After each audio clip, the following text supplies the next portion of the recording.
What are you guys doing? Okay, sorry. I don't like it.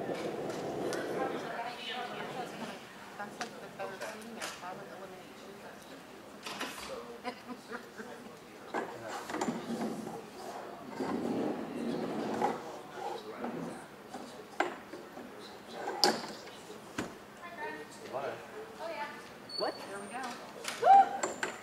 You are my hero.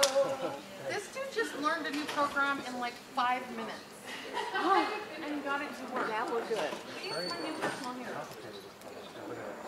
What's the program? Quick question. If I need to get the other smaller room, is that what's called the conference center? This is the media room? This is the conference center? Oh, this is the conference center. That's the media room? This is the Taylor Conference Center. That was the Taylor Media Center. Who do I call to try to book that? Just invite it as a guest. Who do I call to book the room? Woo! Or to see You what's have to invite it as a guest. You work there. Yeah, I'm good at telephone here, and I want to have a program for 2 days in October. In October. Yeah, but I want to book That notice. Yeah. When you book the room, when you make a meeting request, just invite them. Or call Francine. Zenoglia, I think is the last name. Zenoglia, only because I need a block of dates that would be available to try. Yeah, you know, just talk to her. Francine. It's a car and stuff. Thank you. I think your best to do. Just so you know. How are you feeling? Is that with you too? We're good. I don't know. Here, can you throw us a look? No. What can I say? Great miracle happened here. A very long Why? delay. Why are we moving? Dave, you just sent me 10 emails. No, I got, it says call me ASAP, diversity and inclusion. I didn't send you anything.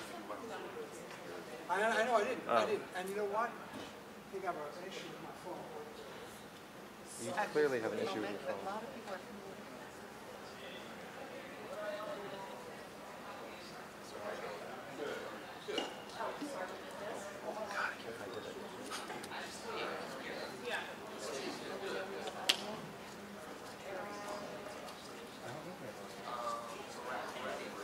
Hey, Seth? Seth, Yes, do you know where I could find another easel anywhere? my office. Yeah? Yeah, next Is it to open? Yeah, there's my coat closet right next to it. Thank you. be careful what you say because you're standing right next to it.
Always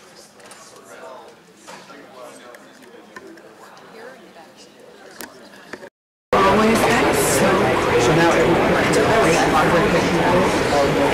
that's great. Now we've already done our research, so we're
Dr. John Savino, Director of Surgery at the Westchester Medical Center and Senior Vice President of Medical Operations. I want to welcome all of you to the first Distracted Driving Summit in New York State. This event was created to really raise awareness to the epidemic of distracted driving in the United States. Those of you who are not familiar with the Westchester Medical Center, we're the only level 1 trauma center in the Hudson Valley region. We approximately on an annual basis will treat 2,500 patients, of which 92% are victims of blunt trauma, motor vehicle accidents, falls, rather than penetrating trauma, which when I was being trained in Manhattan, in the non-gentrified east side of Manhattan, there were a lot of penetrating injuries by a variety of objects and pellets. And on Friday, the Westchester Medical Center will expand to a northern campus.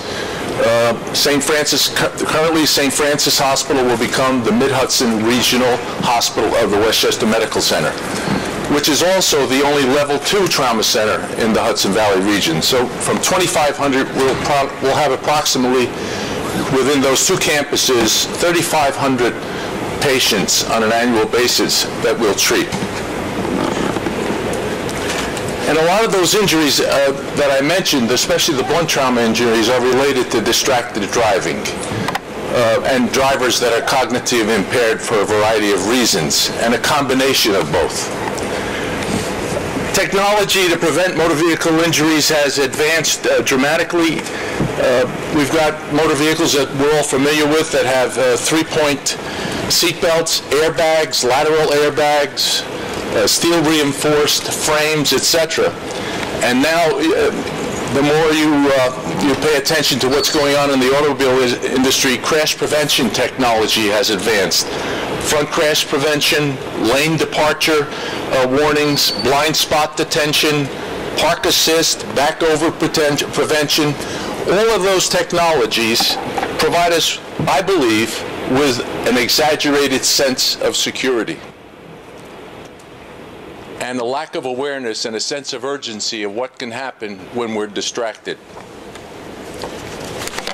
And I think with that technology and its advancement, we've got to be cognizant that cell phones, texting, using the navigation system, even watching movies. I've noticed that recently, that the drivers are watching movies. I thought that was solely in the backseat of the vehicle. In a broader view, distracted driving can be attributed to any activity that diverts the attention of the driver. For example, eating and drinking in the car. I've spilled coffee when I'm driving, and your initial experience is to look down. And then the smaller the vehicle, I find the more rapidly I'm in the next lane, easily. Talking and arguing with passengers, whether they be your children, spouse, or otherwise, grooming, applying makeup, I've witnessed that, reading maps, adjusting the radio and CD player. Text messaging requires, obviously, amongst all of the distracting influences, a lot of visual, manual, and cognitive attention. When we look at the motor vehicle victims that we treat, particularly the 16-year-olds and older in that group between 60 and 25, often there's cognitive impairment, whether it be related to drugs or alcohol. And add that on to, as I mentioned previously, the distracting elements that exist now, and that technology is going to advance even further as we go forward. I think it's a social taboo to be drinking and driving today, and that's where distracted driving has to arrive, to be a social taboo. We have some outstanding speakers today and panelists, and you're all invited to offer your opinions on how to remedy the problem, because it is significant. But even hand-free communication, Bluetooth, that becomes a distraction, depending on the intensity of the conversation. As a physician and surgeon, I love it because it gives me a lot of information. Unfortunately, in the past, it was exclusively a handheld. I've had some personal experience with, in 1987, My dad was driving with my mother and a 4-year-old grandchild in the back seat. And a cognitively impaired driver who stole a motor vehicle aired into his lane. They were going 30 miles an hour, and he was killed. This distracting driver and cognitively impaired issue not only impacts on the individuals in the vehicle, the loss impacts on the family and the loved ones for life. So I leave you with those introductory remarks, and I really appreciate the fact that the Medical Center is sponsoring this. I'm going to invite up Mr. Ben Lieberman, who is an executive. Mr. Lieberman is Executive Director of Distracted Operators Risk Casualties.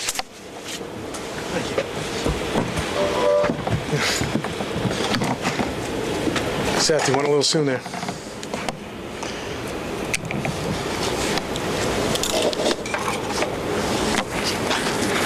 Hi. Like Dr. Savino said, my name is Ben Lieberman, and our organization, DORCs, is one of the hosts of today's activities. I wanted to give you a little insight into our mission, and I'm going to approach this a little differently. I believe that how to make the future a little bit better, we're going to take a few lessons from the past. So let me start with this 10-second flashback from back in the day.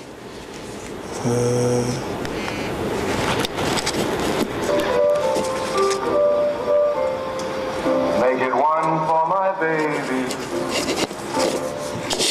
and one more for the road. So there's a couple of things going on in here, and the first thing is that term, one more for the road. You'll never hear a bartender say that again.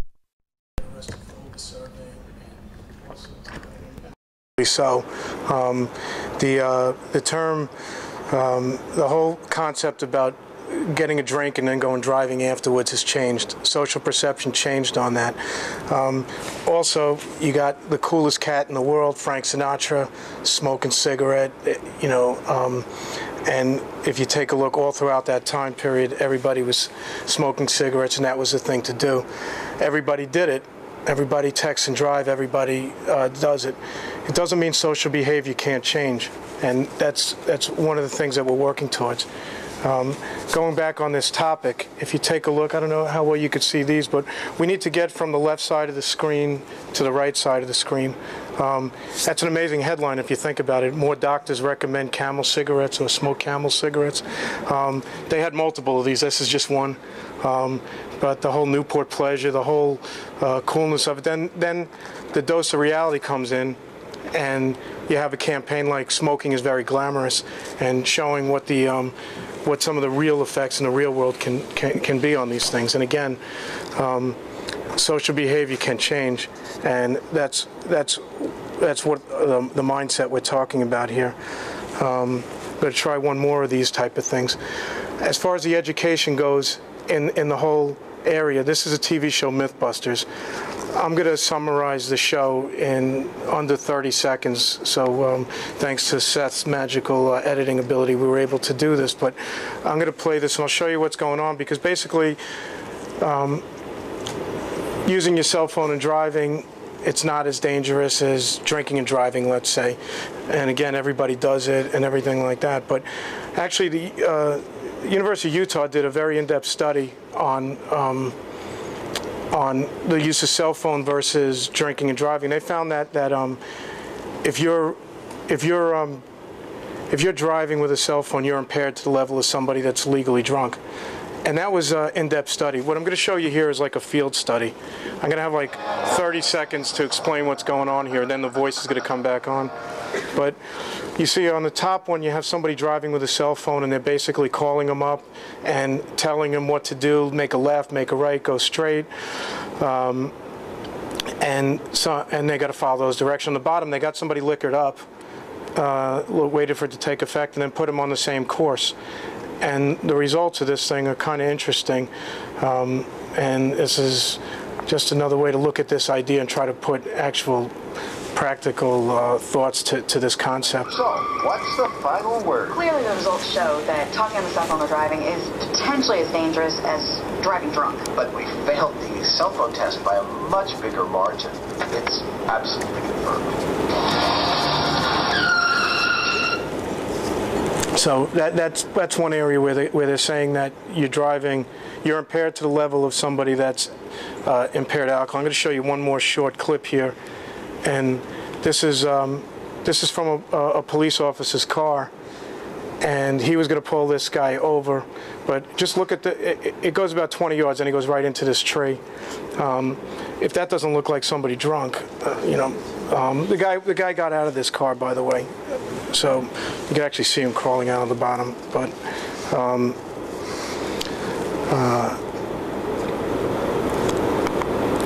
so I'm going to tell you our story now, and the reason why we're so passionate, because we found out firsthand about the danger. And that's our motivation for creating DORCs, which stands for Distracted Operators Risk Casualties. And the principles of that organization ultimately was how this conference came about. My son was a backseat passenger in a car collision in 2011. He just finished his freshman year at UConn, and he was working construction job at Woodbury Commons, which is somewhat close to West Point and a bit north of here. He was carpooling with the driver and two other boys, and he was sleeping in the back seat with his seatbelt on during the morning rush hour drive when the collision happened. The driver of the car crossed over WL line and went head-on into a Jeep Liberty. He told the police officer he fell asleep on a windy, thin, mountainous road during rush hour. Evan was medevaced to this very facility. My son died 3 times during his 1-month stay here. The first night, he was in cardiac arrest, and the doctors brought him back to us. We were here on our wedding anniversary. We left the hospital briefly to attend my daughter's high school graduation. This picture here was taken at her prom just a few weeks before that. Then we came right back to the hospital. The second time we lost him was over the July 4th weekend. They taped up the glass window to intensive care entrance with cardboard so no one could view it, including myself. I had my heart in my throat until the doctors said they got him back. On July 18th, in front of our eyes, with doctors frantically working on him in a way that no TV show or movie could do justice portraying, we lost him. This Saturday would have been his college graduation. The driver told authorities he fell asleep at the wheel. The day after the crash, he apologized to the boys through Facebook and said he was exhausted and taking those 1-second naps at the wheel. But he also testified he slept at 11 p.m. and had plenty of sleep the night before. That didn't make sense to us, so I needed to learn more. Through much of our own efforts, which was primarily a civil suit in which we were able to force depositions and obtain phone records, we brought our case before an administrative judge. We submitted the phone records that showed texting throughout the drive and very close to the collision. That judge ruled that the driver who crashed the car violated several traffic laws, including and most notably using his cell phone while driving. His license was suspended for a year. Before any of that was brought to light, to literally add insult to injury in every way that phrase was created, the driver was mugging for pictures on Facebook, partying hard. My daughter's around the same age, as you could see, and the same group of friends, and viewed all these pictures. It was very difficult explaining the fairness in the world, seeing this guy pulling his pants down or dancing on a table or playing beer pong. I can't imagine anyone in this audience viewing those pictures under the circumstances and not being crushed. The need to get this message out is more than just about punishment. It actually stops further destructive behavior, and in our case, could have prevented further hurt or damage with those callous pictures. I'll explain what I mean, because this concept became the essence of our desire to create DORCs. We wanted to approach the problems in a similar way that Mothers Against Drunk Driving tackled DWI. We believe that those hurtful pictures never would have seen the light of day had this driver been an intoxicated driver that caused the damage, and that's because the social stigma that is now associated through much of the efforts of groups like MAD. More importantly, the social unacceptance of this behavior can save lives. Our story is tough, but one of the models of this conference is to ask tough questions and try to find practical solutions. Understanding the problem is a big part of that, and that's why we think it's important to share our story. It's definitely difficult to air this in public, but ultimately we believe it saves lives, and that's becoming the priority. We view this fight much like a three-legged stool, and it needs all legs to stand or else it's ineffective. The other founding principles of our group, beyond this education we're talking about, beyond this social acceptance, is legislation and enforcement. I got another slide to show now. Let's skip through this one. With legislation, I want to show you our Facebook page. This is our DORCs Facebook page, and I'm not just showing this to get you to like our page. What more important than what this page is where this page is coming from. So if you look at this next slide, this is a Tesla S, and that car is driving at normal speed limit. I don't remember, it's 30, 40, or 50 miles an hour, but that the car, you can access full internet while you're driving the car, and any type of status updates or anything you want to do, it's there for you to do. So I want to show you, I could continue lecturing about this concept, but I have a really close friend that actually wrote a letter to Tesla, and I thought the letter and the response back was really interesting. So it's just 3 quick emails, but I think it's potent. I purchased a Model S and expect delivery in mid-December. The features are amazing, but I question the wisdom of allowing the internet to be on in the center console when the car is driving. Distracted driving is a huge problem, and it seems as if this can bring distraction to a new level.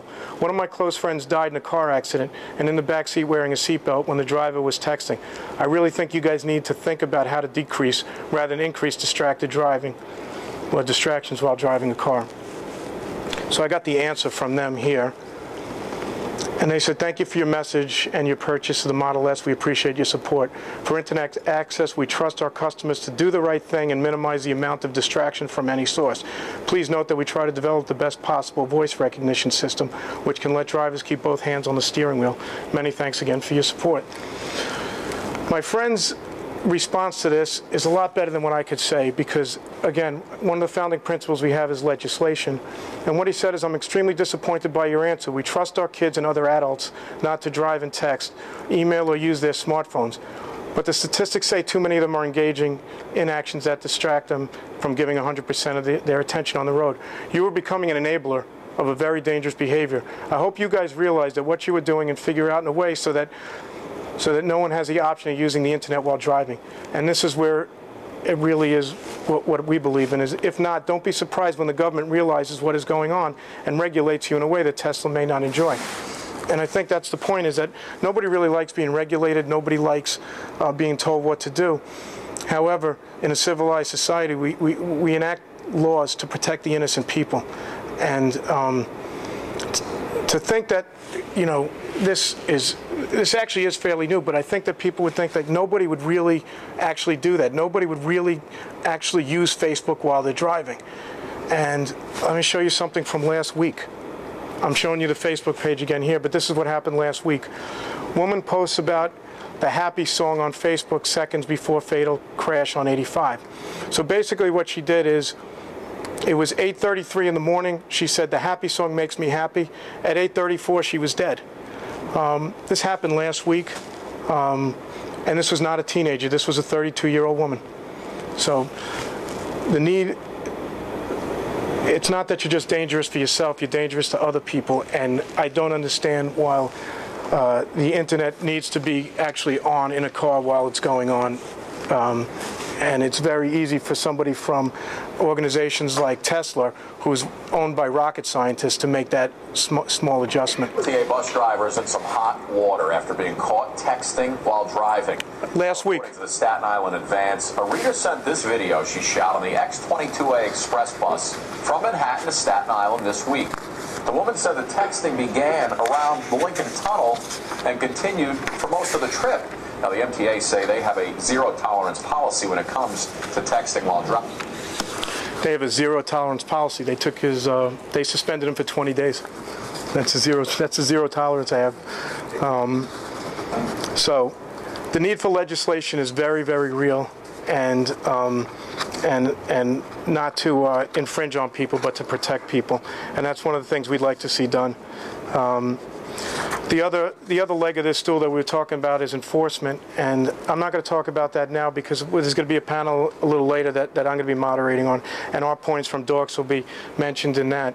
But that's the foundation we have, and I think that I'm very grateful for everybody that's coming here to be here, because I think everybody here wants to be part of the solution. And that's a really positive step, and I think there are some really good speakers that are going to be here, and it's very nice of everybody because everybody donated their time here. We're honored that Westchester Medical Center provided the facility, and I'm going to turn it over now to my partner for the conference, Jennifer Smith.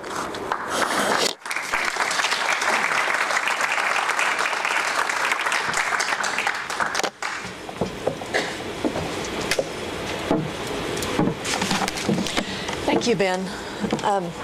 I would like to welcome each and every one of you, and thank you for all attending the New York Distracted Driving Summit. We are also streaming this event live online, so I welcome everyone. Sorry, I'm not a loud person. My dad always yells at me for that. But so we're engaging people outside of New York, because to me, New York has really stood out as a state that's putting action into this, and I want other states to learn what they've done here and apply it to where they're from. My name is Jennifer Smith, and I'm the Executive Director of StopDistractions.org. We did just relaunch with a new name, as you see our old logos up there. So we now have a new site, StopDistractions.org. We're a grassroots nonprofit organization dedicated to eliminating the lifelong devastation that results when a loved one is killed or injured in a distracted driving crash. We bring together distracted driving victims and their families, victim survivors, foundations, and the general public to build awareness and recognition to this reckless behavior. Developed with the victim in mind, our website serves as a central hub for all the efforts surrounding the issue of distracted driving nationwide. This is a place where individuals can share and learn from each other. They can collaborate. There's so many efforts going on for distracted driving across this country. We just want to be a place for us to all work together and join our efforts, like, for instance, with Ben and the Lieberman family with DORCs. We know we can do this together. It's a place we collectively work together so we can make a greater impact to stop distracted driving and provide the support to those impacted. Many of us, at least 1,000 families across the country we work with on a daily basis, have lost loved ones or been affected. My fellow board member, Jennifer Jameson, is here. She lost her husband. J.C. Good is here. She lost both of her parents and was injured in the crash. This is happening every day to everyone. Each year, thousands of families suffer the loss of a loved one needlessly at the hands of drivers distracted by their cell phones or other distractions behind the wheel. We've heard it all before.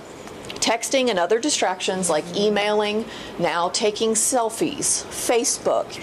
All of these things are killing our loved ones, yet we can't seem to stop doing it. These drivers are not only putting their lives on the line, but they're also risking the safety of others on the road. The dangers of distracted driving have reached epidemic proportions in this country. And I, like so many people, did have to learn this lesson the hard way. In the 6 years since my mother was killed by a driver who was on his cell phone, I have been at the center of advocacy efforts to put an end to this behavior. And I just want to wake up one day and not hear of that new crash, of that new family I need to reach out to so they know they're not alone. New York has stood out to me as a leader in this. You've got innovative solutions. Governor Cuomo comes up with a new idea and a new bill, and he enters it into, legislation, and next thing you know, it's signed, it's a law, and it's into effect. I wish we could have leadership like him in many other states across the country, and I think we could make a big dent in this problem. However, despite this widespread action, the awareness of the dangers, this epidemic is still persisting. Now we need to take this to the next level. Your attendance at this event is a great example of each of your commitment to protect motorists here in New York and across the nation. The goals of this conference are to collaborate on how we can achieve the next level of progress in the fight against distracted driving, and to begin developing a replicable model for other states to use nationwide. This summit will highlight the successes and the obstacles that have been faced in dealing with this behavior. The day is going to consist of 5 panels. The panelists will answer those tough questions, and they'll give you their view of what we can do, the real-world examples of what is working, what we've learned, and what the next possible steps could be. We need you to work with us to help come up with these ideas. We'll start with looking at New York's approach to combating distracted driving, on how law enforcement is handling this, and the successes they have achieved. I've heard so many times in other states you can't enforce these laws. New York has proven you can do that, and it does change behavior. Next, we'll look at crash investigations and prosecutions. The investigations of these crashes are getting much better, much deeper. We are finding out that the cell phone was involved in the crash, so we're going to explore that and really look into it. The role of media in changing social perceptions. This has been a big buzzword for a long time. You know, how do we sustain the awareness and the efforts without people just getting tired of hearing the same sad stories? Jonesing to text. We'll be talking about the behavior, and today we're going to look at a new side of this coming from a communications perspective. I'm very excited to hear what Joseph Baer has got to say on that. And then lastly, we're going to talk about reaching students and changing perspectives. You know, students, they get it. When you tell them this is dangerous, they get it, and they want to do more. How can we help them educate their parents? Because that's the one thing they tell us they need help with. There's going to be numerous breaks throughout the day, and I encourage you to network with each other during those breaks and even after this event. We are fortunate that the New York Governor's Traffic Safety Committee brought their simulator. I know we're all adults and it's not as fun for us, but we should try the simulator. We need the reminder we can't do this either. If even for that quick second you think, oh, I'll just look at this message real quick, not even for that second do you want to do that. We're also streaming this live on YouTube, and so for those out in internet land, if you send in your questions via Twitter with hashtag NYDDS or by emailing them to jsmith@stopdistractions.org, we'll include those in the conversation. By now, we all know someone who has been affected by or involved in a crash with a distracted driver. We must stop these tragedies from occurring. As I now tell anyone, and I've been telling people this for 6 years, it's no longer a matter of if this is going to happen to someone you love, it's when. And you don't want to walk in our shoes. Cell phone distracted driving touches us all in one way or another. Last year, it touched the families of thousands of people. By working together, we can prevent distracted driving crashes and save many lives. As the families behind the faces of distracted driving, it brings me great joy to see so many people are coming together to fight this epidemic. There are so many ways to make a lasting impact in the lives of those around us and in our communities. And that's by setting the example. Talk to at least one person each and every day about distracted driving. Share our stories, share the stories of others. Through our losses, we can provide what is needed to fight the many battles that we will face in this war against distracted driving. No distraction is worth a life. Whatever it is, it can wait. I would now like to introduce Marissa Shorenstein, the president of AT&T New York.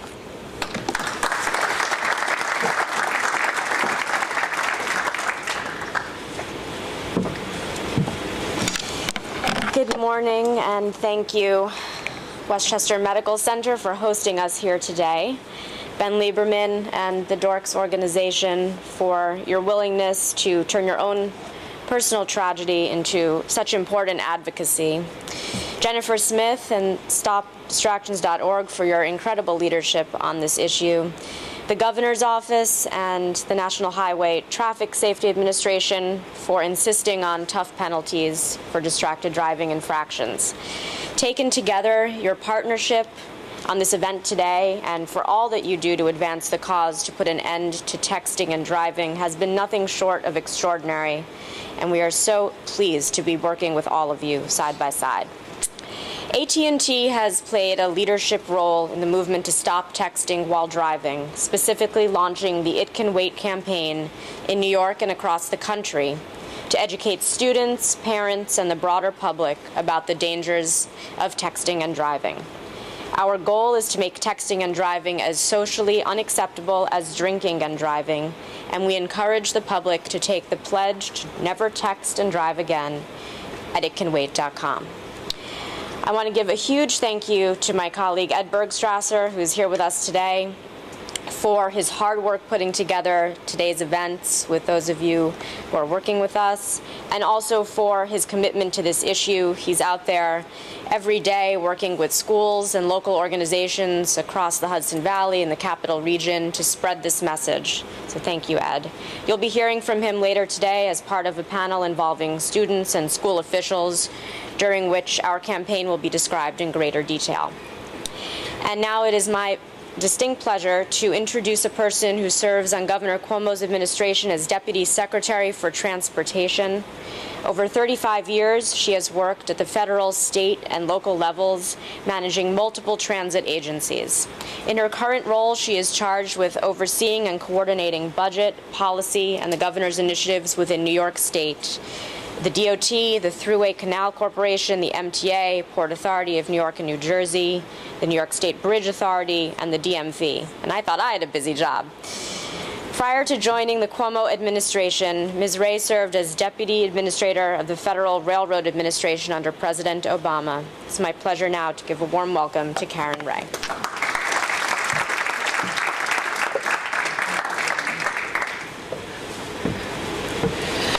Well, good morning. The one thing my mother and father never said is I didn't have a loud enough voice. So it's really a great honor to be here with you today on behalf of the governor. As you know, many of us were still in session, still trying to do good things in Albany, and that took the governor away. But for Ben and for his constant reminder about how much we need to stay engaged, I really wanted to say it's a personal and professional pleasure to be here with you today. It's also amazing to be here at the Westchester Medical Center. It seems appropriate to be here where so much of what we're talking about, unfortunately, finds too often an end. And I think the story, again, we heard earlier, really brings to that point home. I want to say it's important for all of you to be here. I heard the reference to Mothers Against Drunk Driving. I've been in this industry, as you can tell, a long time. And I remember nobody thought that was really going to take hold and make a difference. And Students Against Drunk Driving. And that constant reminder about the social implications and the personal implications really cannot be understated. You are beginning and working hard to create what somebody will look back on in 15 years and say, what if these folks had not been so active? I really want to thank Marissa and Ben for all of your amazing work, as well as Jennifer Smith, who I've just had the privilege of meeting this morning. Ben and Jennifer are two of millions of people. We also have Regina Stewart and Patricia Hardy from upstate New York, my home, who are also taking personal tragedy and helping reverse it by talking about the importance of understanding what this means to all of us. I know there are many others here today. Some are watching on the internet, but most importantly, you cared enough to take your personal time to be here and be part of the discussion today.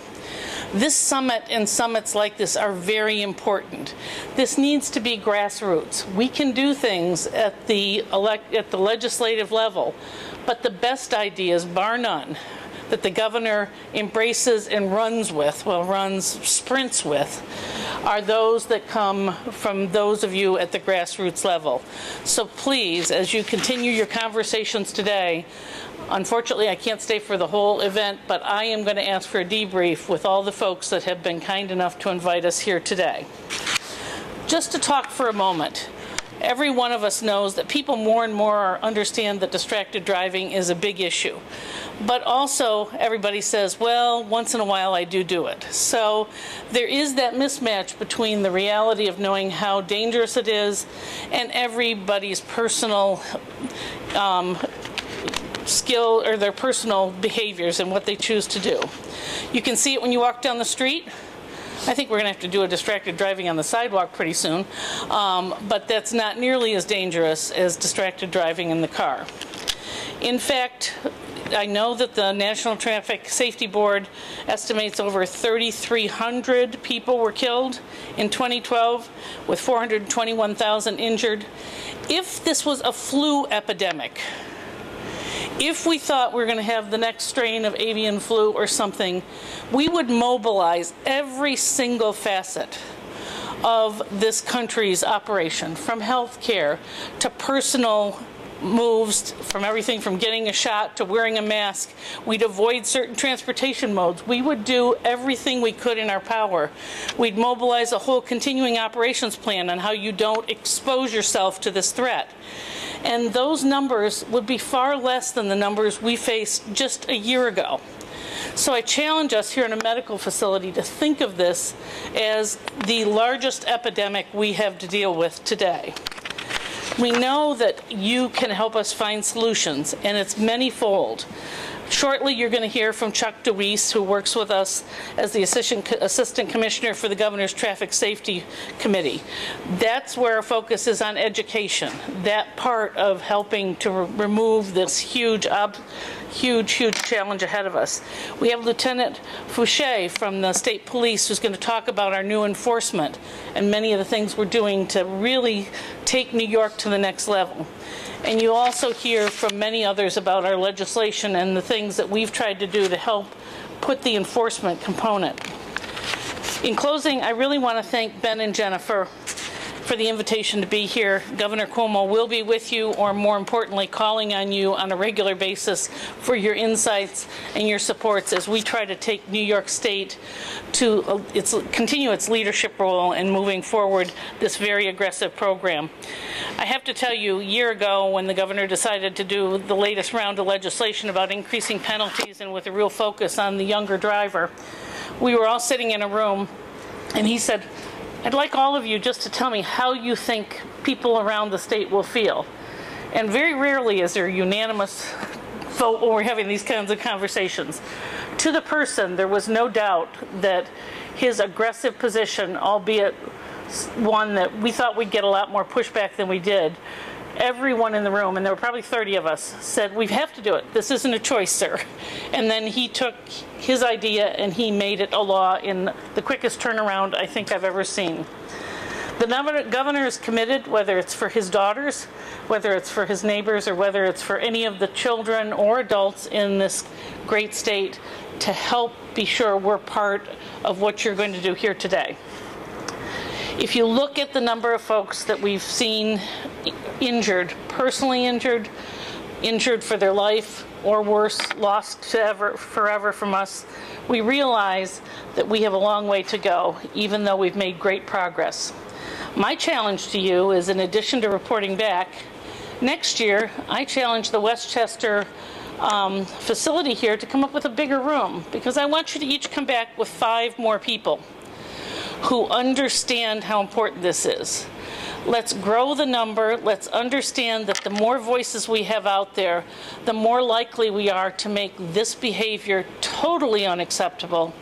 And you are creating that network. It's just amazing to be here with you today. I'm sorry it has to be on this subject, but I am so honored to be with a group of people that care so much that you will help us make a difference. And Governor Cuomo is there every step of the way. You tell us what else we can do to help make this a thing of the past, and we'll be there for you. Thank you very much.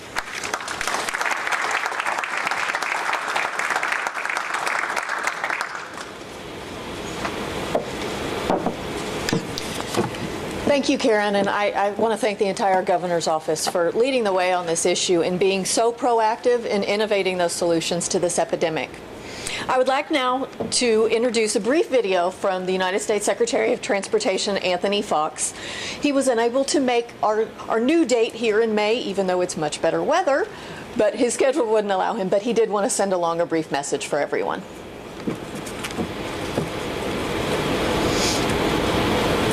Hi everyone. I'm sorry I couldn't be with you today. but I'm glad that I have a chance to thank all of you for the work you've done to end distracted driving. It's hard to overstate how much progress we've made in the last few years. At DOT, our efforts really began with my predecessor, Ray LaHood.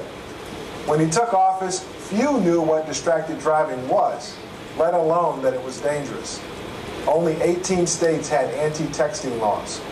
You could drive from the Canadian border to the Mexican border, texting the whole way and still not have broken the law. Today, I think we're glad that things have changed. 43 states now ban texting while driving, and 12 states ban all handheld cell phone use. Awareness is up, distracted driving deaths are down, albeit slightly. At DOT, we just wrapped up our first nationwide distraction campaign that was on par with past campaigns against drunk driving. And we've conducted a few really promising pilot programs on how to stop distracted driving with a combination of strict enforcement and raising public awareness. But for all the progress we've made, we still need to make more. We're still losing more than 3,000 lives per year in distracted affected crashes. And hundreds of thousands of people are still being injured. And that's why summits like this are so important. And it's also why it's so important you're here. You're learning about the latest research, finding out best practices, discovering new ways to get involved. You're here today because you care, and you're willing to put in the work. So I want to thank you for that and encourage you to keep up the great work. Now, I would like to introduce Tom Louisu, the Region Administrator for the U.S. Department of Transportation, National Highway Safety Administration.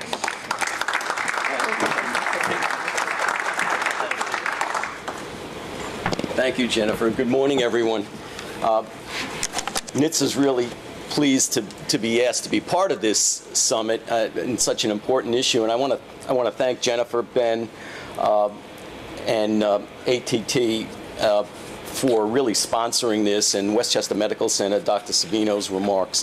What I'll do today is just offer a little bit more of what the Secretary offered you, some data, some good practices. I'll flesh out a little bit, and then some challenges on where we might go. I want to also recognize New York State, Karen, Ray, and New York State really were a first state really to recognize emerging traffic safety issues, distracted driving many years ago, and drowsy driving. New York was among the first that jumped on those issues and led the way for many other states down there.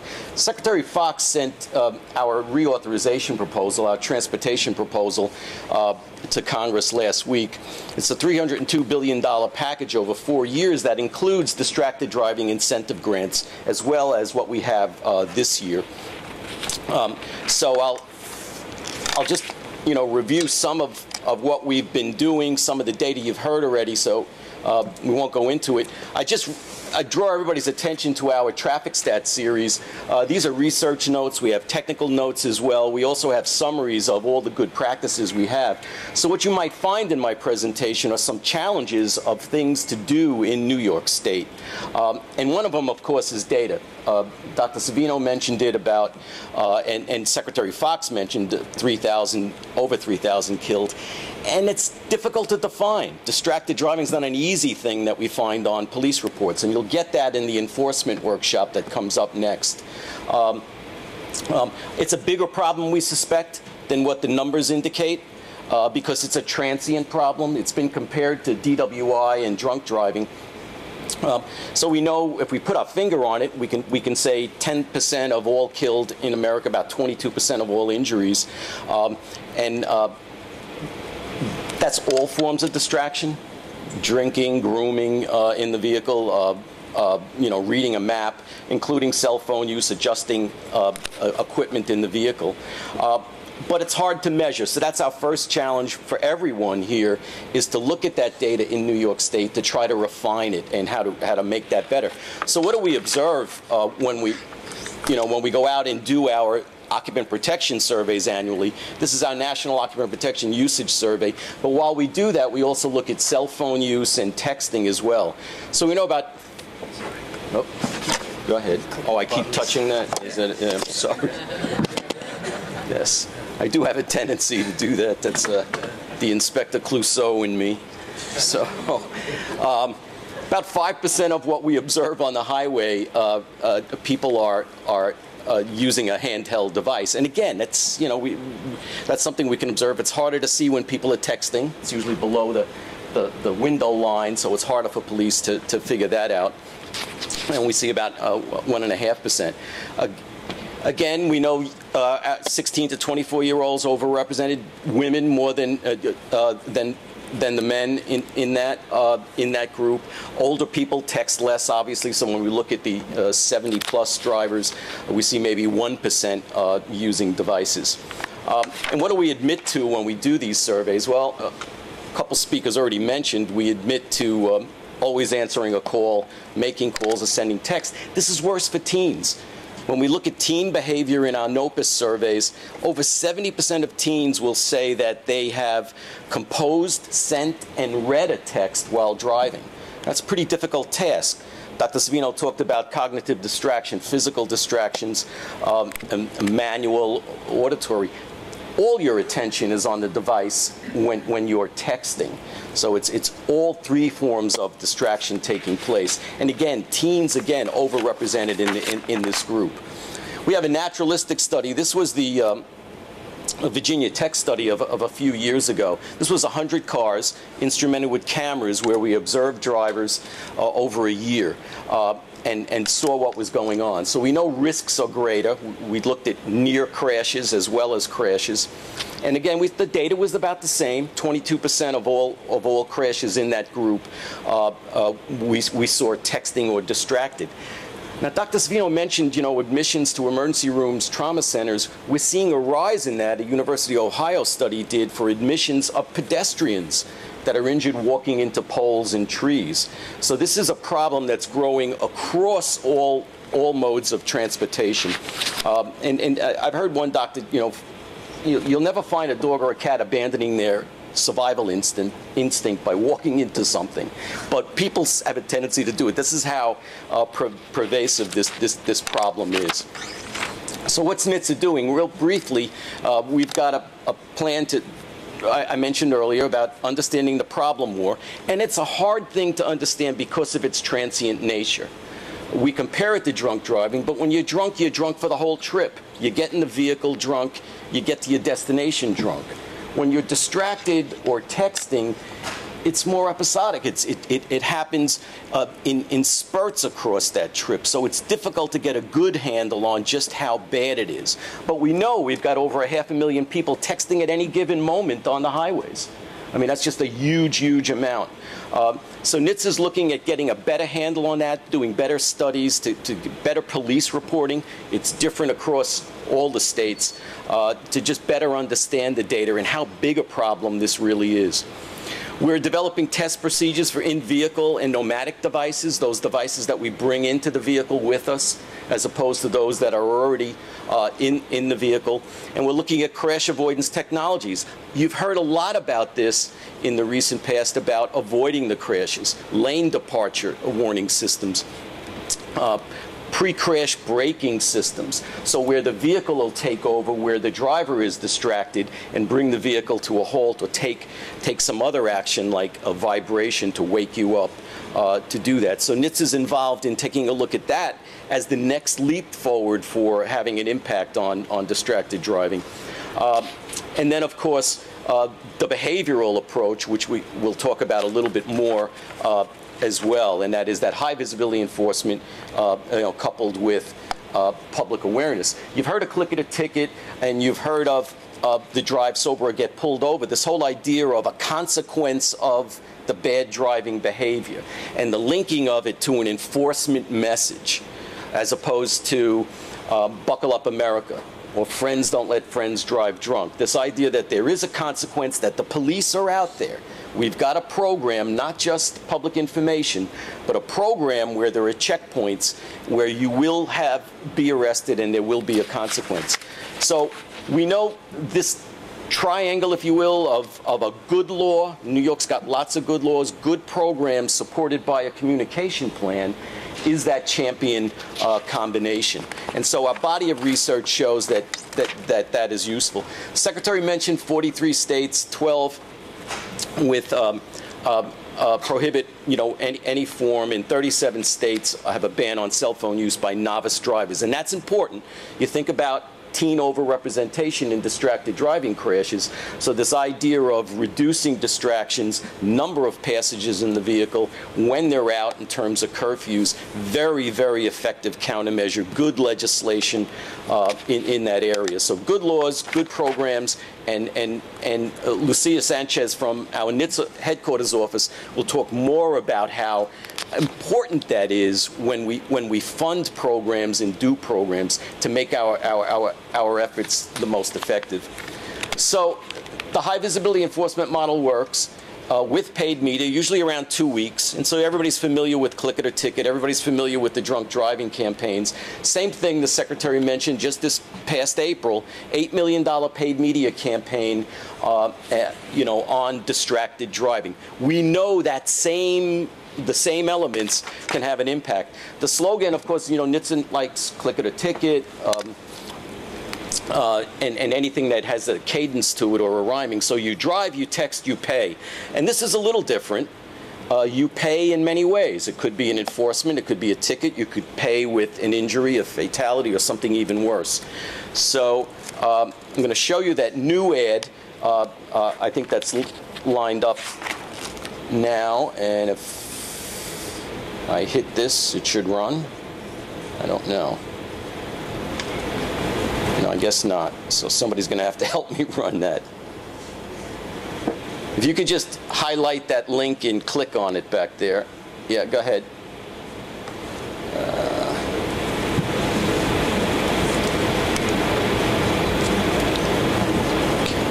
Maybe just scroll up a little bit and hit play. You'll see the little button in the middle. Go ahead. How many letters? 5 letters. Just think about what am I doing right now? Smile. Smile? Uh-huh. This is so easy.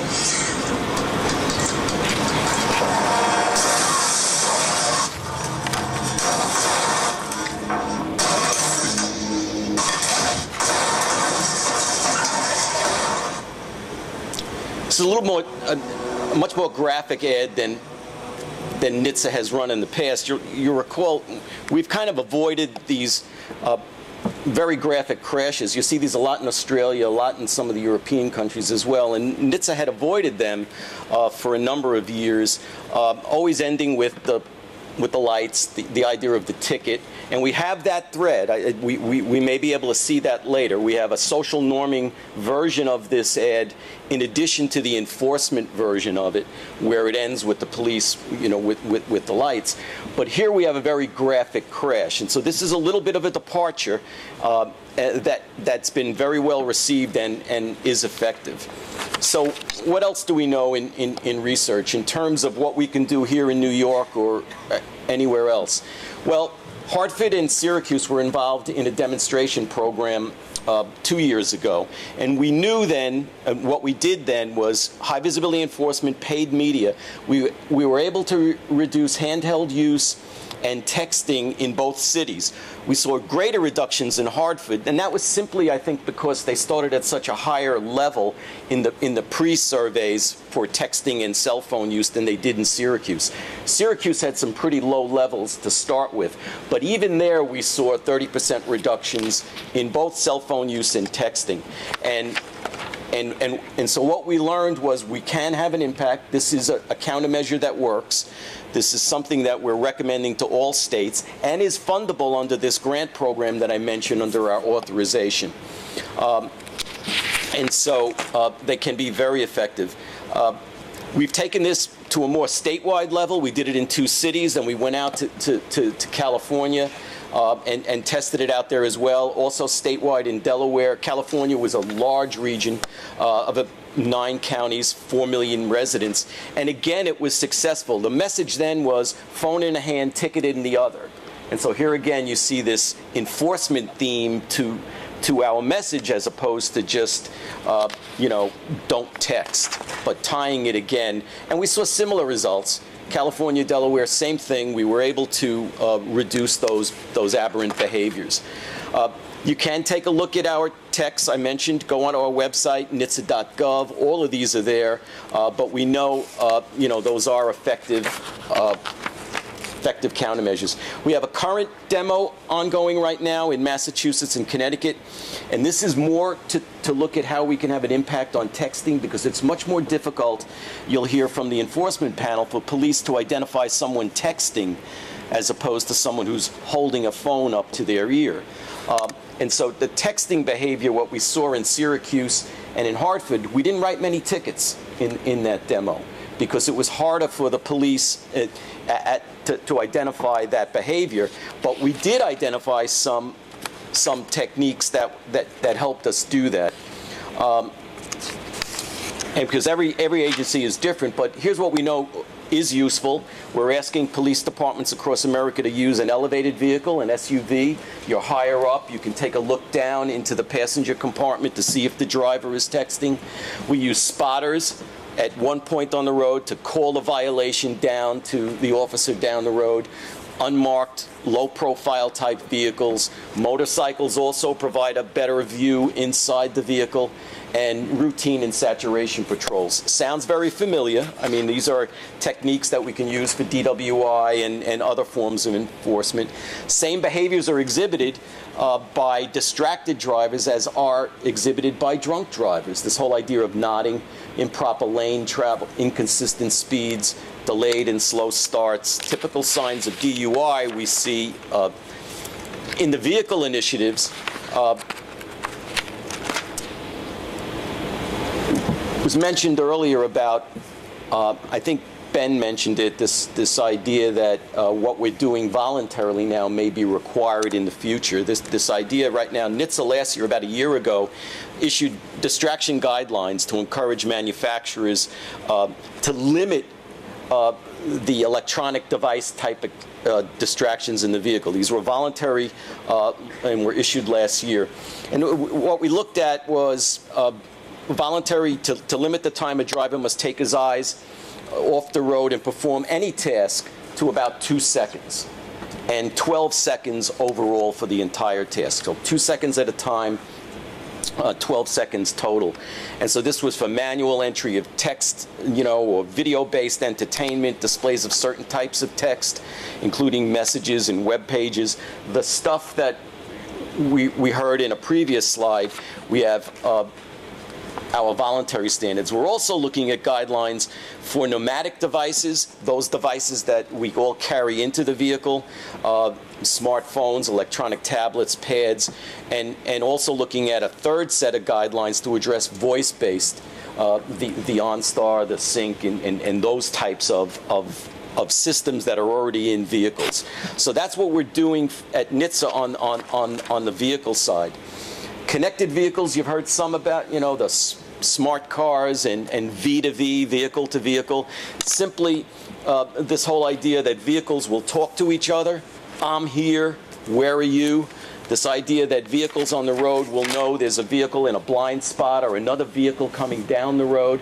This is years off, but we're a little bit ahead of the game on this one than we would be for infrastructure or smarter roads. Intelligent highways is even a bigger investment. But that day won't be far off where vehicles will be able to communicate with each other. Someone approaching an intersection, the vehicle will know that and will alert the driver or start, pre-crash braking.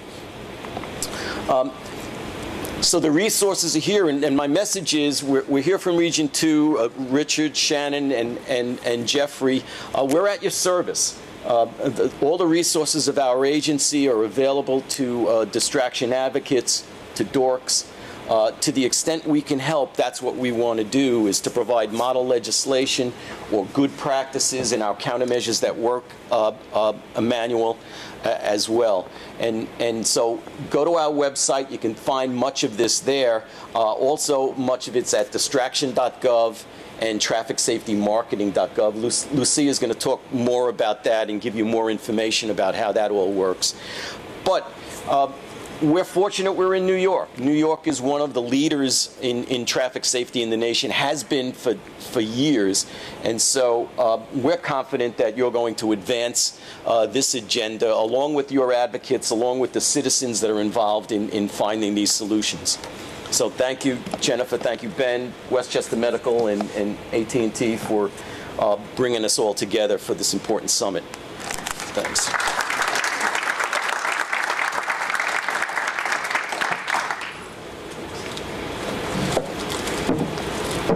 Okay, we're going to take a short break right now. We can go refresh coffee, and then we'll be back to start at 10 a.m. with our first panel. Everybody, food is in the same room in the media center where our breakfast was. So please eat hearty.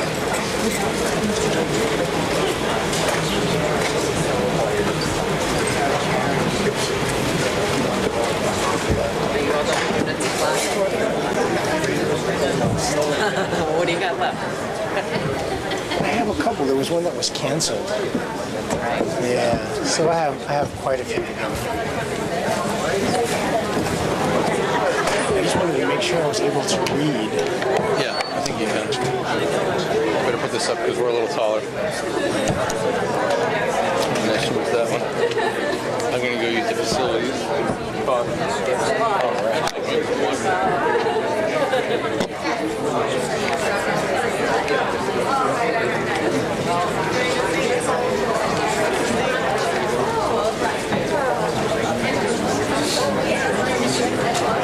Nice to meet you.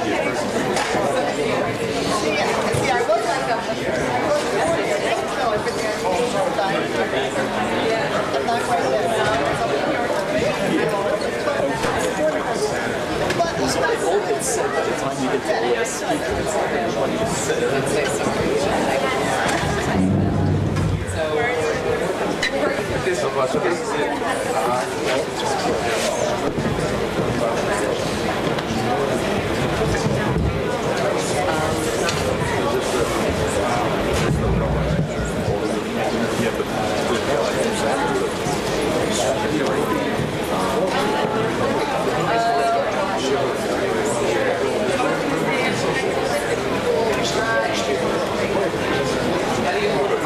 Make it happen, you know?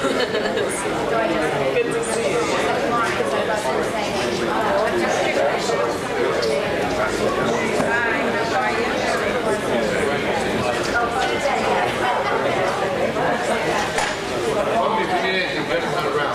Yeah, I will.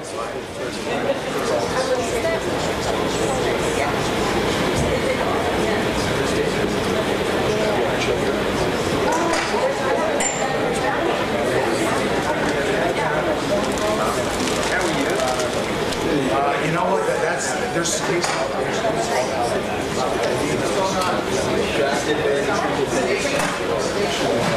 You can see the columns.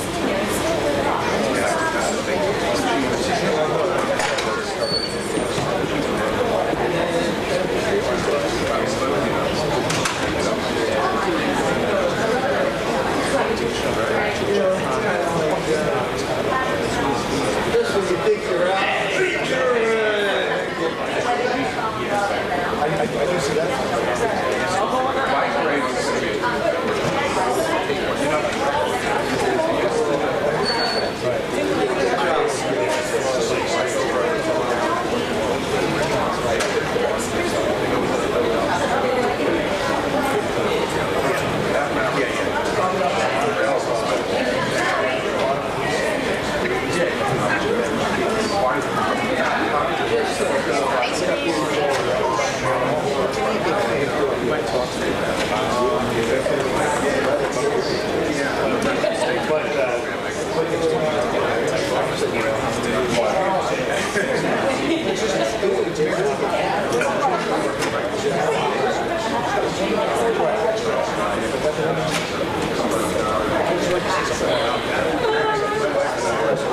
Delaney at SKT is like, Ellen, what are you doing,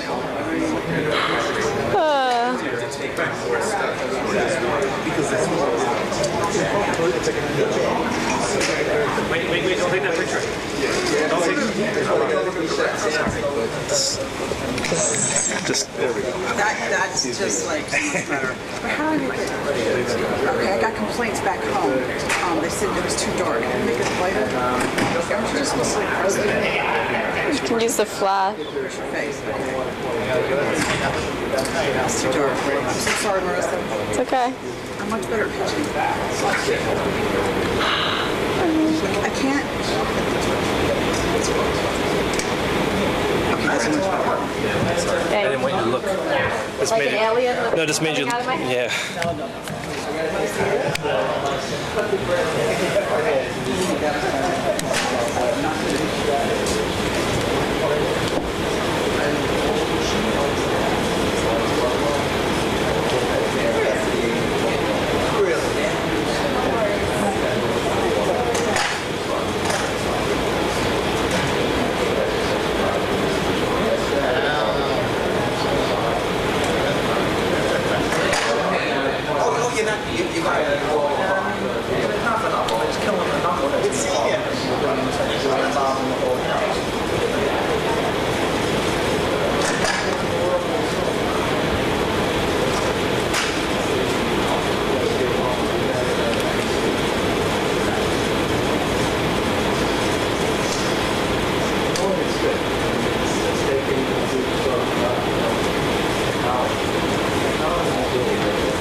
Easy, Rich. But you have, she can be a witness and tell the whole thing. Really what she's doing is she's running, you know? How are you? Hi. I'm Joe McCormack. I remember your face. Yes, Where I've did I met you know before. Well, in Mid-Hudson, I was teaching in Mid-Hudson, and then you were at lunchtime and presented. Up at that gorgeous restaurant. Yeah, View of everything. Pier 9 or something, or something like that. Yeah, right below Newburgh, which is not really the hot spot of New York State, but it's okay. So, how are you doing? Good. Are you presenting today? No. You're just watching and being part of it and No, I know what giving everyone... it credibility, quite honestly. Excuse me. I'll take that as a personal attack. I'm excited that you don't give credibility. Okay. You're my husband. That's right. I'm your. No, not today. I can't be your husband. Your real husband's here, so I can't pretend to be your husband today. Road husband. That's right. Your road husband, right? Hey, Richard. How are you? And we're texting away. I'm sitting on that. You're not causing any danger to anybody. How are you? What's going on, Chuck? Well, you know, same old stuff, different day. Happy to be here. You look elated. Elated? Elated. I am. Actually, I am. This is a great event. I am happy to be here. And it was nice to be able to get our... Deputy Secretary, Deputy Commissioner. Deputy Secretary to the governor. She oversees all of transportation for New York State. So I thought it was like deputy, of state DOT. No. This is out of the governor's office. Overseeing all of transportation. She's I've never met her before. She seemed terrific. I don't know anything about her personally. She's never met her before. Got called like late last week saying, hey, can you do talking points? She really didn't really. No, it's not. Not in New York. I guess maybe you're right. But it was a good opportunity to talk with her because usually you don't get an audience like that. So yeah, so it's office. So I kind of explained why we don't qualify for distracted driving. But no, pit heads and this. No, because our law's not strong enough. So yeah.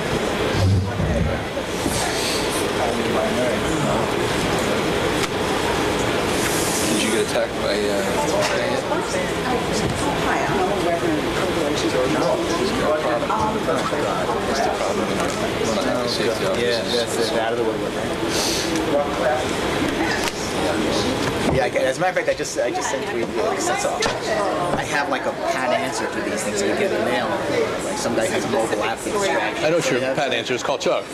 Oh no, this is called Gary. No. Oh, okay. No, this is the federal. Federal agencies don't review or endorse products, and having a meeting with you might be misconstrued. Yeah. I'm sorry, but good luck. Yeah. Yeah, we have a similar thing, but we got to be polite. Yeah, well, because you might find 1 out of 1,000 that has something good that you can actually use.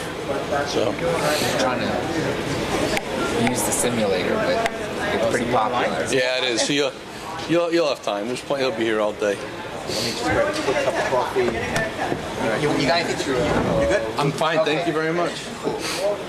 Yes.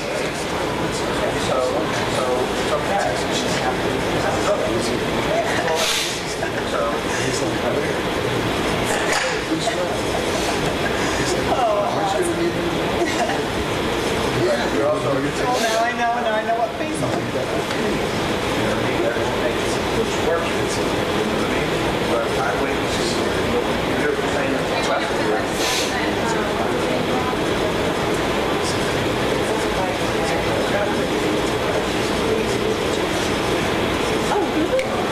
Oh, so wrong of me. I'm so sorry. Well, did you watch the other videos? No. I just Hi. Thanks. Are you in the Chicago area? I'm from Texas, but I'm on the board.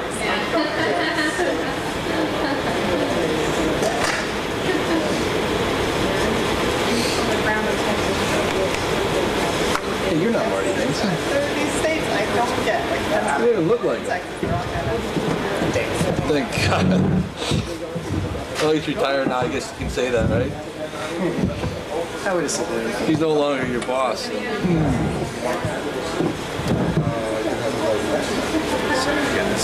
I won't push any buttons. No, well, the microphone's actually broadcasting to YouTube. So I'm just gonna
year we'll do it again in a bigger room.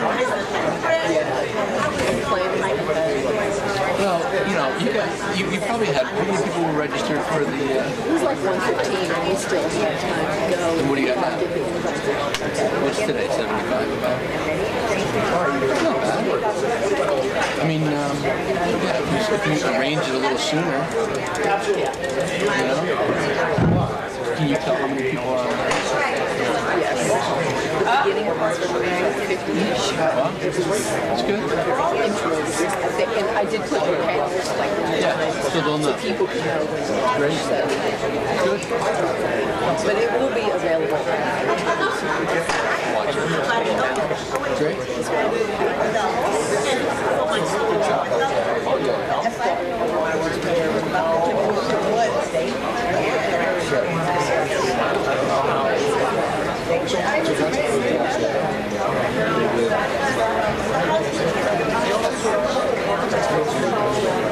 Do it.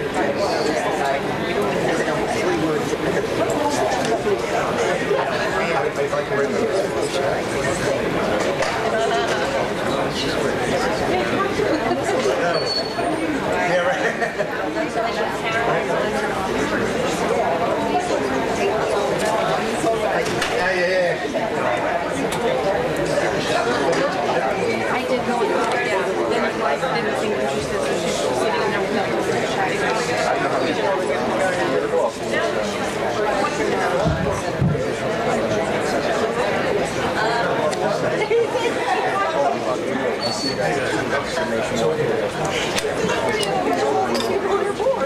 Which, you know what, I did not know.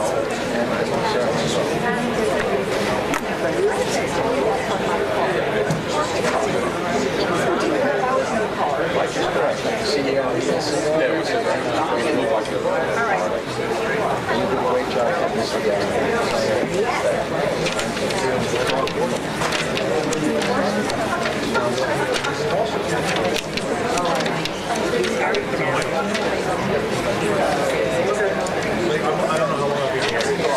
All right.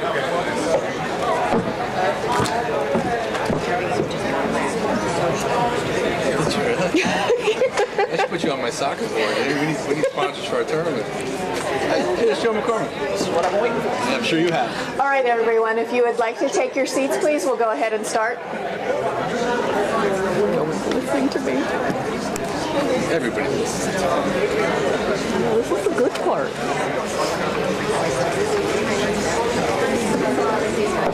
Use that loud voice you have. I know, my dad yells at me all the time.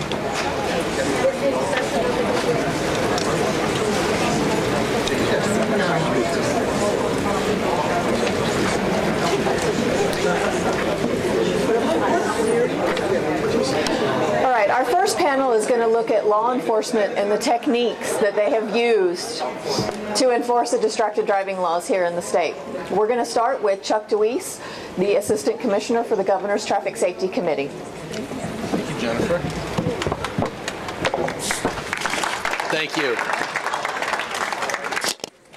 Well, good morning, everybody. I too would like to thank our gracious hosts, the Westchester Medical Center, AT&T, Ben Lieberman from DORCs, and all of you for being here today, especially our NHTSA folks, Tom Luizzo and his staff for being here, our partner in traffic safety, my partner, Lieutenant Fouché from the State Police, and also our distinguished guests who are with us today.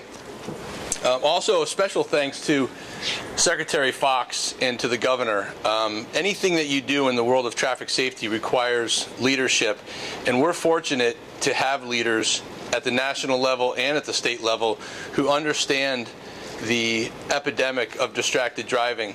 And we're going to get into a few of the things that the Governor and the Governor's Traffic Safety Committee are doing in the world of distracted driving. But I found this slide and I thought it was kind of interesting because it really does summarize where we are today with cell phones.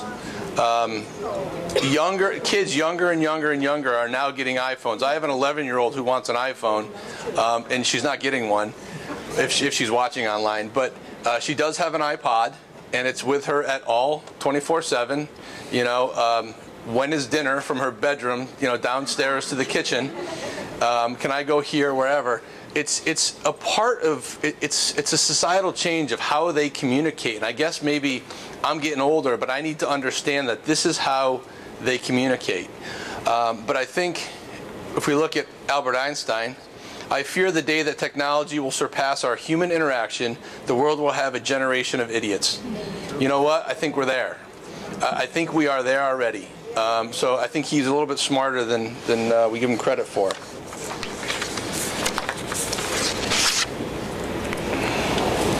This slide I found on the internet as well. How did you feel when you misplaced your phone? I mean, you take away your phone from your child as a form of discipline, and they almost go into shock. 73% were panicked, 14% felt desperate, 7% were sick, and only 6% felt relieved. You know, you think about taking somebody's phone away.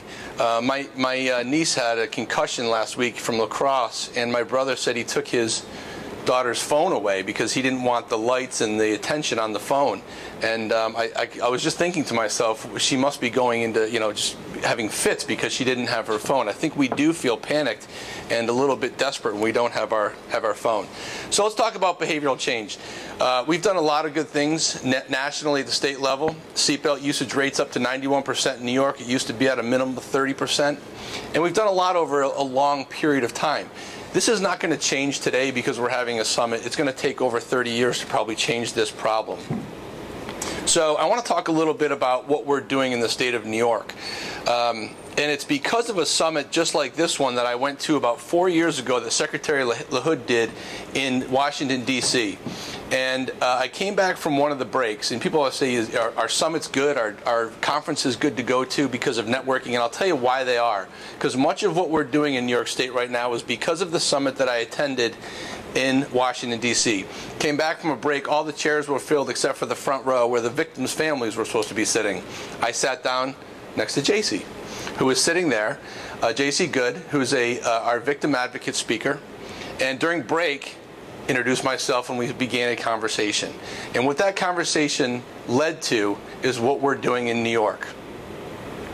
What we realized in New York is that we needed to have somebody go out and speak to high school students and to law enforcement, to everybody about the dangers of distracted driving. I can go out, Lieutenant can go out and talk to people, but you really need the people who've been affected by distracted driving to go out and speak.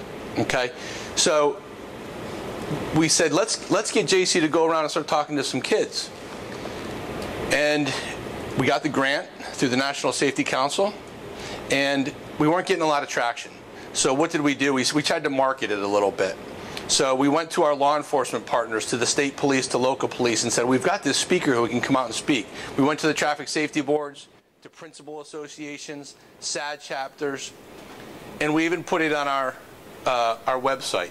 Okay, and we have a little bio that JC has, a little introduction, who she is, a press release.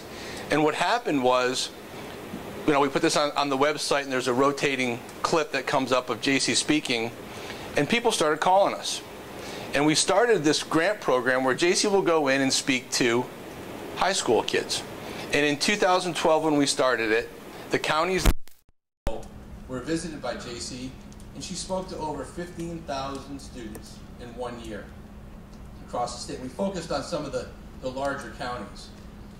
The second year, we reached over 16,000 students, which was great. We started going into some of the smaller counties. And as my partner with the state police, the zip codes that are EIEIO. You know, JC, I think, has over 460,000 miles on her little car because all she does is travel the state for us and talking to students. And she has gained an immense number of teenage friend and followers, and she's become almost a rock star in New York State. High school student population reached over 11,000 as of March of 2014. What happens is the Governor's Traffic Safety Committee gives a grant to the National Safety Council, which in turn funds JC speaking. And the grant starts in October of a year. Well, the first year took us the whole year to get to all of our appearances. Just booked by like October 15th. So you can see that she's having an impact. So there's thousands and thousands of people that we're reaching. And the National Safety Council asked questions to some of the students and the chaperones after she speaks. And prior to this presentation, have you used your cell phone while driving? You can see the percentage, 81% said that they did.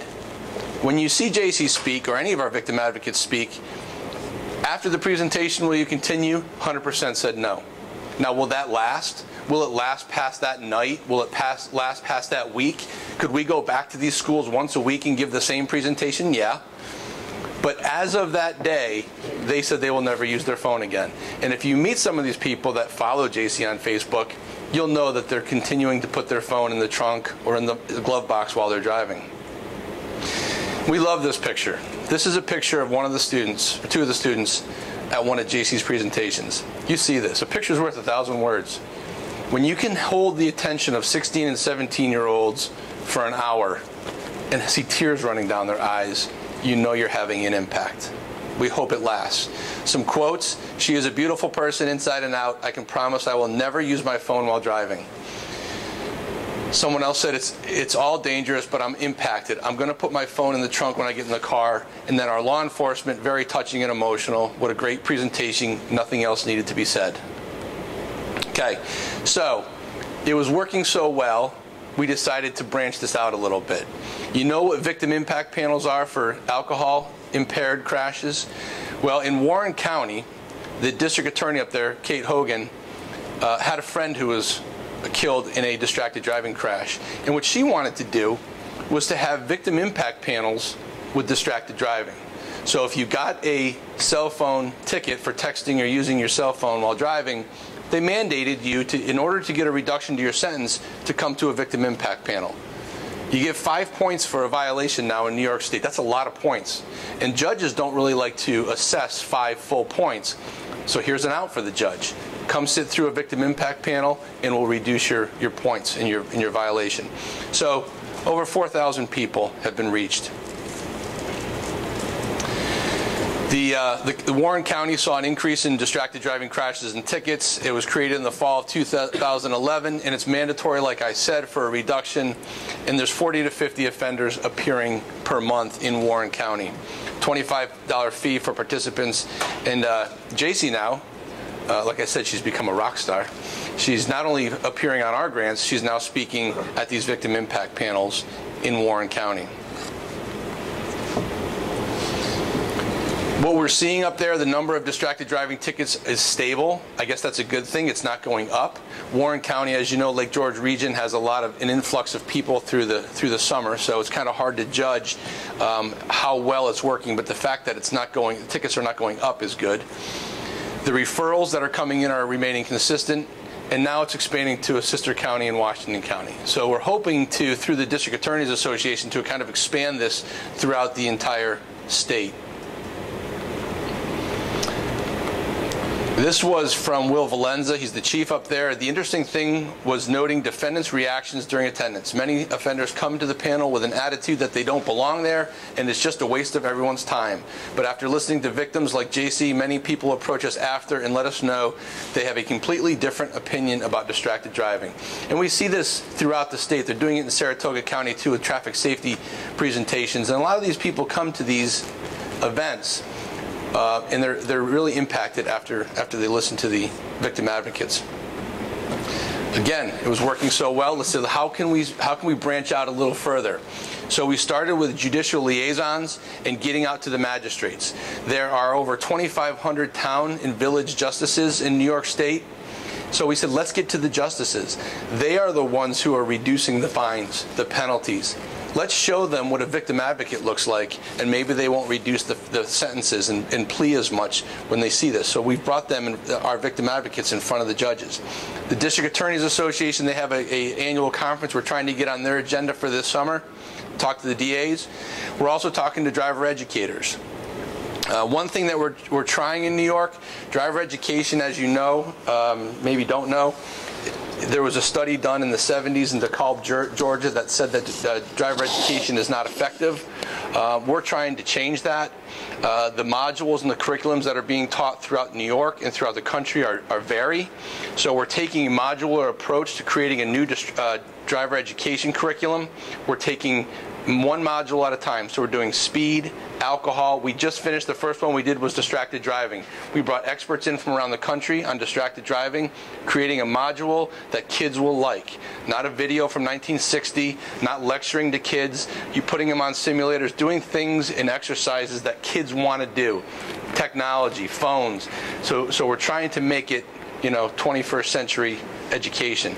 Hopefully we're going to be able to test that, put sensors on cars to see that these kids are driving safer after they take this new curriculum. We've partnered with an organization called the Ford Driving Skills for Life. We've applied for and received multiple grants throughout the past 3 years where we bring kids together and do different traffic safety events. It's not always distracted driving. We try to throw in some seatbelt usage as well into that, and speed, but distraction is a big part of these grants. We applied for and received a grant a couple years ago down at Mepham High School, and the state police helped us out. We let the kids drive through cones while they were texting, and a trooper was banging on the window. So we try to simulate distracted driving and show them how they can't drive through cones when they're being distracted. We had our very first annual Teen Driver Summit this past weekend, Friday and Saturday, up in Lake George, New York. We had 60 high school students and 30 chaperones. They were asked to come up and develop their own messaging. Kids always say, don't tell us what to do, let us tell our teens what to do. Let us give the message to our teens. They don't listen to adults, but if you let them develop their own messaging and then go back to their schools and talk to their student population, we think that they can have a bigger impact. So we had those 60 kids. We're going to reach out to them in a couple months and see what they did back at their schools. Teens talking to teens. The No Empty Chair campaign, our state police liaison at the office created this. If you can see that picture, the theme is graduation and a gown that's there without the student. Let's have no empty chairs at high school graduation. And it's a no texting, no drinking and driving. It's kind of a full traffic safety message. But we're bringing this campaign out to high schools. It's on our website. There's a PowerPoint presentation, so any administrator, anybody, any educator can pick it up, show the PowerPoint to students. So we want no empty chair. These posters are being hung throughout high schools in New York. Distracted driving billboards. Tom had mentioned earlier that April was Distracted Driving Awareness Month. We put some billboards out. These are out throughout the state, smartphone, dumb choice. And we're also running some of the NHTSA ads on our television and radio. Operation Hang Up, we'll start talking a little bit more about enforcement now, but New York has some great laws. 5 points, like I mentioned. It's now if you use cell phone texting laws for drivers with a probationary license or a DJ, those laws took effect in July, and a conviction will result in a mandatory 60-day driver license or permit suspension. If you get caught a second time within a 6-month period, a revocation of it 6 months if you're on a probationary license, or a revocation of 60 days for a DJ or MJ, with MJ is the motorcycle junior license. The fines all increased, so if you are a repeat offender, you will see increased fines. And then those of you who drive the roads, you see that the governor last summer put up over 298 "it can wait" signs on the thruway. It's a reminder to people, don't text and drive. It can wait. Stop until you pull over. So hopefully those signs are making a difference. In the budget bill this year, the governor increased laws again, like Karen Ray said. Drivers under age 21 convicted of cell phone or texting while driving will have their license suspended now for 120 days for a first offense, and a second offense, you lose your license for a full year. Pretty strict laws in New York. Okay, here's where I'm about ready to turn it over to Phil to talk about the enforcement. The Governor's Traffic Safety Committee annually gives out over 200 grants to law enforcement, to the state police and local police, to do traffic enforcement on our highways. Speed, impairment, distracted driving, aggressive driving, and $2.6 million. The distracted driving grant that the state police got was $415,000 to do enforcement, and Phil's going to now talk to you a little bit about what he did with the money we gave him. Hopefully it was good things. So thank you very much.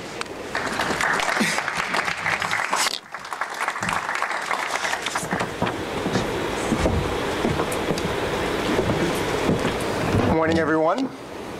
Morning. My name is Phil Fouché. I'm with the New York State Police. I'm a lieutenant, and I'm in charge of special traffic services, and one of that is distracted driving. I just wanted to start off with a video.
No babies were harmed in the making of that video, okay? It was a doll when it flipped over, all right? Just wanted to make that clear. All right, so the New York State Police takes a proactive approach to enforcing distracted driving violations with the goal of reducing collisions, injuries, and death caused by distracted driving. Included in our enforcement program is a variety of tactics, including strategic enforcement details, concealed identity traffic enforcement vehicles, and a public education and information program. It has been shown that high police visibility along with enforcement have a dramatic effect on reducing occurrences of distracted driving. The enforcement serves as an effective deterrent to engaging in illegal behavior, often for the fear of financial obligations associated with receiving a traffic ticket. The use of cellular phones and other electronic devices while driving has become a dangerous and unacceptable practice that is costing us lives. Distracted driving is commonly referred to as an epidemic. How do we correct this problem? I just wanted to talk briefly about safety restraints. In 1984, New York was the first state to actually have mandatory laws for safety restraints. At that time, before that, it was 16% usage of our population with safety restraints. By 1998, we had around the mid-70s with use. What the state decided to do was go to a Buckle Up New York campaign where we focus specifically on enforcement for safety restraints. And as you can see, safety restraint use went up dramatically, and now it's over 90%, and the unrestrained fatalities have gone down significantly.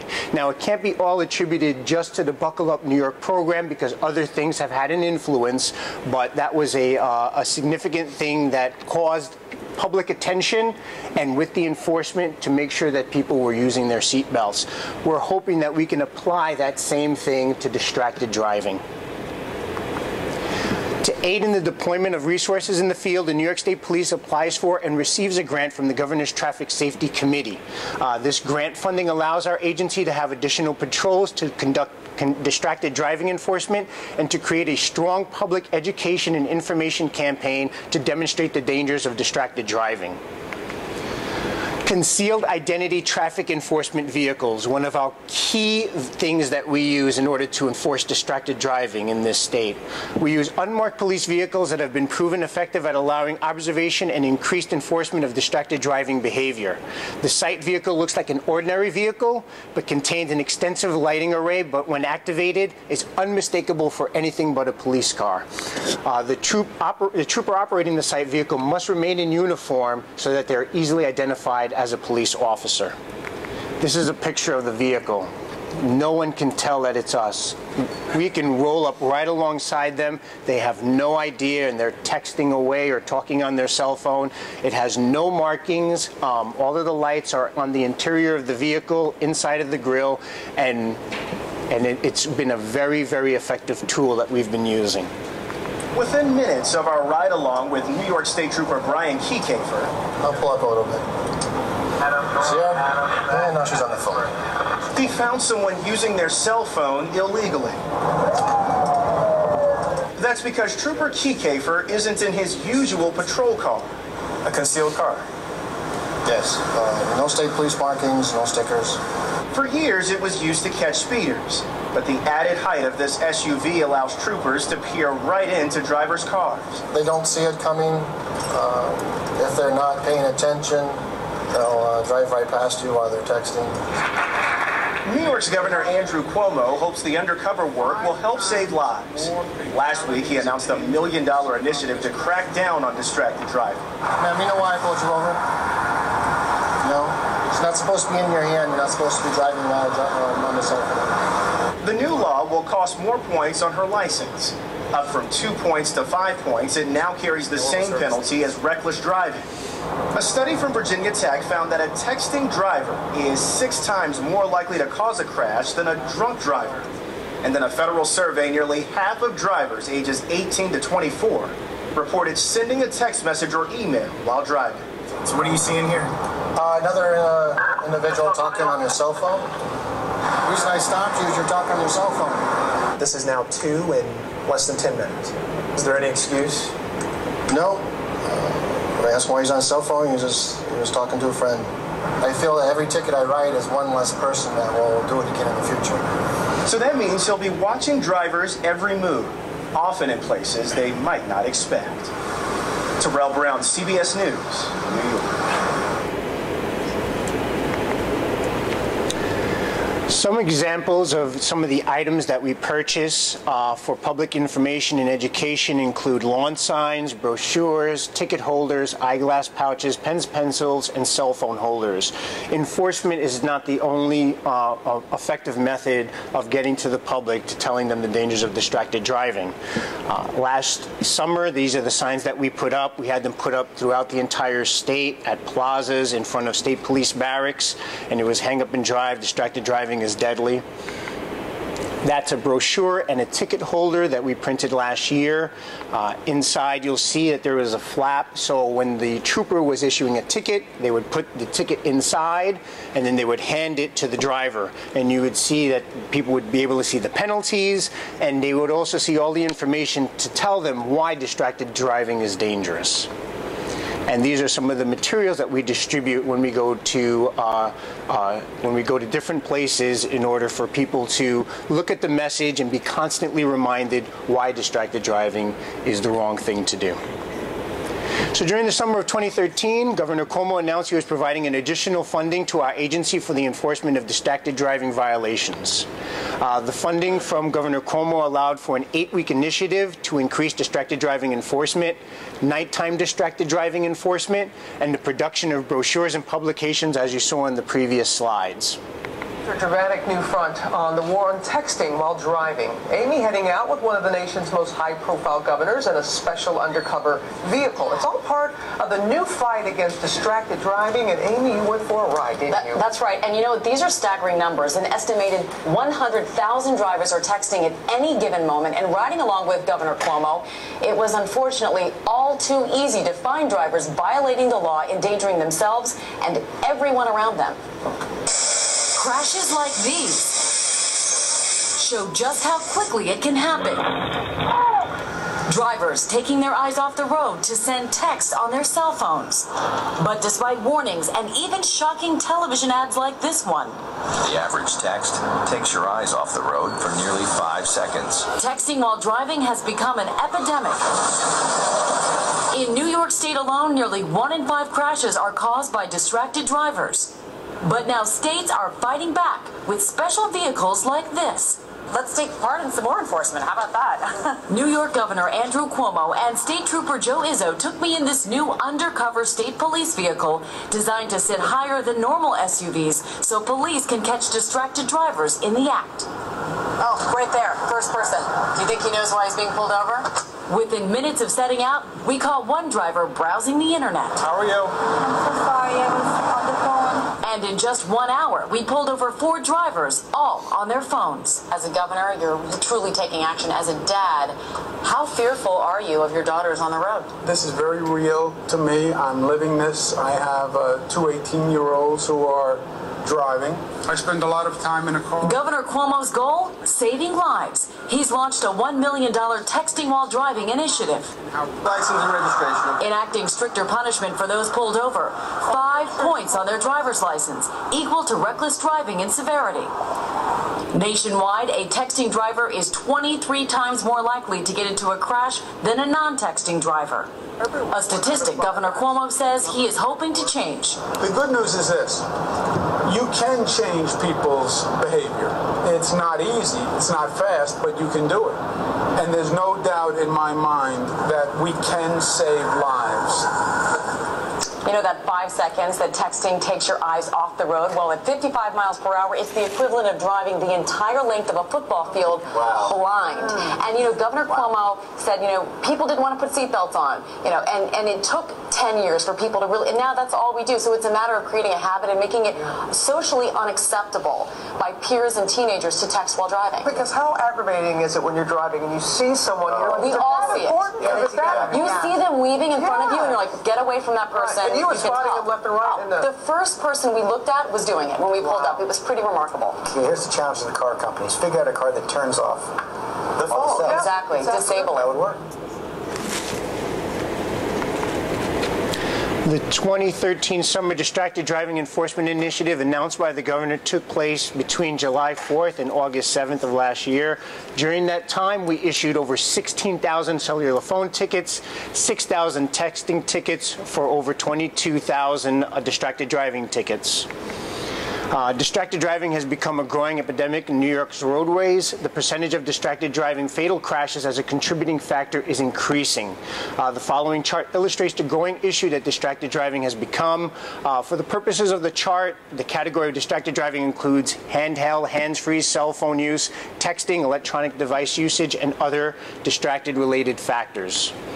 As you can see, from 2008, it has been increasing to the numbers up to 2012, and this is grossly underreported, unfortunately. So these numbers are actually much higher than they are with the stats that we have. And what I'm about to show you is a very graphic commercial from a foreign country, but it's the reality, unfortunately.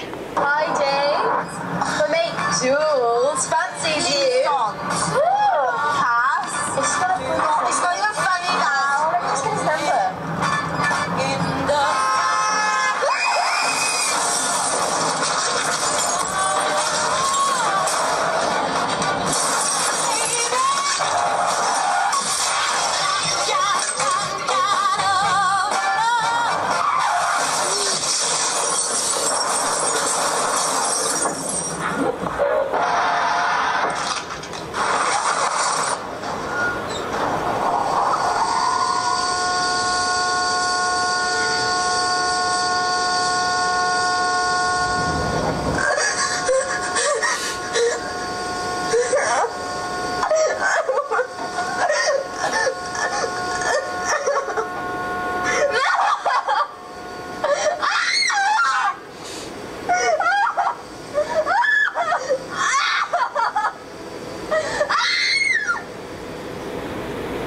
Unfortunately, as police officers, we have to go to scenes like that, and I think most people don't realize just having a phone in your hand, being distracted, can cause things like this, and we need to get that message out. And I'm thankful that I was able to speak here and to be a part of something like this to get the message out, because it is very important. Thank you very much.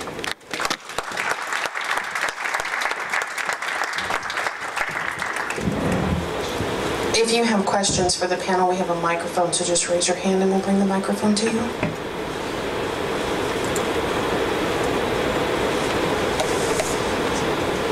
I'm just wondering how many of the SUVs you have on the road. We don't disclose the number, but thank you. We are broken up into 12 troops throughout the state. And within those troops are zones, and every zone has at least one vehicle.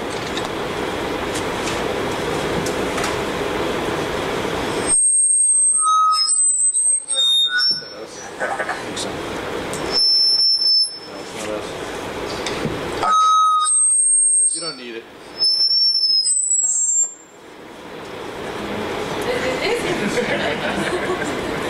You want to try this one? I can speak up. Phil, I interviewed a state trooper in Connecticut a while back, and he said, I asked him if he followed up with the infractions that had been committed through the courts. And he says, no, we don't go to courts because we would be too discouraged, other troopers too, he's represented by how many infractions that they enforce that are pled out, that become lesser infractions in the court case. And I'm just wondering, you know, we were talking about this, about the following up with magistrates. Is that taking some traction in terms of, you know, enforcing things?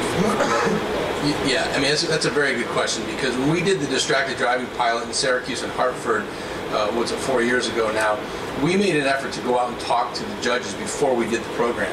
Because we said if we have the law enforcement out writing the tickets and doing the education, but the judges aren't enforcing the laws, it's not going to have an impact. And I think there was like a 97% conviction rate in Syracuse when we did the project. So you're right, it's a good question, but I think the victim impact panels that you saw that I talked about in Warren County and Washington County, and now they're spreading to Saratoga County. And you know, we have Joe McCormick here, our traffic safety resource prosecutor, who is going to be talking to the DAs. You know, trying to get more district attorneys to follow up on these convictions, and we're talking to the judges. You know, we have law enforcement liaisons in New York to get the message from us to the law enforcement. We have a traffic safety resource prosecutor to talk to the law enforcement, and we now have a judicial liaison, and her job is to take our message to the judges across the state. And again, when we bring the victim advocates to the judges and say, this is the impact of your decision. You know, if you continuously write, you know, parking on the pavement instead of a speed violation or a distracted driving violation, and they continue to drive, this is what happens. You know, so hopefully it's going to take hold. But judges are a tough crew to change, so we're going to continue to work with them. Yes. Well, the other thing is, for years, car crashes were actually considered to be lesser infractions than other violent crimes. And so the whole concept of manslaughter or assault in a vehicle was always considered to be a lesser crime than somebody who actually attacks. And essentially, the results are the same. And so is there a change in the judicial system that is actually accommodating that now? I am going to table that question until my expert, Joe McCormick from the District Attorney's Office, can answer that. You'll address that, right, Joe, with depraved murder? Yeah. The simple answer to your question is yes, but I always refer to my experts for the expert answer. And Joe will talk about that. Yes. I actually have two questions. My first question is, you were talking about material that you received a grant for. Is there any way, like communities like mine, I work for my village, bringing educational programs to parents and youths pertaining to drugs and alcohol or anything like this distracted driving? Where can I get access to that information, so I'd like the pamphlets, so I can bring that back to my community? I guess I'll answer that because we're the Highway Safety Office in New York State, and unfortunately funding is down, but we do have some materials. But I guess what I would ask you to do is reach out to your traffic safety board. Every county has a traffic safety board. Get on their agendas, try to find some materials through them. There are some grant opportunities where we do have brochures and pamphlets, but every single county has educational programs. What county are you in? Westchester. Westchester County. So get with me after. I'll put you in touch with the traffic safety board there. Maybe talk to the district attorney's office. Maybe there are some programs that are going on. You want to talk to kids in schools? Yes. Yeah. I mean, there are materials. They're limited materials, but hook up with me afterwards and we can talk. Okay, and my second question is the law consistent throughout all of New York State pertaining to distracted driving with cell phones? Yes. Yeah, the law is consistent. I have a question, a couple questions. The first one is, Mayor Cuomo, he just raised it to $150 fine and 5 points. My question is, if it was raised to $2,000 and lose your license, do you think that would make any type of difference at all with the teens or adults in their, I'm just saying, if you made it that much stricter, would it really cut down in regarding the people besides just the awareness?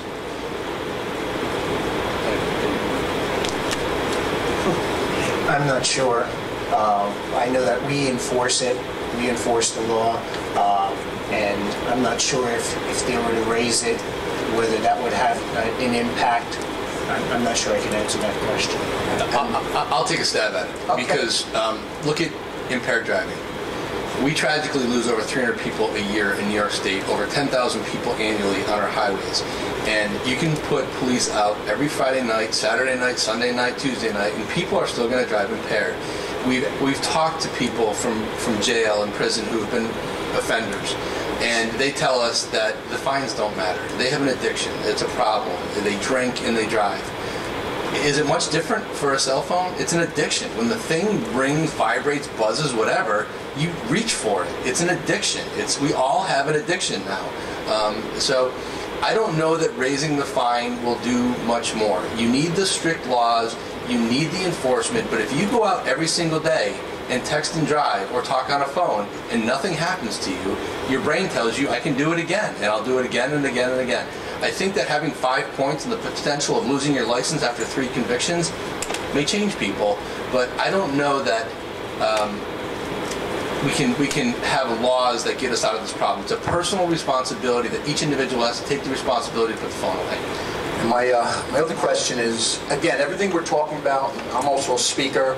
I'm getting very much involved in this because of what happened to me, but at least I'm here and I'm alive. Is all about awareness. Awareness, awareness, awareness. Like you said, you have the police, you have everything that you can possibly do. The biggest problem right now, obviously, is texting and cell phone use. That's rising heavily, even though drinking and driving is still number one. My question is more of people not understanding is that there's so many other types of distractions that it's not just the texting and the cell phone. And is that also bring aware? And I'm not just talking about eating and drinking and shaving and all the other things that I talk about when I teach my 6-hour defensive driving course. There's so many other things, and the other things that is missing of all these different things, what I teach about is really the mind. The mind is the biggest distraction of all, whether you're texting or driving. And is there being more an enforcement regarding everything? I mean, you can't just go and someone gives some, you know what, I saw you were thinking about your ex-wife, I'm going to have to give you a ticket. I mean, you just can't do that. You can't police it, but how are you thinking they would do more of just awareness on everything, because that's a major issue driving on the road? Well, as far as law enforcement, we have the laws for texting and cell phone use. As far as the other distractions, we're limited in that respect because we don't have particular laws for all the distractions you could possibly have. So that's why we approach it with education and we approach it with the enforcement, it's not just the enforcement that's going to get the job done. And with GTSC and working with other agencies and having other partners, we have to be able to address this in multiple avenues in order to resolve the issue. And I think we have, because we're doing this streaming live and we have interaction through Twitter and email, we have an online question. This is from someone in Connecticut. They said, regarding the tickets that are given out for distracted driving in the point system or the sitting on the victim impact panels, if one does not contest the ticket and just pays, does this still happen? Meaning, do they still get the points? Yes. Is there more of a penalty? Yes. Yeah, I have one more question, and it has to do with the discretionary nature of enforcement, especially in Connecticut, because that's where I'm from. But often, it's not squeaking now. Often a state trooper will give it a warning, written or verbal warning to someone after a crash, even though the evidence is there that they made a huge mistake. And any crash that even destroys a car is going to kill somebody if somebody was in the way. And that concept of giving warnings after crashes, it seems as though there's already proof that they did something very wrong, and that should be perhaps enforceable at a higher level. Well, I can't speak on behalf of Connecticut, but I know for our agency we take distracted driving very seriously. We issued many tickets. We issued about 60,000 last year. And as far as with accidents, unless they admit that they were using their cell phone, and this is not for fatalities, this is for less serious accidents. Unless they admit they were using their cell phone and there was a witness, there is nowhere we're going to know whether they were texting or on their cell phone during a minor accident. I'm just going to defend my state partners in Connecticut. They don't, as far as I know, they take distracted driving extremely seriously as well. They were our sister state in the pilot, and they take it very seriously as well. So We're going to take our last question. Hi. My question is, I love what I've heard so far, and I'm in AA for almost 20 years, and I remember 20, 25 years ago, the reaction in New York City to driving drunk and the way it's perceived now is completely different. The reaction to people smoking 25 years ago, you'd be in the room and half the place would be smoking. Now if you light up a cigarette, you know, people look at you and thankfully that you're crazy. So trying to change the mindset of people is probably paramount to getting this problem solved. But my question is, being in AA, I've sponsored people who have, you know, driven drunk so many times that they can't get into a car, they have to blow into something or something to make sure they blow alcohol up. So you have to prevent people from doing what they want to do. And it seems to me that this problem, and I've been, you know, I'm not an expert by any stretch of the imagination, I've been following it for several years, is to try to prevent people from doing this. You're saying it's I think it's a habit and an addiction, but is there a way, you know, with the texting and the driving, is there a way to shut off the phone, a good way, a usable way to stop the people from doing what they want to do, so that after a course of time, over time, it just becomes just the way it's a habit to talk, it's a way to habit not to talk. Putting on your seatbelt used to be, you know, I would put my seatbelt on behind me or try to take the thing out because I hear that binging. Now I just get in the car and I just put it on because it's just a way of thinking. So I hope that makes sense. Yeah, no, it makes sense. In the simple answer to your question, there are technologies already out there that do that. There are apps you can put on your phone. There are devices you can put in the car to jam it. Here's the problem. It jams it for everybody. So if you're driving to Myrtle Beach and you got your kids in the back and they want to be on the internet while you're driving, it's going to block them as well because the vehicle's in motion. I do know there is somebody who is, and it'll take time, but it'll be there, that'll be able to look at just the driver compartment and isolate that phone. And I think that's what it's going to take to finally get there. I know I said we were going to take one more, but New York's Finest has one quick question. Sorry, I just have one quick question. They compare distracted driving to drinking and driving. I'm just curious, is there any talk about increasing the penalty for, let's say, if there's children in the car? For example, aggravated DWI as opposed to just a regular cell phone ticket. That's a really good idea. Yeah, I will, as you heard, the Deputy Secretary wants a debriefing. I think that'll be something we'll talk about. I think it's a good idea.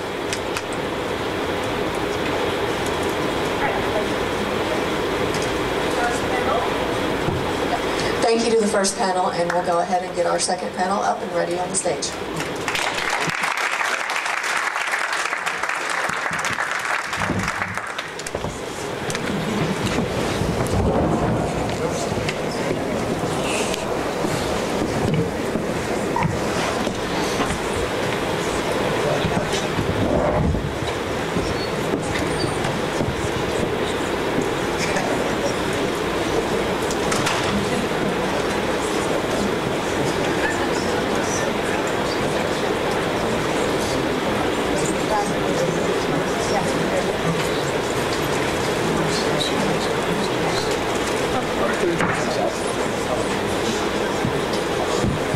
How am I doing that?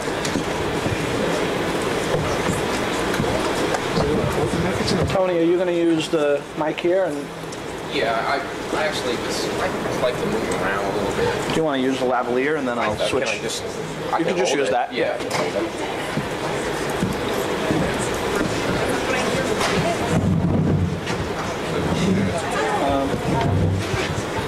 I don't know if he wants to try to start. I was going to. I told him I didn't push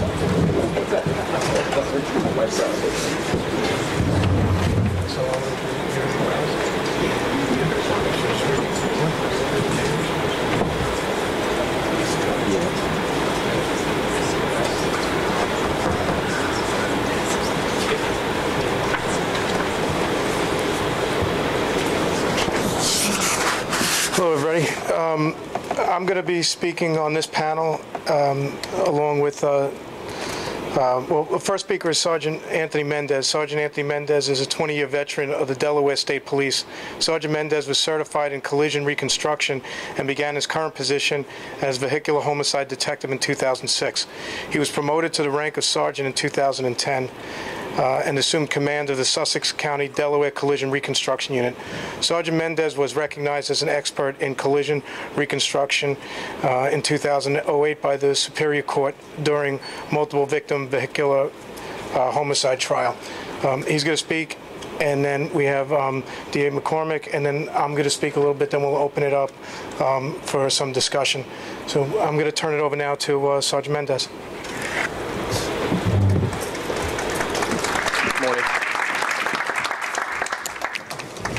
Good morning.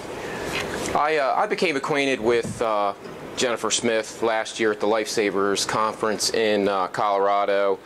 I put together a presentation which was given to some troopers in Delaware to enhance their ability to go out and enforce the distracted driving laws, much similar to the sight vehicles and the Tahoes and things of that nature, how to effectively use marked cars and unmarked cars to go out and aggressively enforce the distracted driving laws.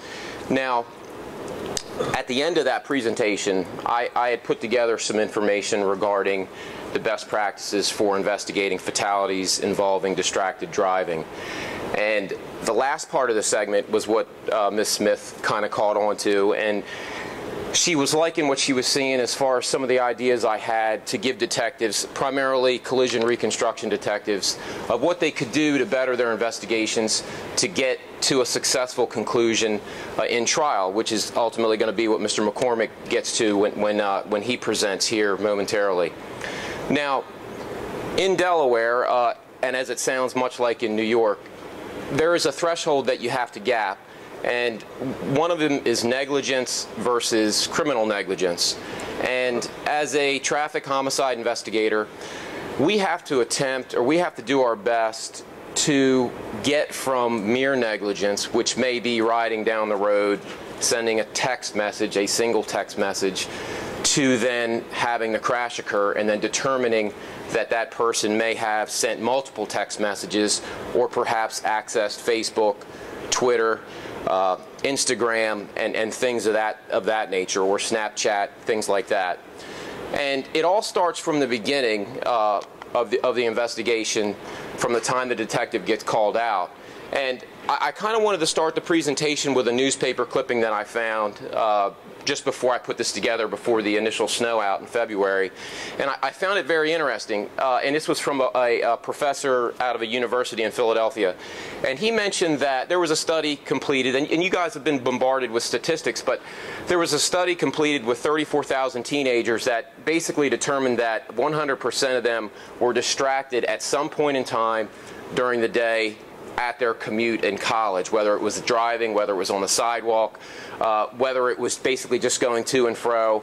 And then the article actually kind of goes right into what I'm trying to explain. And the author of this, Mr. Jim Mahart, said that after a car accident, a driver or a cell phone user will lie to police in front of their children to cover up their conduct, to lessen the effect of the crash or the ticket the summons they're getting ready to get. And then it kind of goes into crash investigation as to, after it gets determined that a crash has happened and they're still trying to cover it up, you know, what the investigators have to then do to get the investigation to the next level. And the overview of what I'm about ready to explain is it's going to start with crashes that are predominantly the result of distracted driving. As a traffic homicide investigator, years and years ago, when I would arrive on a scene or when I would get called out to a scene, some of the things that initially go through your mind are DUI, alcohol. You know, then we kind of went through the hash, we went through the crack cocaine, we went to heroin, and then we kind of went away from some of those things, and then prescription drugs came in, your Xanax, your Oxycontin, and things of that nature, and then heroin kind of came back. And now, we still think of those things predominantly. However, cell phone usage is way up there. I'll give you an example. I get called out to a crash at 2 in the morning, and I try to start right from the get-go. You take the call, what kind of crash is it? T-bone, intersection, red light, stop sign, something of that nature. One of the first questions I ask the sergeant that's calling me out is I need you to transfer me to the on-scene trooper. I need to speak with that officer so I can kind of find out what I'm getting into before I get there. Now, I want to find out some things, what type of crash it is the driver, the person at fault, critically injured, and where is his phone? It's much easier if I start my investigation from the beginning with that in mind. Where is the cell phone? Is it in the debris field? Is it in the wreckage? Has it accompanied him to the hospital, he or she to the hospital, which is something I'll touch on here too. And also, regarding the phone, we're also building the investigation to solidify the criminal or the negligence, pushing it to criminal negligence. And some of the other ways that we do that are through our examination at the crash scene, what we find, and a lot of times what we don't find at crash scenes, which can indicate distracted driving, and also cell phone recovery, which I briefly touched on. I'm also going to talk a little bit about cell phone records, which are not the end-all, be-all of a vehicular homicide investigation involving text messaging. It can be very difficult at times to put together an entire investigation based on cell phone records. And also, I'm going to kind of get into a forensic imaging of cell phones, which is a new tactic that we have started using in Delaware, which is very useful for getting texting data, web usage, chats, instant messages, Instagram, Twitter, things of that nature, to determine if that's actually being used when the crash happens. And I'm also going to kind of push it in another direction. When we're trying to get to that criminal negligence, there's other technology in the vehicle that we use which can also get us there. And the airbag control module in the car, which is basically keeping track of multiple things that when the car is going down the road, your vehicle throttle percentage, your speed, your braking, whether or not you're wearing your seatbelt, your headlights, engine fault codes, things of that nature. We can also use that to perhaps solidify distracted driving, or even rule out some other things, like when somebody lies to you and says they fell asleep. How we can then perhaps use that information to kind of push that falling asleep thing aside, and then bring in, okay, well, you weren't falling asleep because we have positive steering angle 4 seconds prior to impact, and then 1 second before impact we have negative steering, which is you reacting to that as you're approaching the crash scene. And I'll kind of summarize by putting all this together for search warrants for officers, some techniques and some things they can put in their search warrants to get them through the magistrates, get them approved by different judges, to push your negligence investigation up to the criminal negligence. Now, crash scenes that I have here that you're about to see, they are fatalities that either myself or 3 of the detectives that were co-workers have investigated over the course of the last 5 or 6 years. And they're crashes that are predominantly, from my experience and from their experience, resulted to distracted driving. Your high-speed rear end, and when you have your high-speed rear end, you're typically not going to have any pre-impact braking. You're going to have perhaps witness testimony that the vehicle went off the road at a high rate of speed. There was no steering input to the left or right, and basically they hit a stationary object and came to rest. Now, with those types of things, we're able to then download these cars and actually determine there was no braking or there was no steering. And that's something that we're able to then put in later on to push it to the criminally negligent level of the investigation. Your head-ons, also your failure to maintain lanes, are predominantly, from my experience, and now there's other factors involved. You know, it could be alcohol or intoxication, maybe a medical event or something along those lines. But your head-on crashes are also considered predominantly the result of distracted driving. Your failure to maintain lane, and I mentioned this earlier, and I'll kind of go into, if we have some investigators here, I know there's some troopers in the back, some other law enforcement officials. When you get to these crash scenes as an investigator, you're looking for evidence that is going to solidify your idea that distracted driving was a factor. With this particular crash that you have in front of you, you have a multiple victim fatality head-on into a tree. And you notice at the bottom behind the rear bumper of this Toyota that there is no pre-impact braking, there's no scuffing, there's no furrowing, there's no disturbance to any of the foliage or the leaves. We have a vehicle that just simply drives off the road, goes head-on into a tree, which was then solidified by the witness that was directly behind him, that then gave us the information that not only did it drive off the road head-on into a tree, which resulted in the death of the driver and passenger, but also, and before the crash, was accelerating, decelerating, crossed the center line prior to doing this. Now, additionally, you have your stale red lights and your stop sign runs. These are crashes that are also predominantly the result of distracted driving. What we have here is a T-bone crash where actually when I assisted the medical examiner loading this female victim into the wagon, the morgue wagon, we actually had to peel the phone from her hand, her fingers off the phone. Basically, we have a van that you see at the top coming from your right to the left. Van's required to stop. The pickup truck that's off to the top left is going from down to up. He has the right of way. She completely runs the stop sign through the stop bar, takes it in the driver's door. She's deceased on scene. Some of the things we look for from a collision reconstruction angle is, was there any evidence to suggest that there was distraction on both parts? Well, with this particular wreck, we have the pre-impact braking on behalf of the person that wasn't at fault. So we know that he was in fact paying attention and saw this white van coming across from right to left, tried to avoid, was unable to. Now, I'm going to kind of go into cell phone recovery a little bit, because this can be a little bit tricky. Getting the investigation from just basically sending a text message to pushing it to the point where they were excessively using it. Well, the first thing we got to do is actually get a hold of the phone. Now, as an investigator, one of the best tools you're going to have is, while you're en route, you got to get a hold of that first responding trooper, or perhaps if you have a state police helicopter that's transporting your victim, get a radio call to them. Determine if the phone is in possession of your victim or your suspect, depending on the angle of the investigation.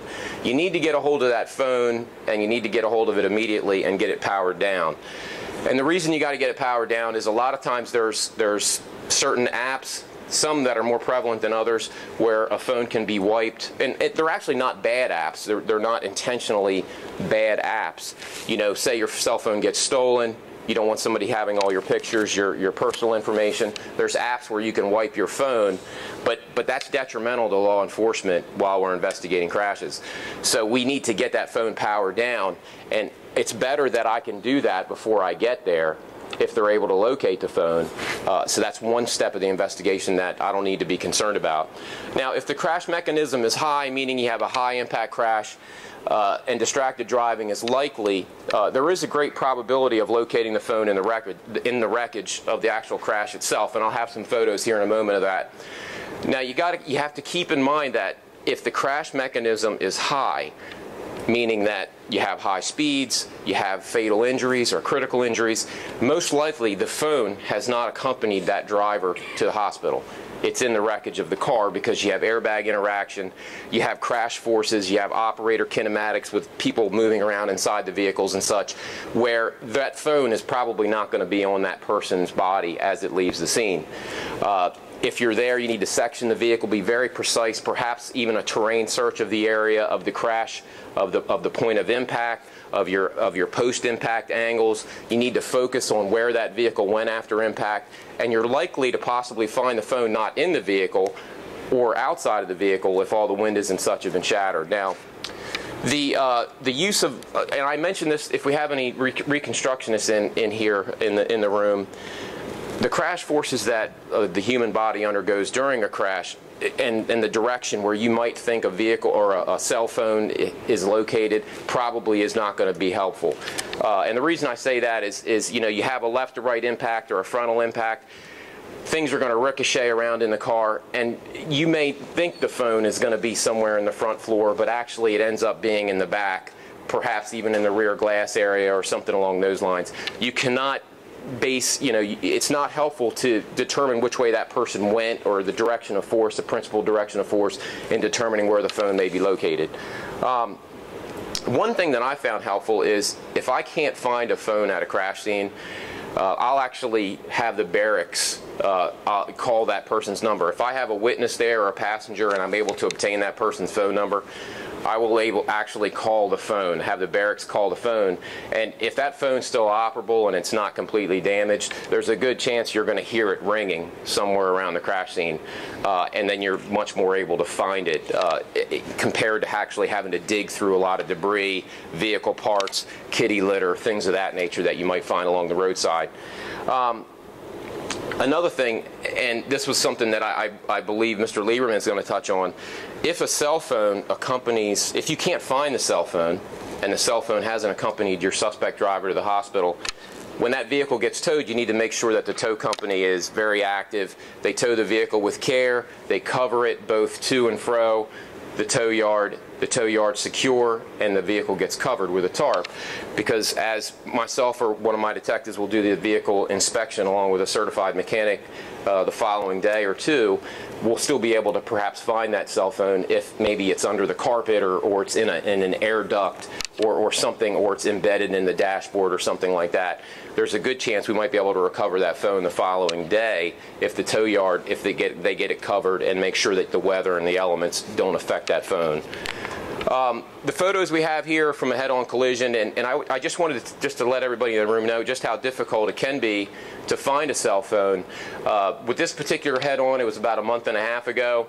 The vehicle on the left, the van that has the roof cut off of it, was actually our suspect vehicle, and I believe that he was texting at the time. I don't have all the records back at this point, but as I was scouring the wreckage, I was able to find the phone, which I've circled in red. It was actually on the ground outside of the vehicle in the area of that ball joint tie rod that you're looking at that's down on the ground. And another important thing that I want you to notice on this particular cell phone is cell phone damage can be indicative of the type of crash, not the type of crash, but it's an indicator if it was in the person's hand when the crash occurred. I know a lot of you folks in here have probably damaged your iPhone or your Droid and you've dropped it on the ground and you get a spider web kind of crack that goes across the screen. It's kind of a lazy forming crack from one end to the other. You can probably still use it, even slide your finger across it. But if a cell phone, especially a smartphone, has interaction with an airbag, you'll typically have a lot of shattering right around the top frame, because if it's in the person's right or left hand, typically the airbag's going to detonate about 180 to 200 miles an hour, push back, then shove the phone back into the driver. The top of the cell phone, which may have actually some talc powder from the airbag being packed, is a good indicator that it was in the person's phone when the crash occurred, and also some biological evidence.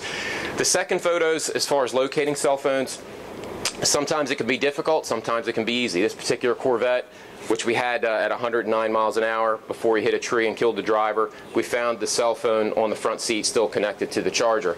Sometimes it's easy, sometimes it's not. The cell phone recovery, and I want to specifically mention this to crash detectives or maybe troopers that are going to go to the hospital. We need to once again get a hold of the cell phone. Now, in my experience, most drivers that are involved in crashes have not considered the possibility that law enforcement are going to seize their phone. And the idea that they need to spoil data or delete data is not forthright in their mind, which we're still kind of lucky about. That could change as time goes by. But time is of the essence. And when I mean time is of the essence, we need to make sure that an officer accompanies or responds to the hospital in a timely manner to either when the helicopter arrives or when the ground transport arrives, to then keep track of that phone, if the phone is on that person's, or if the clothes get cut off of that person, to make sure that we maintain the integrity of the phone. Because if any family member is allowed in that room when that person's being treated, there is a chance that you could have evidence contamination and perhaps even a deliberate removal of evidence, because people are getting smart to the fact, I mean, a mother or father that goes into the hospital knows that their father or son, or I'm sorry, their son or daughter is a busybody on their phone. They're constantly texting, things of that nature. You never know. A parent could think, well, this phone is in here, let me get rid of it before the police get here, because it's once the cell phone is not around anymore, it makes things a lot more difficult, because then we're relying on cell phone records, and they're not the greatest thing to prosecute a case with. Now, if the person is uncooperative at the hospital, meaning they do not want to turn their phone over to you, I have some suggestions listed here, and they're all based on your department's policy and the Constitution. We don't want to violate anybody's rights, but basically we want to maintain an officer's presence and make sure they don't use the phone. And for two reasons. You don't want any data added if you can avoid it, and you don't want any data deleted. We need to make sure that the investigator, and I suggest having a search warrant template on your in-car computer that just needs a few things put in it, like the date and time of the crash, the location, the circumstances, so you can then formulate this search warrant in a timely manner so you can get it sent or emailed to a magistrate, and then perhaps go in front of a video phone or maybe even like a video chat kind of thing, where you can then see the judge, he sees you, and you can then get this warrant signed and maybe faxed to the ER and get it there very quickly, so then you can then take possession of that. Now, the search warrant, if the person starts to delete data or use the phone, then my suggestion would be you would just go into an exigent kind of circumstance, and you would forcibly remove the phone from the person, and then you give them the search warrant later on. And I believe that under the rules of evidence, persons destroying the evidence, you can make every effort to retain that, and then you're going to go back and backtrack with a search warrant later on. But once again, I just want to make sure that whatever your department's policies are, we need to make sure that we follow those regarding tampering with evidence. Damaged cell phones. Someone might think that, okay, well, this iPhone or this Droid or this flip phone is completely damaged and it can't be imaged, or it's of no use. But what the damage does is it can kind of tell us, once again, if it was in the person's hand when the crash occurred. And typically the older style flip phones, I don't see them around too much anymore. Typically you're older. I know my mother, who's 70 years old, actually 80 years old, still uses a flip phone. And she's probably the only one of my family that still has a flip phone. Everybody else has graduated to a smartphone, and with the smartphone comes a lot more issues. And but as far as damage is concerned, the smartphones have shattered screens, which I mentioned earlier, typically towards the top of the frame. And you may have the airbag powder that's embedded in the shattered areas. And another very important issue that I've seen with some cell phones is I've had blood and skin that are embedded in the shattered, cracked areas. that are a strong indicator that a person's fingers were on the phone, or even perhaps the phone was pressed between the person's face and the airbag. And you may be able actually to determine that, because your airbag injuries, I know there's a lot of doctors in here, but just from a police investigator's perspective, an airbag deployment injury typically causes a red abrasion or a rash. And as you go in with your digital cameras, if you have injuries that are consistent with a cell phone against somebody's face or against somebody's chest, you can actually match those injuries up with the style cell phone the person has. Meaning, if they have a rectangular mark on their right cheek as a result of the airbag crushing the phone against them, that's very good evidence to have to show that that person was on the phone. Now, I'm going to go into cell phone records and some of the reasons why why they're good and why they're not so good. And a lot of it has to do with the amount of time, from my experience, the time it takes to get them back. And as far as, it's much easier to establish during the initial stages of the investigation and can create lengthy delays as far as the wrong carriers and so forth. When you're getting a cell phone records, you need to make sure that you have the correct cell phone number. And I find it much easier to get your cell phone number from your passengers that are riding with this person, and then also family members at the hospital. Now, when I mean family members at the hospital, I'm typically letting them know that either a loved one has passed away, or perhaps a loved one is a suspect in somebody else passing away. But I do try to obtain that information before I fully let on the reason I'm asking for it. And sometimes the reason I say that is that if they know that their loved one has caused someone else's death and a police officer is asking for a cell phone number and carrier, they may start to put two and two together, and it becomes a little more difficult. Now, I find if, when I'm talking to a mother or father and I say, your son's been involved in a crash, can I get some information, date of birth, address, employer, so forth. Does he have a cell phone? Yes. I said, do you mind telling me who the carrier is? That way I can get that information immediately, and I'm not trying to backtrack later on. There are some other aids that we have in law enforcement to determine who the carrier is. There's some websites, phonefinder.com, we use that quite frequently. And the phone finder, you can enter the person's phone number, and the last known carrier will in fact come up, and you're able to get some information that way. Now, and there's another way that we have that I begin using which carrier it is. You can actually, if you know the phone number for the person who's driving this vehicle, you can send a text message to that phone and see whether or not he gets it or not. With the phone number, for example, with VText or with Sprint or with AT&T, basically you follow the phone number with either vtext.biz, messaging at sprintpcs.com, or the txtatt.net. And if that message arrives at that phone, basically you're kind of shooting messages out there to see which one finally hits on that person's phone. And then you're able to determine the cell phone carrier as to whether or not any of those messages actually reach that person's phone or not. And the reason we need to find that out is I've had an investigation where you request cell phone records and you have the wrong carrier.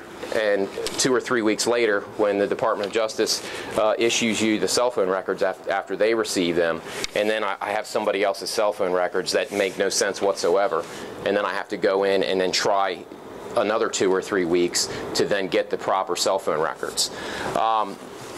Now, one of the other things I wanted to mention was your cell phone call logs. And this can go on to solidify your case if you're investigating a criminally negligent vehicular homicide involving a cell phone. And you're able to establish the area where the call was made, the date and time the call was placed, the duration of the call in seconds, and basically this is the least invasive type of search that we have. And I'm able to get these cell phone records by simply calling. If Mr. McCormick was a prosecutor in Delaware, I would call him on the phone. I would say, Mr. McCormick, I'm at a vehicular homicide case. I have no tire track evidence. I have a high-speed rear-end crash. 2 people are dead. I suspect the person was on the cell phone. I found it in his possession. I have damage on the top, which is consistent of cell phone use. Can I get a subpoena for the cell phone records? And Mr. McCormick would then, he would say yay or nay, most likely yay, and he would issue, definitely yay, definitely yay. I got Tony calling me up, I'm just saying okay. He will then sign a subpoena, and I can get those cell phone records just on Mr. McCormick's signature. And in other jurisdictions, that's not the case. I found out in certain areas that type of information would have to go to a grand jury, where the trooper or the detective would have to go in, present that evidence to the grand jury. The grand jury would then determine whether or not that's a good warrant. And then you have a time delay because those grand juries don't convene that frequently. Texting logs. Texting logs are, now I'm not talking texting content, I'm just talking texting logs. In Delaware, I need a little bit more invasive of a search warrant, sort of like a wiretap almost, to get the actual texting content. However, I can get a texting log issued to me, a texting log subpoena. The texting log just tells you that a text message was sent, who it was sent to, who received it. It gives you the phone number of the sender, the phone number of the receiver. And you can see in chronological order throughout the day or throughout the hour or the minutes the text message that came and went. Now that's very important as far as the crash investigation is concerned, because you can pretty much nail down very close when the crash occurred, especially if you have good witnesses. If you have good witnesses that called 911 immediately after the crash, you're able to then look at that witness's phone. Okay, 911 was called at a certain time. You get the cell phone records, and sure enough, the time that the crash happened was within seconds of multiple texting activity. That type of information can be helpful to then push that investigation from the negligence to the criminal negligence side. Now, texting content, and I know there was a representative in here earlier that I met. I apologize, I don't remember his name, but he was with AT&T. Now, some of this information that I have is a little bit more focused towards Verizon. But currently, as I know it today, Verizon is the only carrier that we can still get texting content from, but it's very volatile. I need to get a search warrant. I need to get a hold of all the data and facts to support a search warrant, get it to a magistrate, and get it to Verizon within 5 days. Within 5 days, the information is gone. Now, other carriers, it's much more volatile, and it's a lot of the times with other carriers, it's typically deleted as soon as the message is received. That doesn't mean we can't get it. And the next thing that I'm going to go into is the forensic imaging of the cell phones, which actually, in my opinion, is probably the best way to get the information from the cell phone. But if we go into some of the text messaging, the actual content of the text, what you see here is a text sent by a female driver who killed her friend who was seated in the rear of her vehicle unrestrained. Her first text when she got back in her car was, "I just got to my car." Now, what that tells us is the message was sent at a certain time, and its arrival and its final disposition. Now, we then turn this into a log, and that helps prosecution, probably something that Mr. McCormick would like to see, because we're actually printing out in our own typing the actual seconds, the minutes that the texts were sent, and the actual content.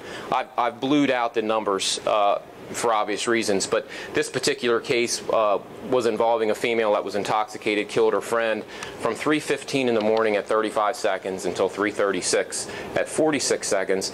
These were the activities that were going on in her car, and we were able to obtain these from the actual texting content records. Just got to the car, who's this? There's a little domestic that went on between the two.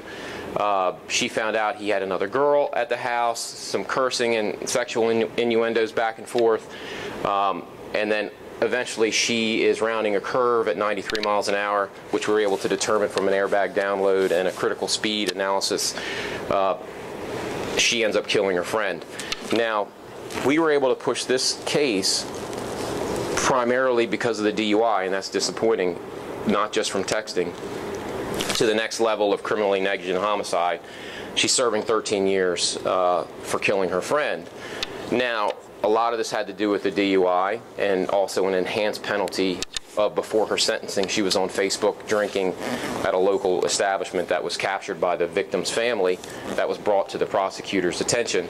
But these types of things are what's needed from officers to build your case as far as your call logs are concerned and your texting logs. And this data can be obtained from your cell phone records, your texting records. Now, the pictures that I have on the screen now is kind of the next new thing that we're using, the techniques that we're using. When I'm saying a forensic analysis or an imaging of a cell phone, when we recover a cell phone and we want to determine the texting content, web page visited, Instagram, Twitter, Facebook, you name it, we're able to establish that through forensic imaging. The unit that I'm in command of, the Sussex Collision Reconstruction Unit, we don't do that ourselves. We forward the phone to our high-tech crimes unit that also handles all the child porn and the computer analysis and things of that nature. They take our phones after we obtain a search warrant, and they will copy the data, and they will preserve it, and then they give it back to us. One of the things that's required is we have to provide a time frame. And the time frame that we have to provide is if the wreck happened at 10 a.m., you know, we need to be as minimally invasive with time as we can, meaning at 10 a.m. to 11 a.m. is probably the time that I'm going to want that information. So I can get a little bit of data before to find out what they were doing before the crash, and I can substantiate when the crash happened, because obviously if it's a high mechanism crash, all the activity is going to stop. Now, and also it eliminates some other headaches that you can get into later on. If you ask for too much information, you might end up finding things on that phone that push the whole investigation in a different angle. But when we do the search warrant, we get the data back from our high-tech crimes unit. Some of the things we have that we get are your chats, your texting, your instant messages. You get the person's contacts, their emails, data files, resources, thumbnails, you name it. Web pages visited, Facebook. Over dinner last night, I was with Ms. Smith. We were talking about Snapchat. Snapchat is one of the newest things that's out now. And I was not personally familiar with the volatility of that data. So this morning I reached out to our high-tech crimes unit, and I had determined that they cannot get Snapchat off the phone. So currently Snapchat, which is an app I'm not greatly familiar with, however, the younger generation most likely is familiar with it, the text messages are gone immediately. Once they're sent, they're gone, they cannot be retrieved. And even through the forensic analysis, it cannot be retrieved. Now, getting back to the search warrant, or I'm sorry, the forensic imaging, the search warrant is necessary, and if the phone is damaged, the good thing about it is we can rebuild it, or the high-tech crimes unit can rebuild the phone. They have parts and pieces of iPhones, Droids, you name it. They can rebuild it, they can power it up, they can extract the data, they can remove the SIM card, do whatever they need to do to get the data from the phone and get it back to us, and actually a pretty timely manner. Now, password protected phones, if you're wondering about password protected phones, currently they can break into any phone. I don't mean break into a phone, I mean access a phone. That's probably the wrong word to use. After they have a search warrant, they can access the data on the phone, even if it's password protected, with the exception of the new Apple iPhone. Now, I'm told the new Apple iPhone, what they do with the new Apple iPhone is they package it with the search warrant and they send it off to Seattle, Washington, to then have Apple perform the forensic imaging, and then Apple sends the data back to us. And one of my questions was to the analyst or the imaging officer was, how long does that take? Because time is a lot of time of the essence in these vests. It can be of the essence. It was about 3 months to get the data returned. Now, one of the things he also has to do is he has to ensure that the data he's giving me, it conforms to the limitations of the search warrant. Because if we go into a prosecution case and the search warrant, the data doesn't conform to the search warrant, that could be a legal issue that we have to face after the fact. Now, collision data recorder. The airbag control module in the vehicle is very helpful for a couple reasons, and I mentioned them here: throttle percentage, steering angle, and braking status. If you're inattentive or if you're distracted, these are the data. This is the data on the module that is helpful to build your case. Now, what I have here is a photograph of a module that was removed from a vehicle involving a fatality that was then imaged back at our office where we were able to obtain the data off of it. And some of the information that you're getting, in addition, speed is great. I mean, speed is phenomenal. We're able to, if you're able to substantiate the speed through other means of reconstruction, it's a great tool to have. But I'm primarily focused on the distracted part of it and whether or not they applied their brakes. And this information is easily obtainable through the airbag control module download. Now, I also wanted to mention steering angle. And steering angle can be different from manufacturer to manufacturer. For example, if you suspect somebody was distracted and they're going into a crash, you've downloaded this information, you know they were going 50 miles an hour, about 73 feet per second, so you can back them up, back them up, back them up. If you've got 10 seconds of pre-crash data, you can start backing them up on that roadway. You know how far back they were when the steering angle was taking effect. Now, if you have some manufacturers are different. If you look at this table in front of you, you see steering input is a 3, 4, 4, 1, 1, and then you have negative numbers. Now, some manufacturers is positive numbers left, negative is right, and vice versa. With this particular illustration, the negative steering is right, positive is left. What we're trying to establish here is you have a gradual left turn of the steering wheel, basically 3 degrees from dead center, top dead center, to the left. 1 sec, and then if you have 2.5 seconds before that airbag wakes up, you're starting to get some right steering. And then as you go into 1.5 seconds before the crash, you have a -1, meaning that he's barely, the steering wheel is barely moving. And then suddenly, a ½ second before the crash, you have a 14-degree steering angle followed by a 64-degree steering angle. So you can then use some of that information on your search warrant or in your investigation to then show just how many seconds leading up to the crash that person was inattentive, which may push it to the criminally negligent level, which can then get that person some jail time and gets them away from just sending one text message to being 5 and 6, 10 seconds inattentive. Now, search warrant, case preparation, and these are just some topics that you should or need in your search warrants for officers. And then obviously the types of crashes, some of the things we went over earlier, the lack of evidence at the scene can be indicative of a distracted driving crash, evidence within the vehicle, the cell phone being in the car, and actually some other things too. You can have food in the vehicle, kids in the vehicle. Those types of things can be indications of distracted driving. It's not always completely a cell phone. The physical location of the cell phone and whether or not the damage is consistent with airbag interaction, biological evidence on the cell phone, witness statements, independent, who may have witnessed the crash, or passengers in the vehicle, your cell phone texting records, and your forensic imaging. And last but not least, if you can then correlate all that with your airbag control module data, you can then further that case, hopefully, and also, well, as far as your probable cause for your search warrant, you can then push it to that next level or work towards that direction.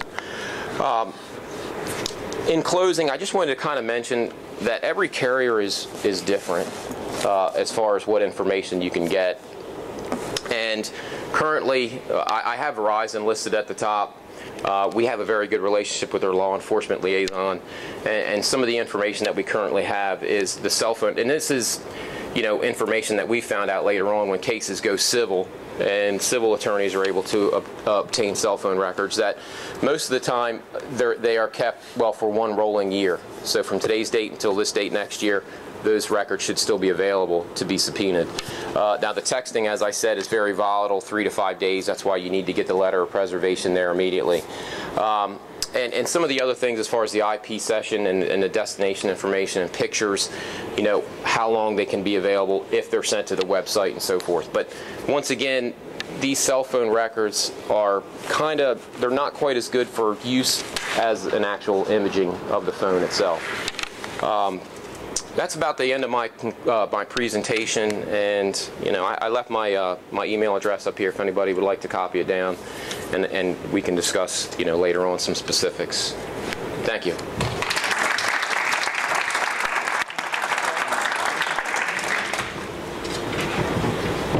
Thanks, Tony. See if my mic works.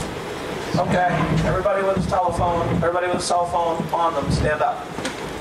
If you have a cell phone, stand up. And take it out. And do you have the ringer off?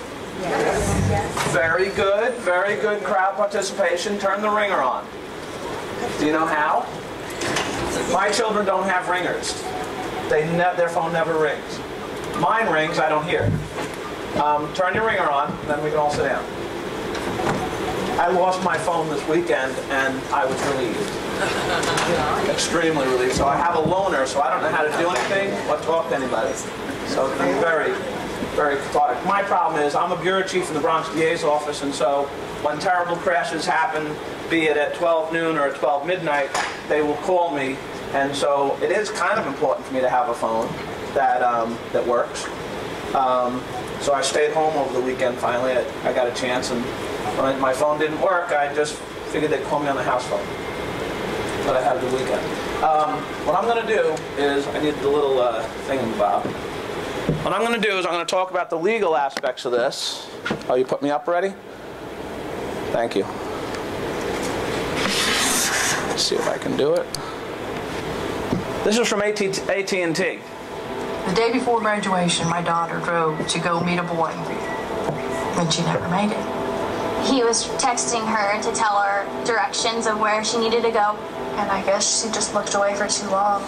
Today, she would have been 19 years old, exactly. I was on my way home. I had my girlfriend in the car, and I'm just reading a text message, responding. And the next second, I look up and I see a bicyclist crashing the windshield.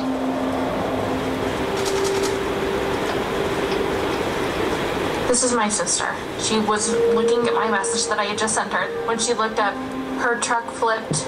She was actually ejected through the driver's side door, and she landed in the ditch. People will tell you over and over again, it's not your fault. But knowing that you were the person that she was talking to when she was killed, if I could talk to her one last time, I would just say, I'm sorry. It's a simple text message. Where are you at? 3 simple words. Can I steal this? I sent one stupid, meaningless text and killed a man. 4 little letters. That's what killed her.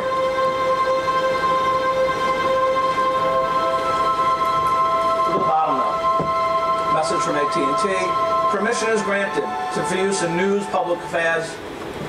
You don't know how nice that is of them. I'm a bureau chief in the Bronx DA's office, but I'm also the New York State Traffic Safety Resource Prosecutor. Thanks to Chuck and the Governor's Traffic Highway Committee, I'm responsible for teaching police officers, prosecutors, and sometimes judges around the state on issues affecting vehicular crimes. And so I now, once I came upon that and I saw that little thing that said I could use it, I show that in almost every training I do. Because that's what we're talking about here, is we're talking about awareness, right? We're talking about people understanding it. Mayor de Blasio is talking about Vision Zero. All of a sudden, I've been doing this a long time, but now all of a sudden there's a whole bunch of people in New York City who are all saying, well, how many people are dying? And how are they dying? And what can we do about that? Why do we have to put up with that? Now, in all fairness, when I started in the DA's office, which is not as long ago as you might think, there were 2,000 homicides, like violent felony homicides, like ba-boom, ba-boom, stabbing, right? There were 2,000 a year. Now there's somewhere around 380, 400. So we're living in a time, and that's across the country you have that lessening of crime. So we're living in a time where law enforcement, prosecutors' offices, hopefully judges, will look at this closer. We'll say, we don't have to have this. We don't have to have this happening. We can do something to change this behavior, and that's what we're seeing. Governor Cuomo, it's been talked about quite extensively. He's a car guy. He's like, what I've read about him is he's got like cool cars. I like cars, and it just it pisses you off. Like I'm coming up to the bridge, and there's 2 lanes that have to merge into one, and I'm a big believer in the zipper merge. I think the zipper merge is really the defining moment of social interaction in our world. That if everybody just works together, and one car goes, one car goes, one car goes, we all get there, and nobody's getting cut off. But of course, you don't see that all the time, right? And as like a driver, I'm paying attention all the time, and I'm like, well, that's not right. And then I got this guy in front of me, well, I don't know who it is, a car in front of me, and they're just like, this is all traffic. This is New York City, right? So it's always traffic. And they're slowing down, and then a whole bunch of cars get to go, which just pisses me off. And then they're going up, and then they're slowing down, and then they're not. And I'm like, what's going on? So I'm looking a little closer. I'm looking a little closer, and I'm right there texting. They're not just on the phone. You can see you've seen it. And I don't know. It was just the morning. I don't drink coffee, right? But I don't know what it was. But I just thought like on the horn, like rapid, like. And they look up in the mirror, and I'm like, put it down, put the phone down. Now, I'm not advocating that, okay? As I was doing it, I was thinking, my wife is really going to laugh when I get shot, right? Yelling at a person on a cell phone. So I'm not advocating it, but it was like a gut response. Maybe if we did all do it. What he did, one thought though I had. The trooper, Joe Izzo, imagine coming into work, and they're like, today you're going to have the governor in your police car and driving around. Talk about a horrible moment. And then they're going to be like, oh, we're going to put the governor in the front seat next to you and a camera and a news person in the back seat. You'd be like, what did I do to somebody, right? He handled it well, and I just love the governor. To go and do that. To go and see it for himself. That's impressive. That's impressive. You don't know. I've been in this area of law. I did regular homicides. I did drug gangs. I did wiretap. I did everything. And then finally life came around, and suddenly I was doing this because everybody's asking me the questions. I've been doing it a long time, and it's refreshing to see that level of commitment and interest by people who can change things, which includes us.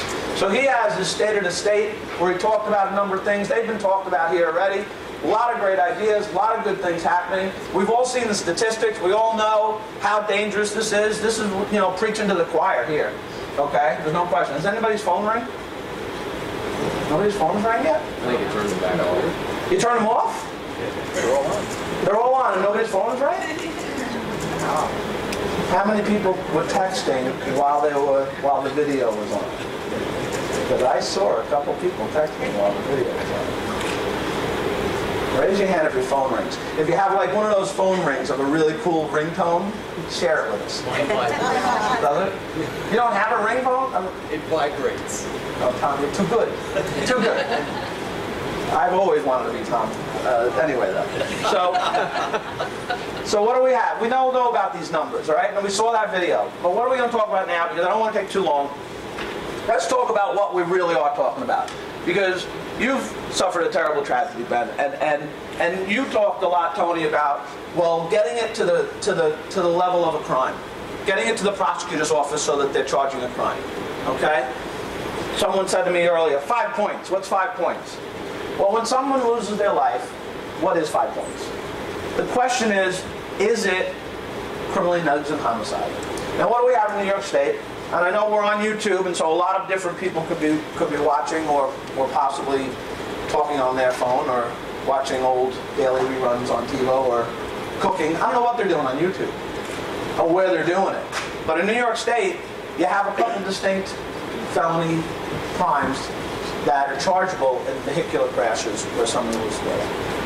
And the highest, of course, is depraved indifference homicide. And we'll talk about that later. That's very rare, as it probably should be. And then the next would be a reckless manslaughter, recklessly causing the death of another person. And then the bottom one is criminally negligent homicide. Well, I got to tell you, we do a lot of good things. We do a lot of things right. But we talked a little bit about judges before, right? Okay, let me tell you a little bit about criminally negligent homicide in New York. A lot of states have statutes similar to ours. But a long time ago, we had a crash where the Court of Appeals, which is our highest state court, they make the rules. They said that it's a gross deviation from the standard of care a normal person would employ, that has some sort of fabric or meaning of, or texture of moral blameworthiness. That's a troubling interpretation of the statute. You have intentional crimes where people take out a gun, boom, right? That's an intentional crime. Well, vehicular crimes are typically unintentional. The drunk driver who kills in a depraved indifference case drives the wrong way on a highway for 3.5 miles at a .28 at 70 miles an hour is creating a situation where someone is going to lose their life, but even still you're not going to say they intended it. They didn't intend, they didn't go out that night to kill somebody, right? We hear that all the time. But they create a series of situations, a series of factors that are going to result in it. And so when you look at criminally negligent homicide, it's not intentional. So why do you have this moral blameworthiness? What it's about is you set up a circumstance that's just so dangerous. As a society, we understand that if you make a small mistake in a vehicle, you make a small mistake in your kitchen, you drop the knife, that's life. You make a small mistake watching TV, watching American Idol, and drop your soda, that's life. In a car, you make a small mistake, you miss a stop sign and crash into something or hit a pedestrian, that may have catastrophic consequences, but it doesn't automatically connect to criminality. We've chosen to drive the cars. We've chosen to get where we want to go. And as universally across the country, Colorado is like the one state, they have this law that if you're involved in a fatal crash, there's a crime for it. That's very, very unusual. Most states look at it like, you gotta be doing something wronger than just wrong. And so that's where criminally negligent homicide. Negligent homicide, it doesn't exist. A negligent loss of life is a lawsuit. Criminally negligent homicide is when you've stepped up what you're doing. You've stepped up the risk. Classic is DWI. Okay? Classic is DWI because we all know how dangerous the effects of drinking, how it takes away your attention, how it makes you unable to process information rapidly. And so then when you're drinking, which alone is not enough, then when you're drinking and you go through the stop sign, which is what drunk drivers do, then you have sometimes a criminally negligent homicide. You might even actually have a reckless manslaughter off in charge. When you have the drunk driver who yaws off the road and crashes into the tree on the side of the road and kills a friend. That's a man too. That's a manslaughter in second degree.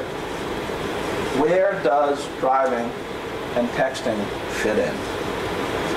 And that question has not been answered. Let me tell you two things that would worry you. There was a case in the Court of Appeals within the past couple of years where a limo driver, professional driver, which I think matters, is down in Brooklyn and he gets on the Belt Parkway, which is one heck of a road. How many of you have been on the Belt Parkway? Well, it's good to see you all still here, okay? And so, I mean, think about the Belt Parkway where they put the gas stations in the middle. Like, where was that design theory, right? I would have loved to see the room that figured that one out. Let's put the left-hand lane the entrance to the gas station. That's very safe. So, so what happens on that? The limo driver goes down the wrong way. He goes down the exit ramp onto the Belt Parkway. And as he gets right to the parkway, this is at night, he realizes it. I'm heading the wrong way. So he stops. Now he's in a big long limo, right? What are his options? None? He's got to come up with something. He's not on the 3 lanes yet. He's at the end of the ramp. What's the option? You just made a motion. What? Back out. Back out. Is anybody going to be coming down the ramp behind him? Well, it is Brooklyn. But you're hoping not, right? They shouldn't be. So, back that limo out. Another option. Right on the corner of the Belt Parkway, there's a little grassy area. It's not big. I won't lie to you. It's not big. But it's longer than the length of a limo. So he could take the limo and like go, like do a bazillion K-turns, right? And get the thing turned around and then drive off the ramp. His decision was to turn the limo across 3 lanes of highway at night around a corner with a bridge. So when the motorcyclist comes around the corner, what options is he left with? 0. I drive cars. I drive on a highway, and I think to myself things like that. Like, how mad would I be if that's what takes my life. Something will. I'm okay with that, but that would really piss me off. And so I look at that case, and the prosecutor in that case looked at it and said, that's criminal negligence. You've now done something that's, for lack of a better word, so darn stupid that you endangered everybody around. And I'm going to charge it. And the jury said, that's criminal negligence. And the Court of Appeals said, that's just a bad judgment. That's just a bad judgment. There was a case up in upstate New York, young guy driving, 17 years old, junior license. What are the rules on a junior license? What? Not supposed to be after 9:30 at night. He was earlier than that. That's probably about the only one he didn't break. Thank you, Shannon, for mentioning the only rule that I can think of they didn't break. What's another rule on junior licenses? I'm not asking Shannon because she's on the wrong track. You can't have any kids in the car, right? You're allowed to drive with one other person if they're not your family member, right? Isn't it something like that? And he's got 3 kids in the car. What's another rule? Junior licenses. Supposed to have a licensed driver in the car. Guess what the 3 17-year-olds are? Not licensed drivers. What's another rule? You didn't know this rule about bet. I didn't know this rule either, so I'm not better. You know, the junior licenses are supposed to ascertain that every single person in their car is seatbelted. Every single person. Guess who's seatbelted? Nobody. So when he comes into a corner on an upstate road at 78 miles an hour, which is the minimum speed from the reconstruction, which of course Tony and I know that probably means he was faster into the corner. And the corner is, I think, marked at a 35 or a 40. And he dives down to the inside of the curve because he's just going too fast. And he yaws off the road and he takes the lives of all 3 of his friends. And the prosecutor said, that's criminally negligent homicide. That's criminally negligent homicide. And the Court of Appeals said, no, that's just youthful inexperience. So that's the fabric, that's the landscape of the legal decision that a prosecutor has to make. So I'll tell you about like a hypothetical case. Well, first let me tell you this. And you don't have to read this. I don't do these little wordy slides so they have to read them. They're just the heading. Driving while intoxicated. Anatomy of a text messaging death case. Talks about a California case. Talks about exactly what Tony was talking about. There's a whole ton of evidence that the guy's doing all sorts of stupid stuff. People are following along and watching as he's doing, slowing, speeding up, all of a sudden drifting to the right, drifting to the left. And they get all of the evidence out of his phone and out of his phone records. The guy's texting, he's charged. That was okay. You have one in New Hampshire. Look at that. I just think it's cool that it's David Scott McCormack as the New Hampshire State Police. No, I don't know. But I think it's cool. During the conversation, the defendant admitted that at the time of the accident, he was checking a text message. Stated that he did not see the Subaru. I just looked down, and the next thing you know, I crashed. He admitted to it. When you were listening to Tony, did a thought strike you that maybe didn't strike you before? This isn't so frickin' easy. Everybody stands around like, oh, they were texting. Oh yeah, you know that crash? They were texting. This video we saw, what did each person say in it? I was texting. In the absence of that, as a law enforcement officer and as a prosecutor, I need evidence. Right? I have these couple cases around the country where this has been texting alone. What will it be in New York State? That answer hasn't been answered. I don't know of any particular singularized New York State texting while driving alone case that resulted in a criminal negligent homicide conviction. Where have I seen texting in New York State? As part and parcel. Remember Tony's case where he's talking about the woman who was intoxicated and texting? That's what we've had. That's what we've had. Will it withstand scrutiny by the Court of Appeals? Gross deviation from the standard of care a normal person would employ. Let me see. Where is it? 77% of young drivers say they're texting. They're confident they can text while driving. A gross deviation of the standard of care a normal person would employ. That is a problem. That is a question. That is yet to be answered. So, hypothetically, let's play with the case.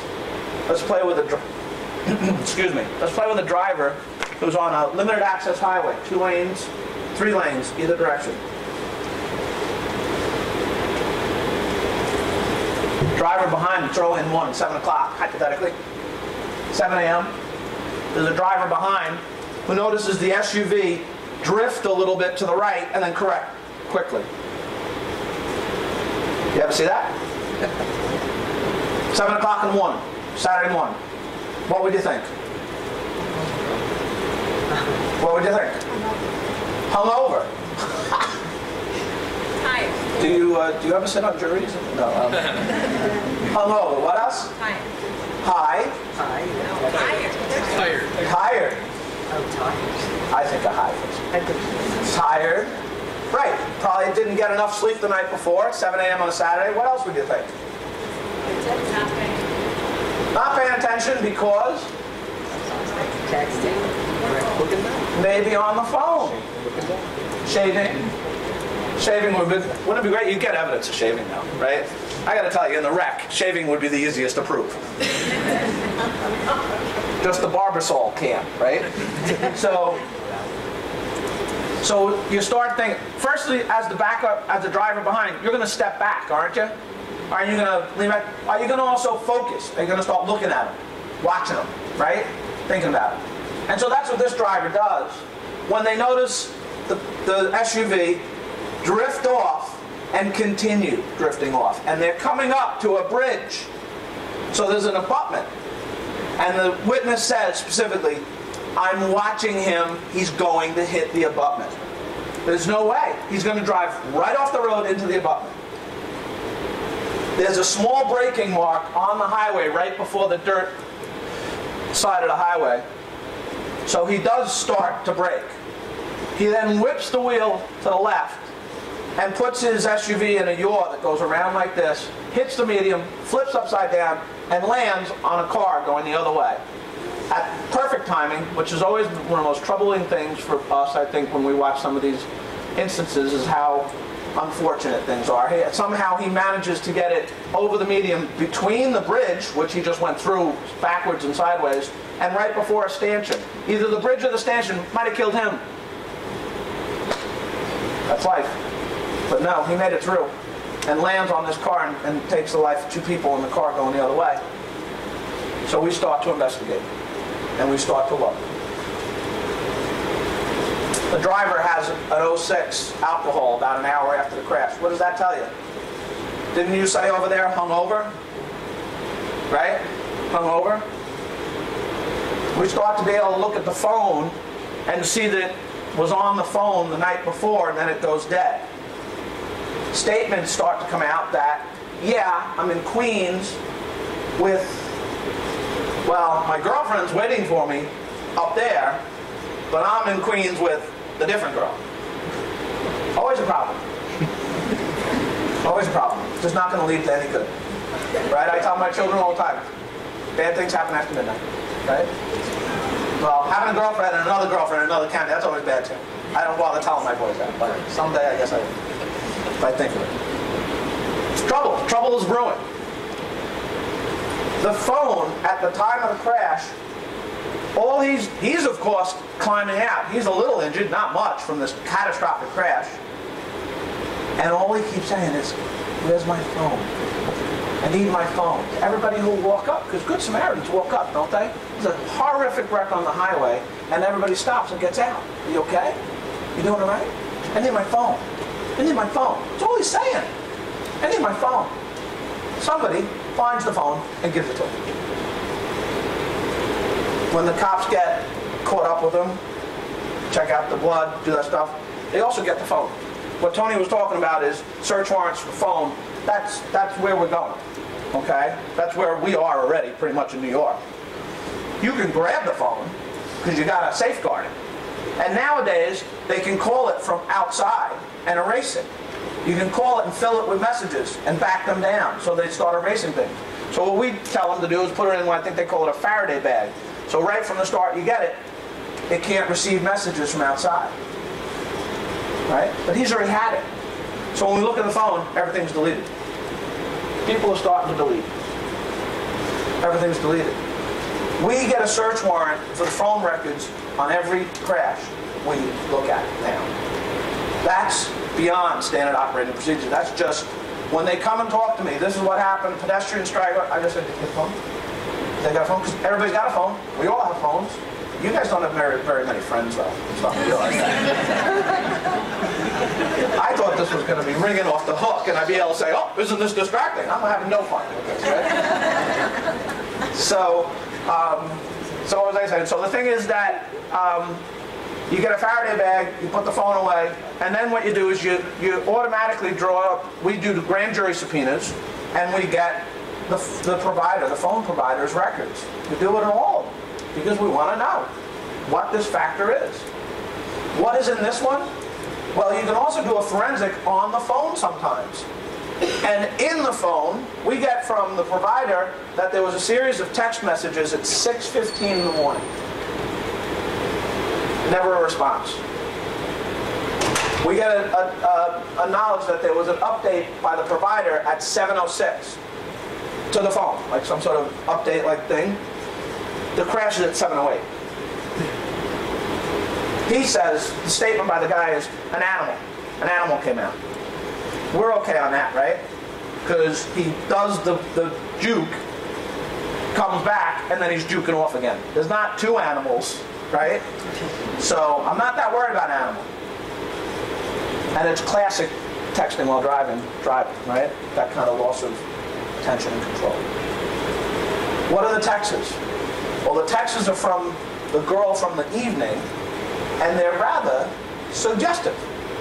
And so, my theory is that these get sent to him at 6:15 when he's leaving the girl, right? Like he walks out of the place and he's heading back to the other girl, and she's texting, I'll just say suggestive things. But in my mind, those are things that a guy would usually answer, okay? You don't leave those kind of things hanging around in the world. And the other part of it is, he's going where? He's going back to the other girlfriend. So you also don't leave those things hanging around the world, I'm guessing. I don't have personal experience with that. I've been married for a long time happily, all right?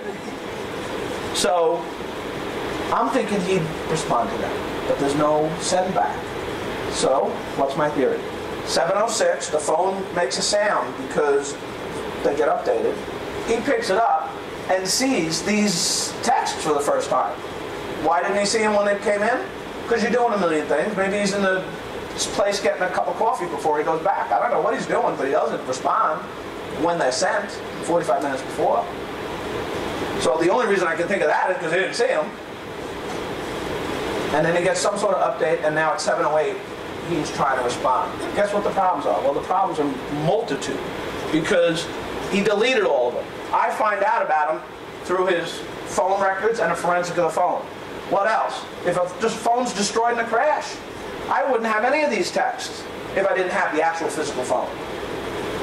They did all that stuff with the Malaysian airline, right? Did you see that stuff? Where they say that basically if they found the phones from the Malaysian airline 1,000 years later, that they could still pull the stuff off the phone. Well, I'm guessing that's pretty true. And we got the stuff off of this phone.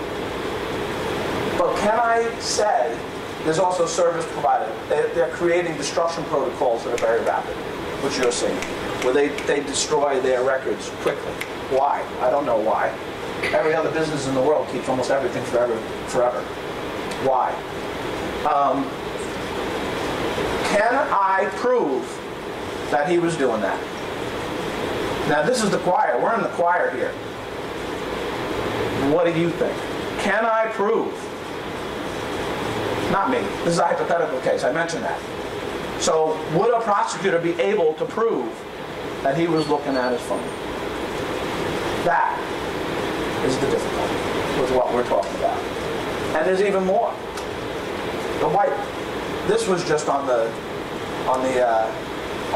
news, where the phone manufacturers are basically creating an anti-theft program that when your phone's stolen, you can call it, woof, everything's gone. Everything's gone. So I guess, which problem do we want to fix? stolen phones or people killing people while they're texting. And so the question would be, which is it? Or can they both be fixed? Can it be wiped, but still recoverable? Can law enforcement still get it? I've had a couple of situations now where phones are deleted. As soon as we can get to them, and we try to get to them as fast as possible, everything on the phone is deleted. And we can rebuild that sometimes. But if you have this type of thing, from what I've read about it, it shuts it all down. And that's going to make it less. What do you have if you don't have? If you don't have criminally negligent homicide? Well, we created a law a couple of years ago. I'm the TSRP, but I'm also the chair of the State DAs Association's legislative committee on this stuff. And so they call me and ask me questions about this, and so I try to help. And one of the things they created was failure to exercise due care. It's for pedestrians. It's for bicyclists. It doesn't apply in a car crash, but it's a good law. But it's only a violation. It's a vehicle and traffic law violation. When it was being presented, the discussion was to make it a felony. I don't know where we get to a felony, but it would be nice. How about a misdemeanor? So this year, what they've done, part of Vision Zero, is they're proposing to Albany, take this failure to exercise due care and make it a felony. Make it a misdemeanor at least. Steps along the way. Somebody said to me 5 points. So 5 points is better than 2 points. And maybe in 2 years or 5 years, maybe that's more. All steps along the way. It's a reflection of society understanding and appreciating the danger and the carnage that occurs. So that would help for the pedestrians, and I can't tell you how many New York City pedestrians get killed in crosswalks by cars making left-hand turns. And I don't always know they're on the cell phone, although every time we look. Every time we look. Failure to yield. Reckless driving. Does that fall into it? What? Are you ringing? Guy, do you want to talk to me? It's okay with me. I don't mind. Boy, that's distracting. You can't, right? You can't help it. You got to touch it. When it rings, you got to do it. We're hardwired to it. Reckless endangerment? Well, reckless driving is different. Reckless driving, the definition of reckless and reckless driving is a different legal definition than like reckless manslaughter. It's lower, but reckless endangerment is the same as reckless manslaughter. And if we don't even know if we have criminal negligence, how would we ever be arguing reckless manslaughter? How would we be arguing reckless endangerment? One last hope. DMV does fatality hearings up in Albany whenever there's a crash and someone loses their life. And they look at what happened, they look at the driving record, and they sometimes take away driver's licenses. And I say thank God for that. What are we doing about it? Well, I teach a lot. You're like teaching. You are a rock star, by the way. So you are teaching a lot of high school students. We, through the Governor's Traffic Safety Committee, the New York State Prosecutors Training Institute, and I'm involved in that. We get out to 3,000 or 4,000 law enforcement professionals a year. That's one of the highest in the country. There's TSRPs in the whole country. Almost every state has one, and they're doing the same type of thing. And typically, we are on the cutting edge. We pay attention. We listen. We've done it before. We're hearing it. And so what we're doing is trying to make that message go to a broader audience, trying to start Tonys, trying to get a Tony Mendez for a local place. If you have a guy like this in your local area, you're gonna catch things, and that's what we need. I teach prosecutors a lot, and I teach them all about cases in which people lose their lives in cars, people get badly injured in cars, and try to tell them how to try the case and try to tell them the science of the collision reconstruction. And what do we also do? We talk about phones now. We talk about phones all the time. What else do? We deal with the media. This one was a depraved indifference conviction from Long Island. A little girl in a limousine lost her life, and the driver lost his life when a drunk driver coming the other way crashed into them. And the drunk driver was convicted of depraved indifference murder, which is the same as intentional murder. Well, over the past 9 years, the Court of Appeals has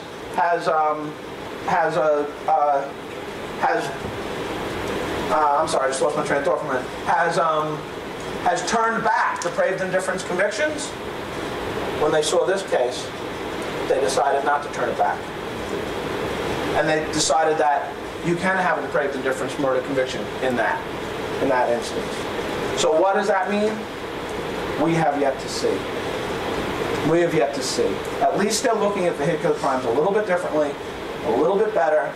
I think it's all of us making the best possible case from the road, prosecutors making the best possible case from court, and then hopefully we're another facet of changing this behavior. Okay? Okay?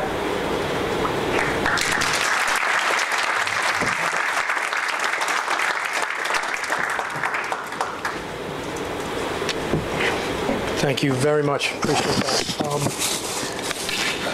I'm going to move along as quickly as I can because I know we're kind of pushing into the lunch hour.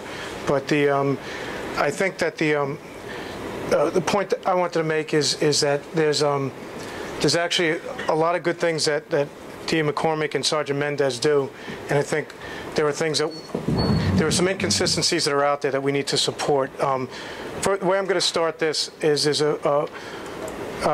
Brian Williams and Kate Snow did a brief video, did a TV report on Our Family recently, and it actually highlights exactly this issue that we're talking about. That's why I was so interested in this particular panel. And then I have a couple of other examples to talk about, because basically we need to bring the absolute best case to, we have to bring cases to Sergeant Mendez, and then we have to bring cases to Joe McCormick to prosecute. So I'm going to just start this. This will last about 2 minutes, and then I'll be back talking. Launching a major new ad campaign to warn about the dangers of texting while driving. We all remember past campaigns, don't drink and drive, use your seatbelts. Well, this new ad campaign is aimed at all the people who think they can text behind the wheel because they've done it before, they're in control, it only takes a second. The problem is when it leads to an accident, even a deadly accident, advocates say the person texting often goes unpunished because investigations aren't thorough enough. But as our national correspondent Kate Snow reports tonight, there is great pressure on that to change. You look and you think, how did he not get a chance to grow up? Debbie and Ben Lieberman's teenage son Evan was getting a ride to his summer job with friends in June of 2011 when the car he was a passenger in crossed the yellow line, hitting an oncoming vehicle. He was airlifted to a hospital. He had a lot of internal bleeding, but Evan was awake and he was in pain, and he just said, please just take the pain away, just take the pain away. And obviously they assured him that they would, and then and I said, everything will be okay, and we'll see you after. But Evan died a month later, and his parents began to question the investigation into the driver's story that he'd fallen asleep at the wheel. As soon as I saw the phone records, I saw a very different story. What did they show? They showed texting throughout the drive. The driver later admitted to texting earlier in the ride, but said he was not using the phone when the crash happened. The Liebermans were frustrated police never asked to see the phone at the scene, and say the records they subpoenaed indicated it was left in the car, hauled to a junkyard. What do you think they might have found if they'd asked for the driver's phone? A half-typed message is possible. An open Facebook page. There's something there or there's not something there, but if you don't ask for it, you'll never know. More often than not, advocates say law enforcement officials don't ask for the phone. It's a catch-as-catch-can. Attorney Todd Clement represents accident victims in civil cases and says distracted driving should be investigated as vigorously as drunk driving. When somebody is suspected of drunk driving, there's an immediate test to determine whether or not they're drunk. There is no breathalyzer for distracted driving. But there is this, a device Ohio and other states are already using. We can scroll down and actually see what was on the device itself. Call logs, contacts. With a warrant or the owner's consent, Ohio State Highway Patrol can plug in any phone and look for clues about what an Ohio driver was doing just before impact. Here's an example. These were the last two messages that were sent just before the crash.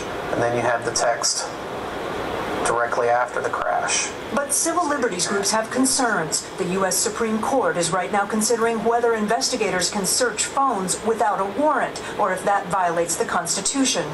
As for the young man driving Evan that morning, his attorney tells NBC News there's no evidence texting contributed to the accident. The DMV suspended his license for a year. For the Liebermans, that doesn't feel like justice. They want phones checked routinely after any serious accident. You don't realize how everything falls apart when that one person is gone. If we could save somebody from understanding that as well as we understand it, then we'll have done something. Kate Snow, NBC News, New York. Right, so the reason I'm bringing this up also is the natural inclination is that this is a one-off situation, and we're not dealing with this all the time, or this was a while ago. I'm up here and I hear different information back and forth.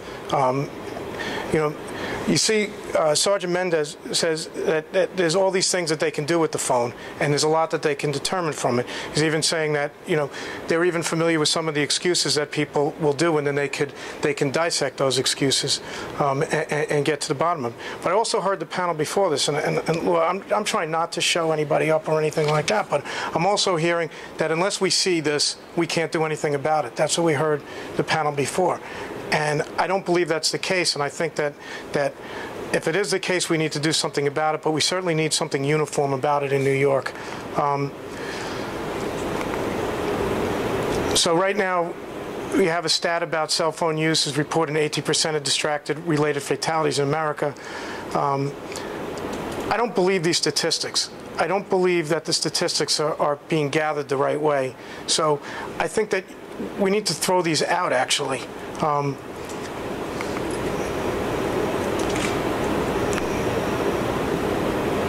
I hit the wrong button, Seth?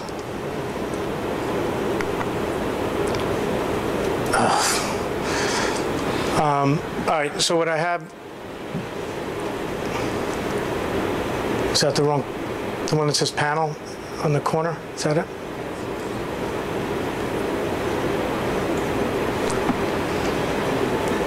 All right, I'll go on with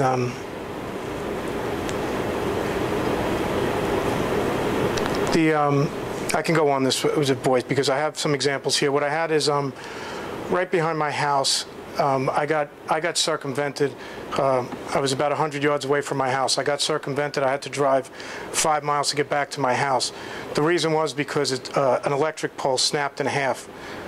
A driver driving a 19-year-old snapped the pole in half. I asked the police about what happened because I have some sensitivity to this, so I asked the questions. They said he fell asleep, and it was the middle of the day. It was 12 o'clock in the afternoon. It was on, you know, not I-95 at 2 o'clock in the morning. Turns out he had a restricted license, and there was even a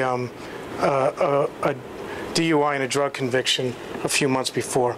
I had the police. What I had for the document was a police report that showed him saying that he fell asleep, but the police officer didn't ask for the phone and didn't do any type of drug testing.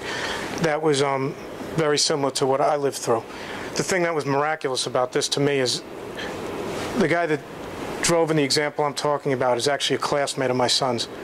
So if you think about it, two guys in the same year with the same with that kind of damage, you know, the ability to determine this as probable cause is non-existent in a lot of ways, and that's what you know, I'm hearing Joe talk about before, where he said that it is standard operating procedure that they ask for the phone.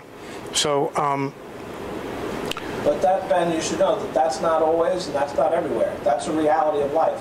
Here's what we're trying to change. Thank you, Seth. Right, that's what you're trying to change, and and that's what I'm trying to change too. And by no means, we set up for this conference to be tough questions and practical solutions, and that's why with the police report here that I have, and you can see it says the driver fell asleep at the wheel right before impact. I took the name out and I took the police officer out and things like that. That's not what this is really about, but to acknowledge that there really is a problem here because this happened. So this is right in my neighborhood. This is the second time. So now what I'm showing you here is I'm telling the story about this and my neighbor to another neighbor. And he's saying, oh, you can't believe this, but my son was in college and somebody came to visit him, and he said, the guy just before he got off the phone, the guy texted my son just before he got off the parkway. He said, I'm getting off the parkway, I'll be there in 2 minutes. Okay? He flipped the car over and did this damage right after he did that. So the point I want to make here is that, and by the way, this is an urban legend. I asked my friend to come here. Vinny, can you wave your hand? You guys in the middle can't see it, but it's not an urban legend, and it's not. I'm not getting this information off the internet. That was his son was the one that got contacted. His friend was coming to visit, and the guy flipped the car over. The police did not ask for the cell phone in there. You know, with mine, it was sitting there waiting there for weeks. And here, they didn't ask for the cell phone. So now, I have my neighbor Robin called me after we had one of the press conferences with the governor, and she thanked us for what we were doing because she had been through an incident also. So now this is another mile away from my house. This neighbor of mine. This isn't where the collision happened. But she said her husband Peter was driving and saw the top of the guy's head. He had a brown head of hair on, and it was a straight road. The driver crossed over as it approached, but Peter honked, and he went back. Then, even after he went back and after he was honked at, he came back at him again. This time, Peter couldn't avoid his car, and he was hit. The witnesses there corroborated the story. The police tended to Peter because he couldn't walk. 2 ambulances came. One took Peter to Westchester, and the other took the driver to Connecticut. His wife said to the police officer, "Did you check him? Was he drunk?" He said he appeared fine. Well, where was the phone?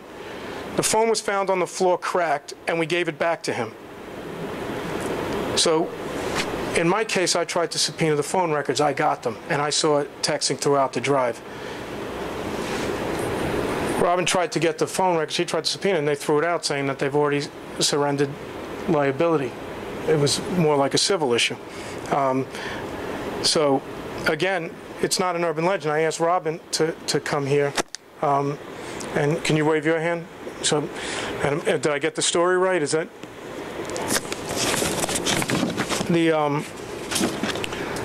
So again, so now we're planning this conference, and so I get to meet with Tom Zuzo of the National Highway Traffic Safety Authority, and I'm telling him these stories, and he's like, well, actually, I got one. So this is the regional administrator of the National Traffic Highway Safety Authority. And he was hit by a Suburban going at a pretty high rate of speed. The woman took off after losing her front wheel. She left the scene, but could only go about 1/8 of a mile. She was on her cell phone when Tom walked up, and he began talking to the driver, but the police directed him to an ambulance, and they handled the investigation. He had a conversation with the police and asked if she was drunk. The answer was she was confused. He then asked, but was she on the phone? And the answer is, we don't check that. Okay, did I get that story right? What's that? So, the point I'm trying to make is there's a problem out here, and it needs solution. And if we have people that have the wherewithal to investigate this, then it should be investigated. If we have people that could prosecute it, it should be prosecuted. And I don't have the answers here about what it is. I do believe that phones need to be prominently on police's radar as probable cause. And they should be aware that they do have actions to take, that it's not just, if we don't see it, we can't do anything about it. If police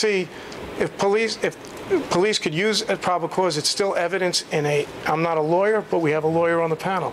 It's still evidence in something that's a potential crime. They can ask for it and they can subpoena. But what they shouldn't be doing is ignoring it. They shouldn't be saying it's not my job, and they shouldn't be saying that it's out of our hands. Okay, because at this point, this is all our problem. Believe me, what The last point I'm going to leave about this is there was that old game of 6 degrees of separation that used to play with Kevin Bacon, and excuse me while I get a little weird with you here, but we used to play this game with Kevin Bacon, like every actor is connected to Kevin Bacon by 6 moves or less. So here's an example. Elvis Presley to Kevin Bacon, okay? Ed Asner is the connection, and it's 2 moves. They was in Change of Habit, Elvis Presley was in, Ed Asner was in that, and then Ed Asner was in JFK, and so was Kevin Bacon. So my point about that is that there's 6 degrees to being a victim of distracted driving. My family is 0. We're connected once. The average person thinks they're probably 100 times removed. They don't know to ask the same questions that I asked with the police that time because I was affected. I think we're all a lot closer to 1 removed or 2 removed, and I think it's a lot more serious. And that's why when I made the statement about the statistics, how do we know what the statistics are? How do we know what they really are if they're not getting gathered right at the scene? If they're just being pushed away right at the scene. We don't know where the statistics are. So if they're saying it's 20%, what makes you think it's not 60%? If 70% of the people admit that they text and drive, and we've already shown studies that say you're impaired to the level of alcohol, then something's wrong here. One of those statistics are wrong. Either 70% of the people are not texting and driving, or it doesn't impair you to the level of drunk driving. Because if it does, then there'd be a lot more arrests, there'd be a lot more problems, there'd be a lot more this. My theory is there actually are. My theory is that they actually are, but they're not being reported. So that's the problem, and that's what the point that I needed to make about this. And like I said, I don't want to keep anybody for lunch, but if there's any questions or any discussion about these topics, we can we'd love to handle them. And we have lunch scheduled for everybody out these doors, so if you want to head in that direction, and then you can present your questions personally during the lunch break to our panel here, that would be appreciated. And we'd like to get everybody fit because we're a little bit behind schedule, so we want to keep everybody, keep it rolling because we have other panels that we want to keep going, but we want to hear your questions. So.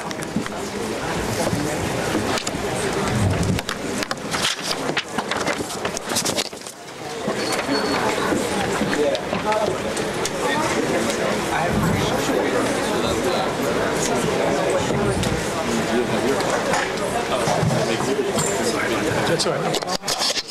We can edit that out.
our next panel please come up to sit down and we'll get started.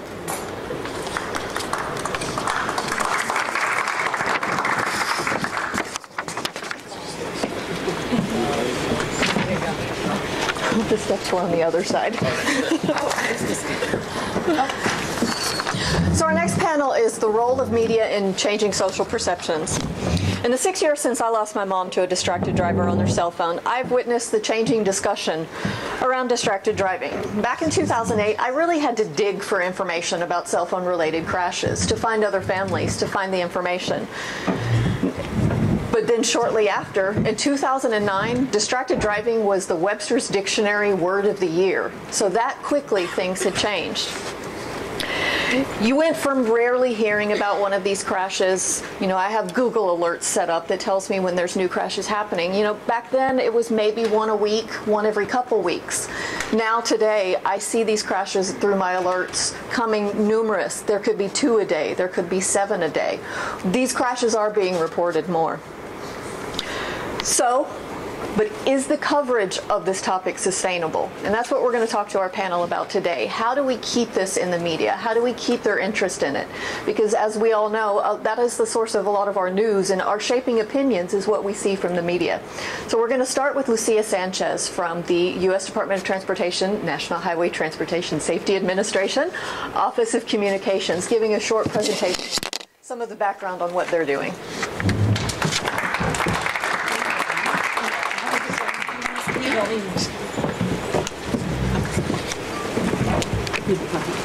Thanks, everybody. I work in the Office of Communications and Consumer Information. Is it on? Oh, I have to use it? Okay. Oh, move it closer. All right. Sorry, I'm technically challenged here. I work in the Office of Communications and Consumer Information on the Digital Strategies team. And I thought a quick 10-minute presentation about our distracted driving campaign that we just did in April might shed some light on some of the target audience that we're trying to reach. And let me see if I can. The first thing I wanted to do, though, really quickly, is just show you that the proven method that you've been discussing all day really does work. This is the seatbelt model. And as you can see, back in the early 80s, even though they had Vince and Larry and we had the Smashing Pumpkins videos and things, seatbelt usage was pretty low. And it wasn't until you combined it with really strong laws and then the effective enforcement that you saw those levels really go up and sustain. So the model really does work. All right, Tom briefly talked about you drive, you text, you pay.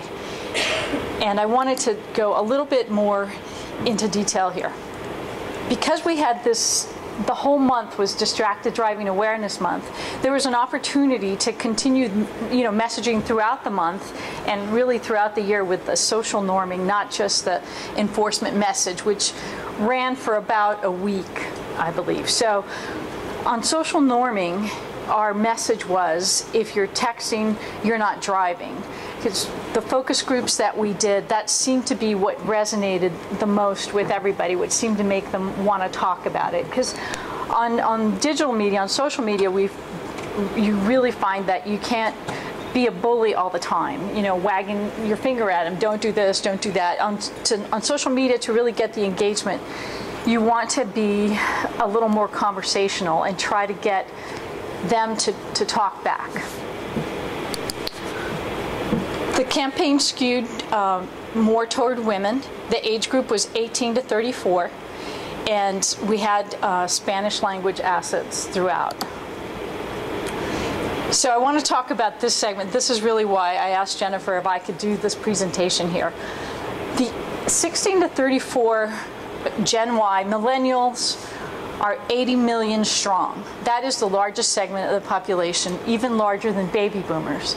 So we really have to figure out how to talk to this group, because they are going to be who you're talking to. And they don't consume media the same way that we consumed media. They may watch TV shows, but they watch them on their mobile devices through Hulu. They just don't read newspapers. They don't watch broadcast television as we know it. So here's a quick top-level look at who they are. This was pulled together for us by our contracting advertising agency of record, the Tombras Group, and so I'll just hit the high marks. Okay, 6 main categories. The largest segment, they're called hippennials. They all believe that they can make the world a better place. They're cautious consumers. They're globally aware. They're charitable. They are hungry for information, but they don't push a lot of content on social media. They just kind of absorb it. They look at it. They're almost like kind of stalkers a little bit in a way. They is mostly female dominated. Many students and homemakers, they're kind of at the lower end of the income spectrum, and you can find them on YouTube, on Vine, Twitter, Snapchat. So for the campaign purposes, we kind of threw some vines together of how we filmed that ad.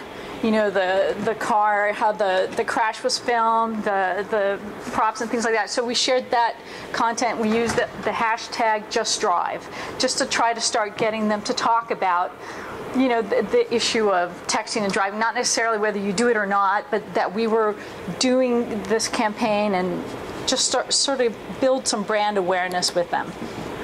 The second largest segment is the millennial mom. It's 22%. They're on the higher end of this income spectrum. They're more settled. You know, they're stay at home, family oriented, workout. They spend a lot of time online because they can feel isolated because of their lifestyle. And they are highly social, looking for information. For them, we had some a YouTube star.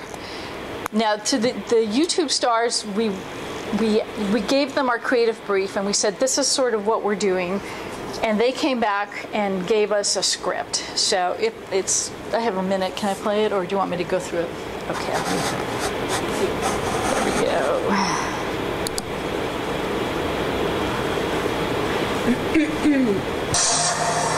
You were gonna leave without me, were ya? Where are we going? Seatbelts. Road trip. Hang on. What's wrong with you guys? Where did you just go? Nowhere. Although I should let them know we're on our way.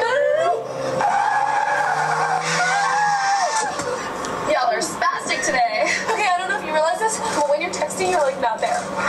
That's ridiculous. I can text without looking. No, you can't. Oh no. Oh no. Matt broke up with Candace. So Matt's available. Who cares? It's not worth risking our lives. Phones aren't even real. What? Well then think about the other people on the road. Fine, let me just tell her I'm driving. I'm trying! Grab the wheel! Can't drive! What? Okay, I admit that was a little close. A little? Oh, pay more attention, guys. Here, let me get that. Woo! Thanks. That's what phones are for. Are we there yet?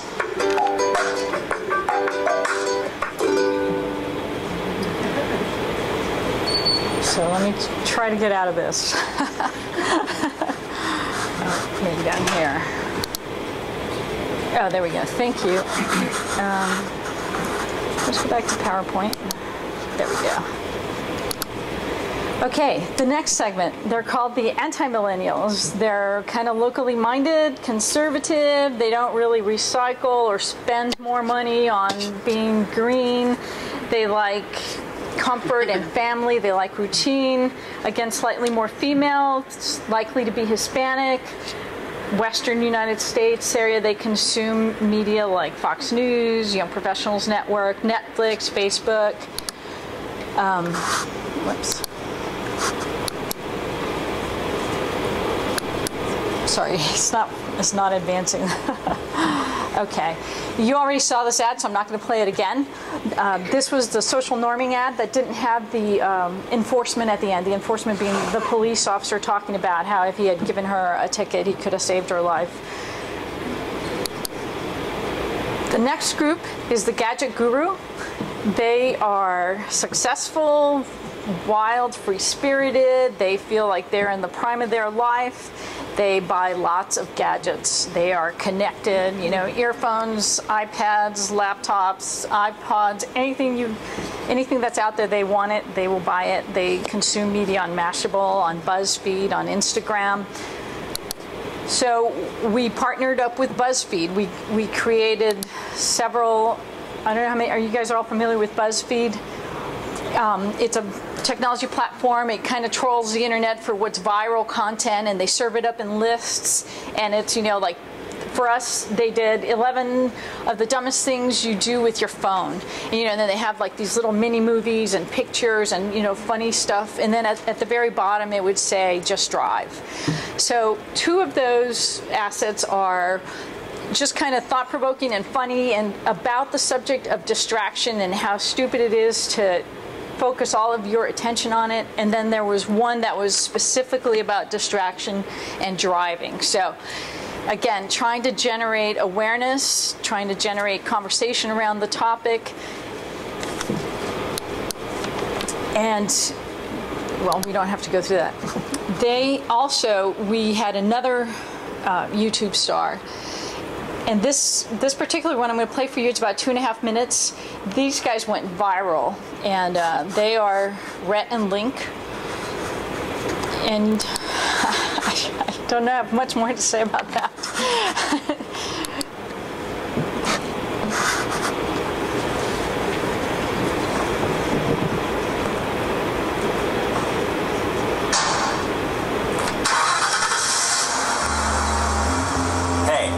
What you doing? Driving. What you doing?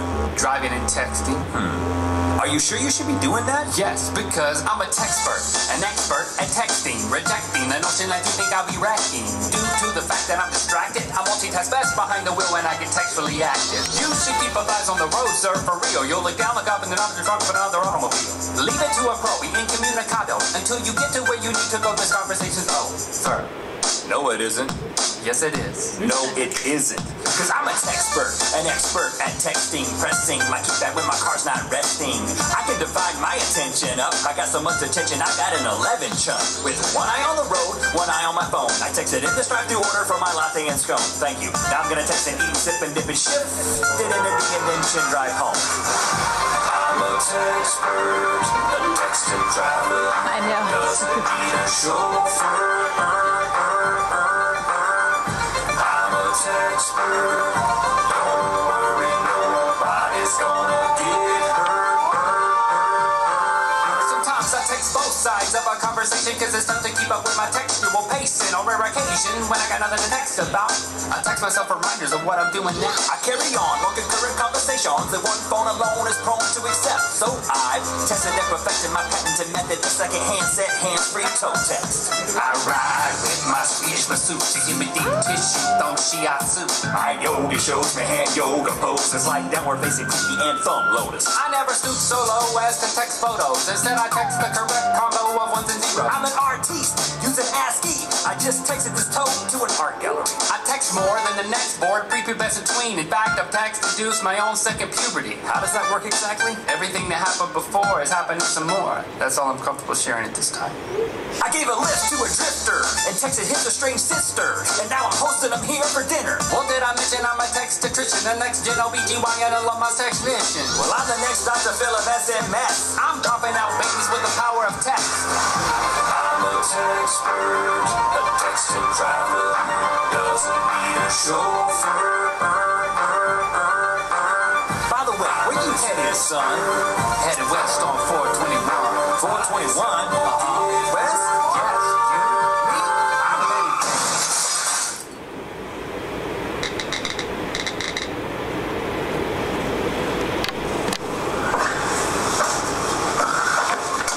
Thanks for watching and subscribing to our channel, Rhett and Link.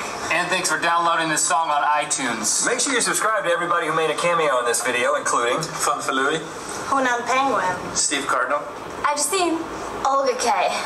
and thanks for checking out our daily show, Good Mythical Morning. You gotta start clapping, yeah. We did it.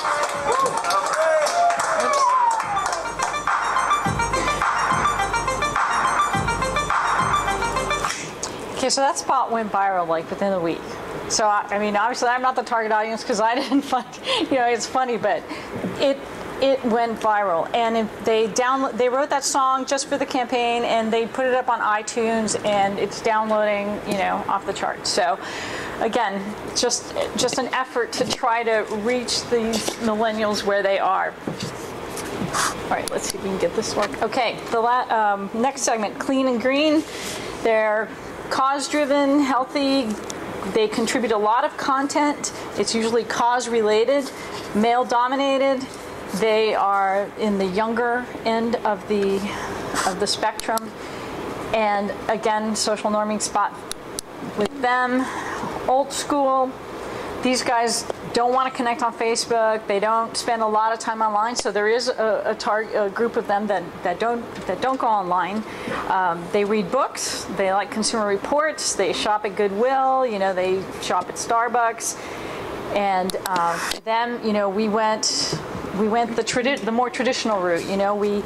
There was a lot of coverage about our spot, our campaign. There was some of these entities like BuzzFeed and Advertising Age. They were covering us from a trade perspective, but it got picked up by CBS and Time, the Washington Post.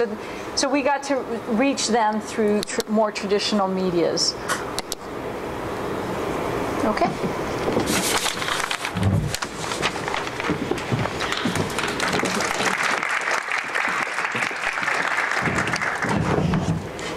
So now we're going to open up just to have a discussion with our panel.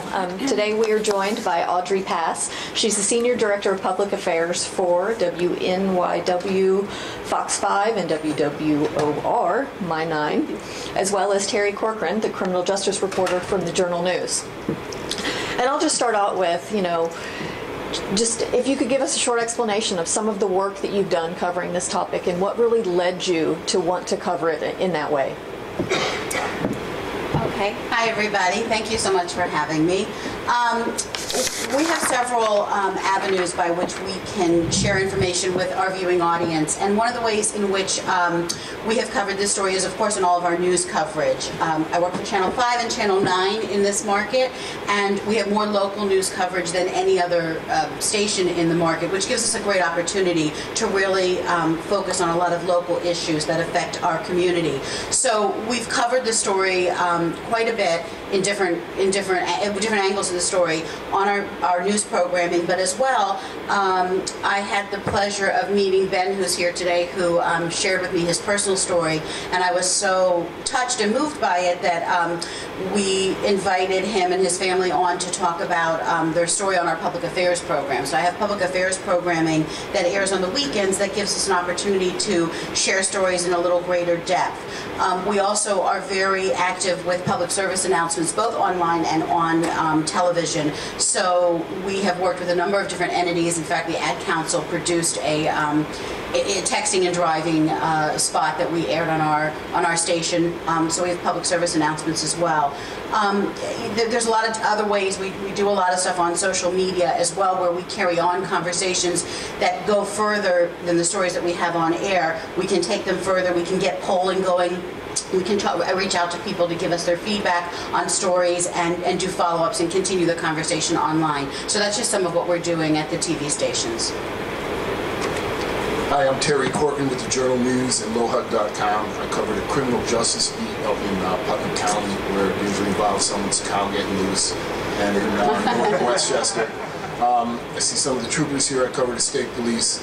A lot of what I do involves a lot of car accidents, and I write a lot about drunk driving arrests. In fact, every Monday morning I start my day early and I go through the state police blotter and I pick out all the arrests in Putnam and Rockland and Westchester County for drunk driving, and then we post it online, and invariably it's one of the most popular stories on our website every week. And so I think what we try to do, whenever I have any sort of incident involving distracted driving, I try to publicize that, and we find that it gets almost the same amount of attention online as drunk driving. So that's what I try to do. I think as a society we need to recognize that distracted driving is just as dangerous as drunk driving, and we need to treat it that way. I know the troopers do, and I know the police do. We try to engage people, as she said, on social media, through Twitter and Facebook. And unfortunately, we don't reach as much of a younger crowd as we could. because, like you say, you never see someone in their 20s or 30s hardly ever with a newspaper. So that's what we're trying to do. Working with the police, and whenever, once a week usually, or even once a month, the state police will have a distracted driving detail, and they'll send us a press release. We'll put the information online, and it gets a lot of attention. So that's what I'm trying to do, and if I can do anything to help you, let me know. I just wanted to reinforce what Tom Luiso said earlier. All of our assets that we have are, for sharing on distraction.gov, trafficsafetymarketing.gov, and everything that we have on our social media page, on NYDDS, Facebook. All those assets are available to be shared, and we hope that you do.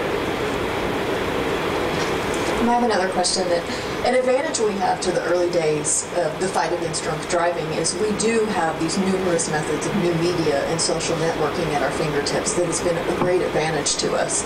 So with all these new methods, how do you as the media monitor these different methods of communication and the way that the information is getting out there to contribute to what you want to report on or to include in your story? Well, I know that for us, we do monitor all the traffic on our website. And we monitor, we see what stories are successful, what people want to read, and what they're engaging in and responding to. Invariably, like I said, these stories are going to get a lot of discussion and a lot of traffic. So our part is just to keep it in the media. We follow things anecdotally as well in terms of feedback, but we have a very simple way of following and tracking what people are watching. It's called ratings, and we have very sophisticated data that tells us literally minute by minute in any given time period what our audience is and when it goes up and when it goes down. So we can actually take a segment of a newscast and see where viewers tuned in, where they tuned out. So it's very sophisticated and very easy to sort of determine what stories are getting attention and what stories aren't. We track it and we follow that. However, I will also say that the television stations, and particularly local, all broadcasters, but local television as well, we have a mandate and an obligation and a desire to serve our community, and that's not just public relations. That's true because that's our audience. Those are our viewers. So. Regardless, there are stories that we do because they will get high ratings and they will attract attention, and there are stories that we do because we feel they are important, and so we take all of that in consideration as well. There are stories that we do that we know are not going to be as highly rated as an investigative piece that is very scandalous and gets a lot of attention, but we try to balance it out with what we feel is important as well. Are there any questions from the audience that anyone would like to add in? I'll ask another. So, with the distracted driving, like what you said about your ratings, is there something, are you noticing any drop-off in, since we have been talking about this issue for so long, and I notice on the family side of it that sometimes people are growing tired of hearing the sad stories, as I call them, but then we're looking for the new angle to come at. Do we continue to include the victim stories to tie it back? Are we trying to really focus on new research and new ways to look at this? I think it's always important to find new and fresh ideas and angles to a story. It doesn't mean that people are tired of the story, but if it's information that they've heard, it may still be important and pertinent information, but I think new ways of looking at it and new research always is going to be better in terms of attracting attention, as well as attracting attention of the decision makers in the news department who are looking for new angles to the story. So it's not even so much about ratings, it's so much as we've told that story so many times, we're looking for a new story. But I don't really agree that the sad stories are not. What we look for are compelling, interesting, touching, heartwarming elements to the story. So if it's told right, and if we do our job well and tell a good story, I think it is compelling and does attract attention. It's our job to find those elements, but absolutely telling somebody's personal story, having somebody who actually lived the story or has a personal connection to the story, I personally feel grabs viewers in a unique way that's very compelling. Yeah, I agree, but you do have to keep covering that same old story over and over again because that drives the point home. The way drunk driving became so prevalent and the attitudes about it had changed was because of the same story, the same horrific story over and over. And unfortunately, I wrote Ben's story, and I wish I hadn't had it. I'm going to have to write more stories like that, and that's the only way to drive the point home sometimes is repetition. As much as we do look for a different angle, there's perhaps there's one real good way to drive the point home, and that's unfortunately through tragedy. Yeah, I just wanted to add that it's true. I think that we can't lose sight of the story of why we're doing this, and even a stodgy government agency like us can try to tell the story in a different way. And when we had our press event, we had Liz Marks and Betty come. They were victims who came to our press event, and they had a very compelling story in that the mother, texted the daughter, and the daughter was answering her text, and that's when she crashed. And all along she'd been telling her mom that she wasn't texting and driving because she knows what her mom wanted to hear. And so the mom didn't even think for a minute that that's why she crashed. But their story was so compelling that we went ahead and got their permission to come out and interview them and talk to them about how their life had changed. And we did a small video which we put on our website, and we pushed it out, later on. I didn't have a chance to add it to my presentation, but I mean, people don't get tired if you just remember that you're telling real stories, and if you find a new angle, you're absolutely right. Right, and just to clarify, I'm not suggesting that we let the story go and the heart of the matter that we're trying to discuss here, but I do believe that we need to come up with new angles and new information to keep the viewer engaged. So it's not that the story goes away, it's that the way of telling the story and sharing and providing, updating with new information, I think should be constantly moving. Hi. Do you think it would be wise, and excuse me if there is already and I don't know about it, but especially on the television, that you would have some kind of a face, a character or an actor? I know there was an app a couple of years ago that tried to get Justin Bieber of all people to be the face of their app, which I'm sure they shelved a long time ago. But do you think it would be, like Smokey the Bear, or for the forest fires, or something along those lines, or something to get the message out to people that would just catch their attention, so you would see something and associate it immediately with the problem, either a celebrity or some kind of an icon of sorts? Well, I do think those things are very effective, and Smokey the Bear, by the way, was created by the Ad Council, who created some of the spots, and sometimes those things catch on, but I do think the crash test dummies, for example, I know that wasn't specific to texting and driving, but when you see those dummies, those figures, you think of car crashes. So I do think, we're a visual medium as opposed to newspaper and print, and so when you have those visual things that can be correlated, that's just coming up with a good spot. Keep in mind, the television station, we don't create a lot of that creative that you're talking about. We have the ability to air that, and yes, I think it's good. In terms of celebrity, I also think it's very highly effective to use spokespeople who people pay attention to.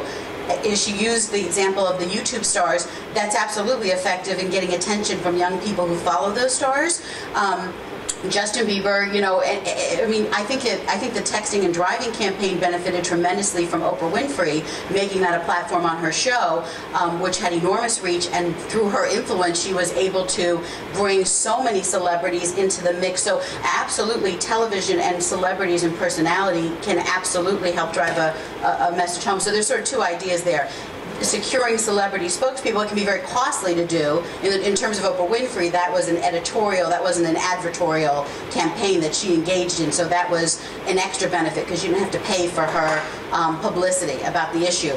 But even at a cost, to have a celebrity as the face of your campaign can be very effective if you have the budget to do that. Likewise, having a character or something that's created from an ad agency that becomes symbolic to that is absolutely effective. I think all agencies strive to do that in their campaigns. I have a question. I know I'm the one walking around with the microphone, but I have a question on the opposite side. if you have a celebrity and they are constantly in the media doing something that is dangerous, is there a liability by shaming them publicly and using them as a public face of what not to do? I've been advised by my lawyer not to answer that question. No, I mean, we're a news agency, and I'll give this to Terry as well. You know, we cover news, so you know, a lot of organizations are afraid to use celebrities in their campaigns because should they fall into some public embarrassment, they're concerned about that. So that's a risk versus whatever. But you're talking about news coverage. Of course, we have to cover the story. Right, and I'm just saying. I mean, if me as a no-name kind of person that runs a no-name little nonprofit, somewhere far from Hollywood, notices that there's a trend with a certain K-clan family that is consistently violating California law, and they are celebutants. If I use that as a campaign of shame, am I liable for that? I'm not a lawyer, so I don't know what you're. I don't know. I mean, is it something that the media would shy away from because they would be held responsible? No, I don't think so. Well, we're covering the story. I'm not liable. You just run the risk of getting nasty tweets from every one of their fans, and that could be in the millions. But I think your attitude is right, is you got to try to find a way to reach the younger generation. And I also want to say I was in a situation once where I was airing a public service campaign that was really strong and really effective and utilized celebrity, and that celebrity got into trouble. And of course we're covering the story, but I did pull the PSA because I didn't want to have the negative news story followed by a public service announcement. So sometimes you have to just use common sense with that stuff. My question is, there's a famous person, I know this has nothing to do with distraction when driving, but it's going to make my point.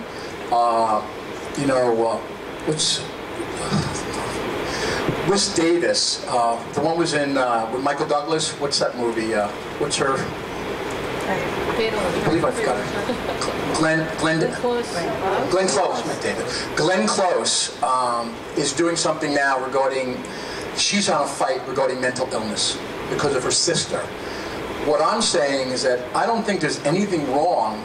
Hopefully they won't charge, and hopefully they'll do it for their own, goodwill or pay it forward type of publicity for a famous person to talk about something that's happened to them personally, or somebody that they know that's had some type of accident, and really go out there and say, you know what? I'm no different than anyone else. Just because I'm famous or this doesn't make me any different than getting into an accident than anybody else. And I think we need more of that. And I don't understand, I'm trying to do it, even though I'm not famous, but it's not about the fame. It's about what you can do to help others. And I just want to bring that point that that's something that I think we should need more of. And hopefully those what we call famous people will come out more and help us out. I have my last question is, you guys have talked about what makes you interested in the story. So what is the best way for the public to reach you if they have an idea for a story? Of course, I don't want to send them all your way to bother you, but if they do have that good idea, is social networking the preferred method? Is it the standard press release? Is it, communicating with your station? What's the best method nowadays? I think everybody has their personal preference, but for me, I love receiving emails with information, and you are welcome to reach out to me. I want your stories. My email address is Audrey, AUDREY, .pass, P-A-S-S, @foxtv.com, and you're welcome to share any pitches that you have with me. The news desk gets pitches all the time. It can be via email is probably the most common way, but they're also following Twitter, any way that you can reach us. But I was going to say, because you had suggested what's the best way to talk to us, developing, if you're with an organization or you have a personal story that you're trying to share, developing context within that media outlet is a great way to make sure that you're reaching the right person. Find out who the local editors and reporters are, especially those who might champion your story. And don't be afraid to reach out to them. They want to share your stories. So you're welcome to share any news that you have with me. I'm happy to have it. Same here. It's my name's Terry Corcoran. It's TCORCORA at LOHUD, LOHUD.com. I'm on Twitter @Corcoran Terrence, and I'm at 914-609-8094. Give me a call. I'll help you with any way I can. Not with me, but you can contact me if you'd like. All right, Ben. You know, what I'd take out this is that also, I think the point that they're bringing up right now is really germane. Because, you know, all people in town have a relationship. And the way it started was, first I saw a Brian Williams piece on that they did, and that's how I met Jennifer. So if you think this conference is working, or if it doesn't, it basically developed from I would speak to Jennifer on the phone, ask about the advocacy network that she set up, and then I reached out to Terry Corcoran. I reached out to the Journal News, and that's how I met Terry Corcoran. And when Terry wrote a tremendous piece, I mean, he spent hours in our house, and he wrote a tremendous piece in the Journal News. If anybody's interested, it's up on our website, DORCs.org. But from that, within a couple of days, I got a call from the governor's office, and the governor asked for us to speak at a press conference. And then the credibility steamrolled a lot after that, and I needed to get one of the sound bites I needed to get from Fox, and I ended up speaking to Audrey about getting this sound bite, and we spoke for a while, and she said, please come on the show and do this, and I got an abundance of attention from that, and it all brings into you know, what they're saying about reaching out and doing it. It works because you know, we started making a lot of progress, and I think the media was really heroes in making that progress. So I'm very grateful. And I'll second that. I've been doing this a long time, and without the media, no one would know who I was. I would just be some little girl, probably still living in Texas, screaming at the world, and no one would have heard me. But because of the media and their great coverage and them making this a #1 priority, I've been able to have families from all across the country contact me. We all work together. This is a network. The media is our friend. They are our tool to reach people you never would have been able to reach. We work with people in other countries that are advocating against distracted driving. We work with because of the media and Facebook and all these things. So we can use these things as a great tool to help save lives, even though they're also on the other side, also causing a lot of the negative effects. So that'll conclude this panel, and then we'll welcome up our next speaker. Yeah? I just had a question. You were talking about you take the drunk driver names and you publish them. We have all these people getting tickets for texting. Whether it's possible to somehow bring attention, because if you want to make more equivalent that texting is more like drunk driving, is there a way to you know, I don't know if it would be fair, because drunk driving is a misdemeanor. In some cases it's a felony, but so we're back to that problem. We're back to a ticket and an infraction, and we could, you know, or to somehow compile if they're actually texting accidents, because it just seems. Well, that we look for. We try to. Yeah, and really to publish it more, because it seems that it's just not the social condemnation of it. The way somehow we want to make it more equivalent to the drunk driving that people are ashamed and embarrassed that they do it. Keep that in mind. All right, thank you. Everyone. Thank you.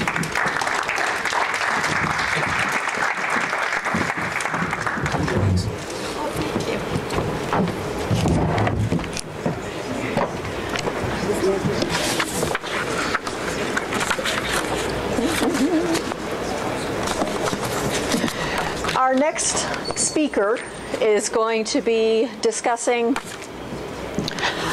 looking at this behavior in a new way. He's a communications researcher from the University of Michigan. And, you know, a lot of times when we talk about this issue, we talk about, you know, the behavior and what we're doing that's dangerous. He's got a new way to look at this on why we continue to do this, why we're doing this. We know this is dangerous, yet we can't stop. So I'm very excited to hear what he has to say. Well, welcome, Joseph Baer. Thank you.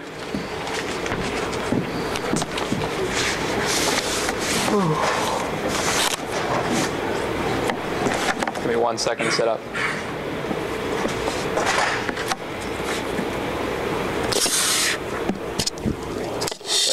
6 gadgets up here.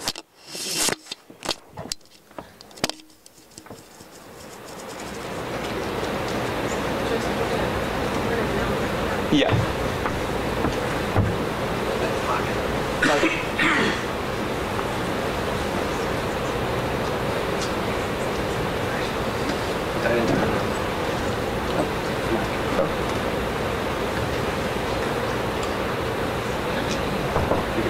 All good? Yep. Can everyone hear me? Great.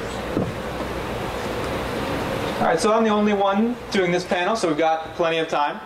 Feel free to interrupt me if you have any questions. I'm going to jump right in. So my name is Joe Bayer, and I am currently a PhD candidate at the University of Michigan. I want to especially thank Jennifer Smith for inviting me today, as well as organizing this valuable event to change the conversation on distracted driving. Now, I come from the field of communications and research on it, and this provides me with a different perspective on the issue of distracted driving. For many years, communication and transportation, and I'm going to jump ahead here. For many years, communication and transportation were very far apart. But the emergence of mobile and social media has expanded the reach of communications, as well as the reach of communications research like myself. And how these worlds collide is more important now than ever. As you can see by the graph, despite the distance between these two fields in the past, the mobile phone has actually taken a course that is quite similar to the motor vehicle. Both innovations have now become part of how society operates. They are basic ingredients in the daily rhythm of social life. Thus, cars and phones have changed social interaction. So much so that it's not just a problem for you if you don't have a cell phone or a car in the suburbs. It's a problem for everyone else around you. This realization has come to be known in communications as the Katz rule, after J.M. Katz at Boston University. Still, one difference between the histories of phones and cars is that the mobile phone is the fastest spreading technology of all time. And this reflects something special about the underlying use of mobile phones. Taking a step back, I think it's important to position communication in the broader picture of life goals. Here I have listed the top 14 moment-to-moment desires in everyday life. And this is based upon a recent experience sampling study, which is a method for surveying people on their mobile phones during everyday life. The order, though, reflects the most frequent self-control failures. And what becomes clear from the high ranking of social and media in orange is that communication is not only a major part of our lives, but also something that we struggle to control in the midst of 2014. Now, a key difference in my perspective coming from communications is that I study how all people use these technologies for both good and bad decision making. I do this by focusing on underlying decision-making processes, such as more automatic and controlled forms of social cognition, as opposed to assigning negative labels like addiction. While it may appear at times that mobile phones can be addictive to some people, focusing on addiction obscures how all of our minds have been rewired in the 21st century, and the great benefits that these provide along the way. Because as you all know, distracted driving is not just a problem of a few people who are addicted. This is a common occurrence in daily life. It's hard to walk down the sidewalk without noticing half of drivers on their smartphones. For this reason, more universal communication perspectives are essential to explaining and solving the persistent problem of distracted driving in society. In contrast to other research that's also valuable on the dangerousness and how we can change norms. Taking a communication perspective allows us to look at the question of why.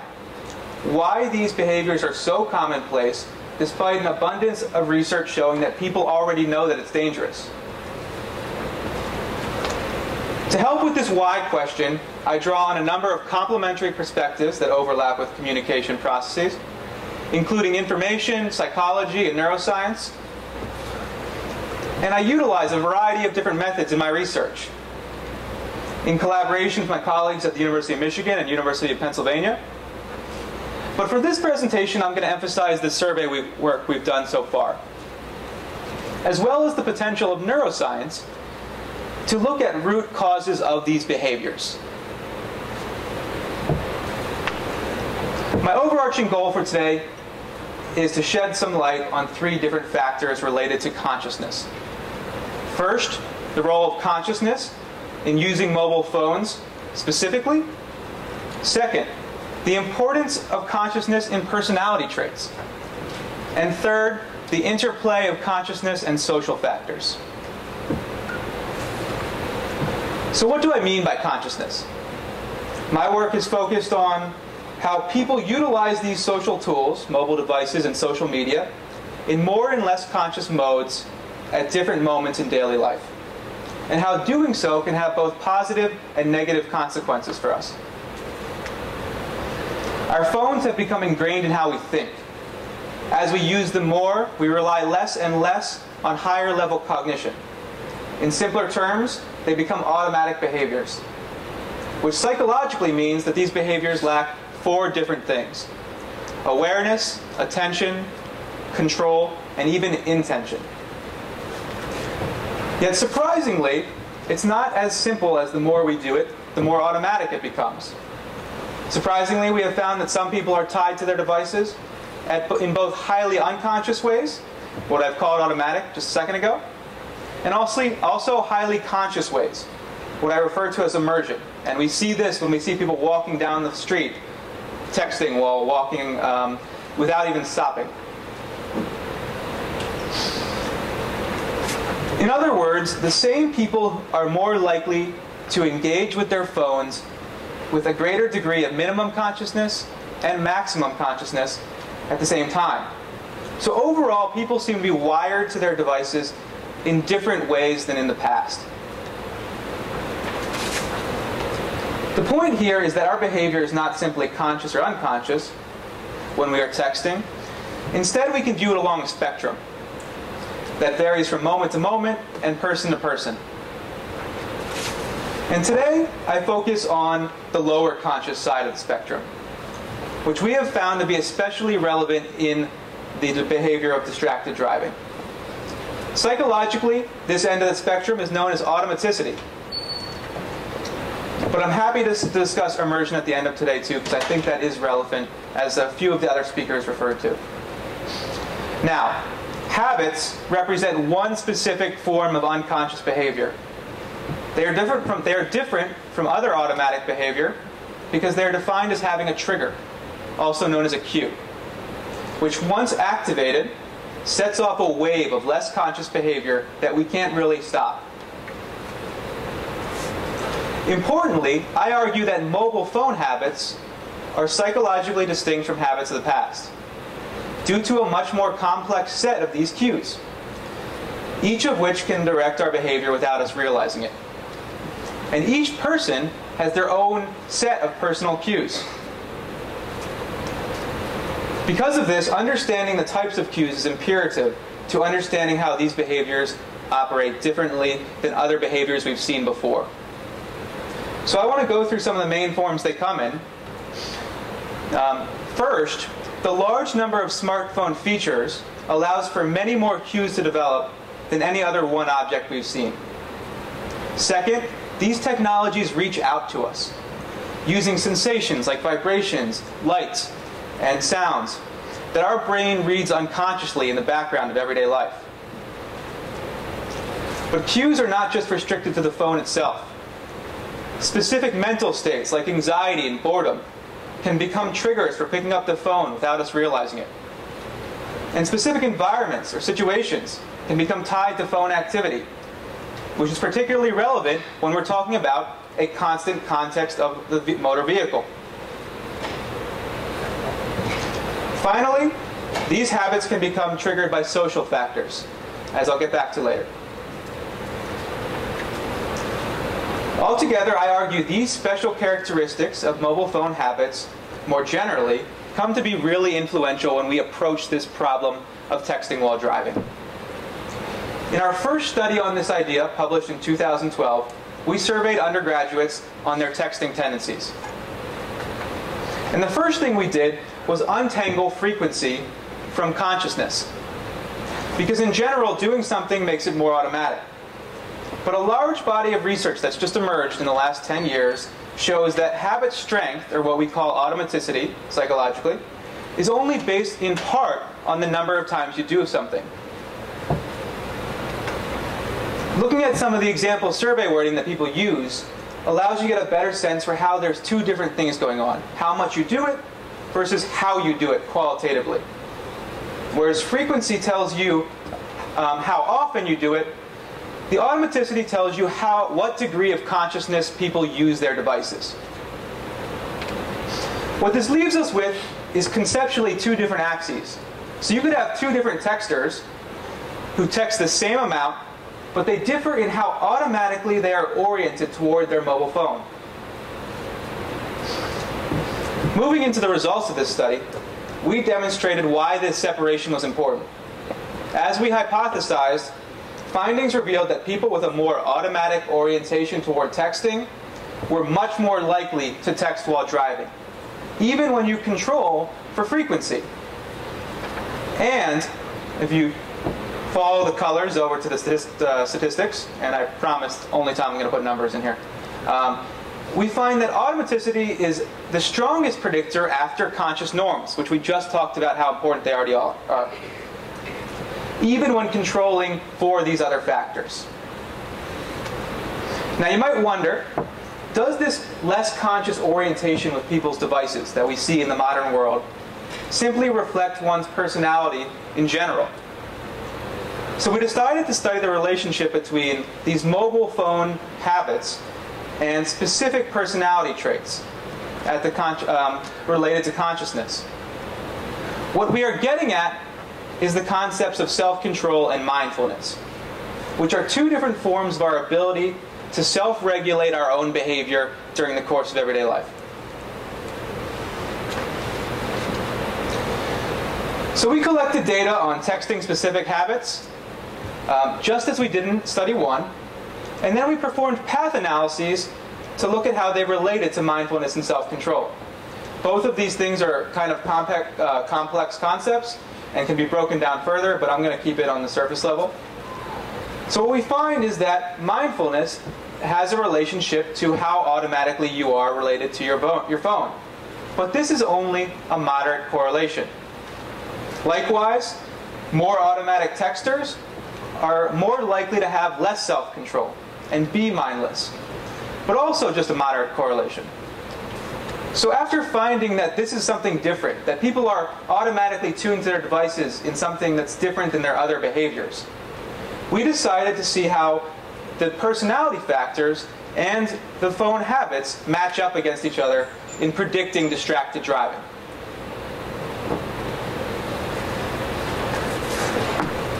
So to do this, we collected a new survey sample of about 1,000 people, and we considered 3 different factors: the texting automaticity, how your personality trait mindfulness is, and personality trait self-control.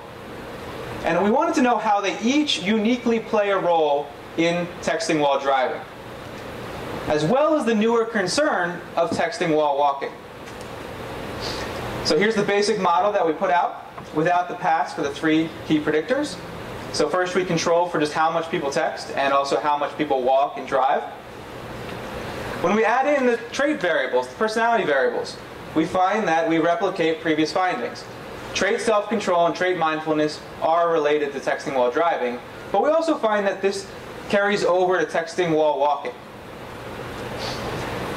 Now when we add in the key predictor of texting automaticity, we find that it is still uniquely significant, controlling for everything else, for both driving and walking. And interestingly, automaticity is even more predictive of texting while walking than what we saw for texting while driving. I'm going to move on to the next section, but I'm happy to answer questions about why that might be at the end of the presentation. Okay, so everything thus far has been on the individual level. But as I mentioned before, mobile device habits are distinct in how they're related to social factors. Therefore, in order to understand distracted driving, what becomes clear is that we must consider how the individual processes interact with the social context around them. So now I want to introduce a new study in which we use functional MRI brain scanning in combination with a driving simulator to test how habitual processes at the brain level interact with social context in the motor vehicle. Now, this research highlights a brain as predictor approach, advanced by my collaborator and faculty advisor at the University of Pennsylvania, Emily Falk, in which we collect neural responses while people undergo brain imaging. And we use these neural responses to explain real-world behavior later on, above and beyond what you can just get on self-report and surveys. Neural measures are distinct because they give us the potential to shed light on both the underlying processes of everyday communication and also how they predict real-world outcomes in the motor vehicle. Here you can see how one task that we use works. This task is called the go-no-go, and it's a habit override task. Each trial presents a letter, the go trials, to develop a new habit of pressing a button down whenever a letter appears. Let me demonstrate how this works. A person presses a button whenever a new letter appears, like A here. This is called the go trial. The person presses again when the letter C comes, and again when the letter F appears. But except for when they see X. When they see X, the person has to stop. So they've developed this habit of pressing down whenever they see a letter, except for we could put an extra thing in there where if it's an X, they have to hold back. What this allows us to do is after participants have completed this task in the brain imaging scanner, we can then test how much they responded in key brain regions.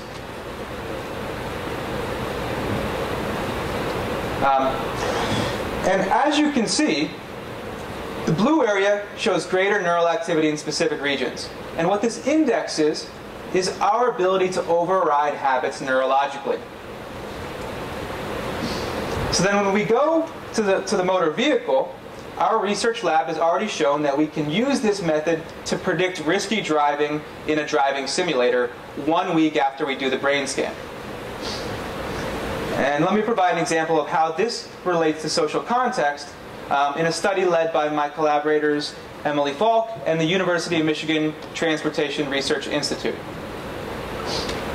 So in one study we completed, half of participants drove in a driving simulator with a risky peer, somebody who approved of risky driving, and half of them drove in this driving simulator with somebody who disapproved of risky driving.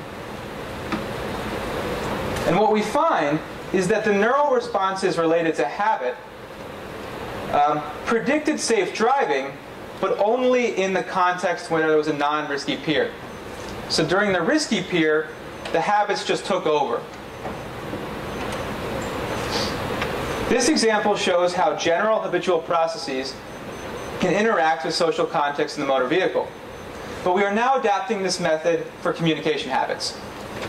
As you can see, I've adjusted the habit override task I just showed you by adding in social media cues as distractors. In this case, Facebook, because everyone knows the Facebook logos. We are just finishing data collection, so we'll be able to soon test how the presence of communication distractors, like Facebook, is different neurologically from overriding habits more generally. Getting back to this idea that these are distinct type of habits. They're different from things that we've seen before. And then we can look at how these neurological features measure and interact with the surrounding social context, such as when you're driving alone versus when there's somebody else in the motor vehicle. So all of these things, to get back to what my goals were for today, get back to the point of how I argue that in order to understand distracted driving, we need to turn our attention to 3 different factors. First, the importance of how consciousness has become tied to mobile phones, and how this guides our decision making without us realizing it.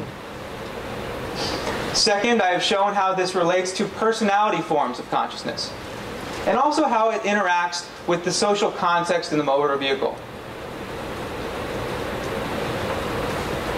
As a whole, these studies and ideas convey the power of more automatic orientations toward mobile phones in explaining why distracted driving occurs.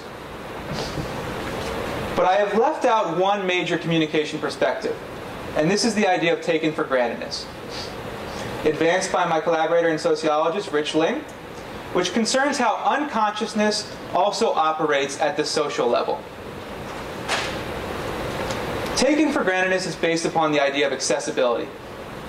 As members of society, we, as well as families and relationships, we are expected to be available to one another no matter what now.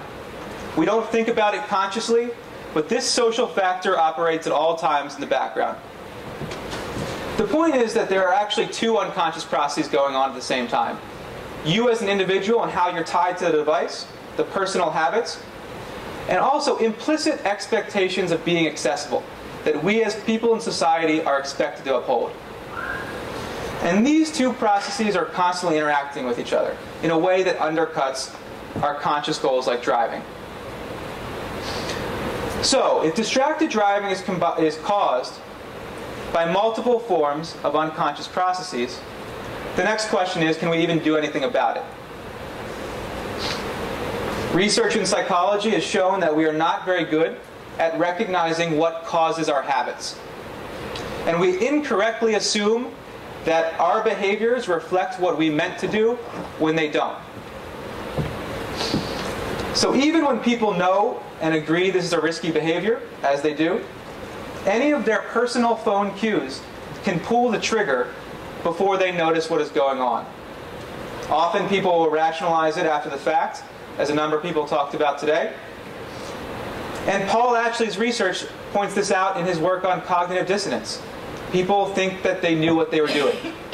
Perhaps the road seemed safe at that moment, or they were at a stoplight and they had plenty of time. But these rationalizations are often fallacies. Therefore, in terms of increasing safety at the personal level, we need to teach people to become cognizant of their personal cues. As I went over before, each person has their own set of habitual cues that trigger their phone use, emotions and situations. Once people become more aware of their cues, we need to use strategies to reprogram these behaviors.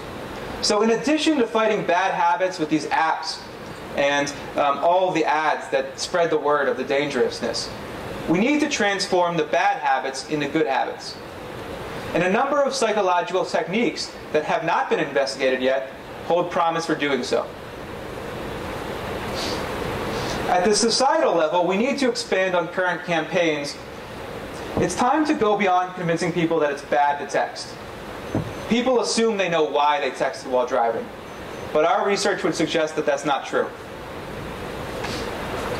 Given the societal nature of this problem, we need to choose strategies that can easily adapt to social campaigns, not just things that work in the psychology lab. So one psychological approach, for example, that has been successful with changing habits uses a simple if-then rule to insert good habits over bad habits. If a cue occurs, then you do this instead. In doing so, we can highlight common triggers and draw attention to the root causes of texting while driving. So here are a few theoretical examples where if you draw attention to what's actually cueing people's behavior in the motor vehicle, they may be better prepared to respond in a different way. If we can insert specific replacement responses into the message, so that there are specific ways for people to override the old habits with safer versions of other habits. Perhaps change the music or check the speedometer. We already have good habits that are associated with driving. The question is whether we can use those to override the bad habits that people have developed.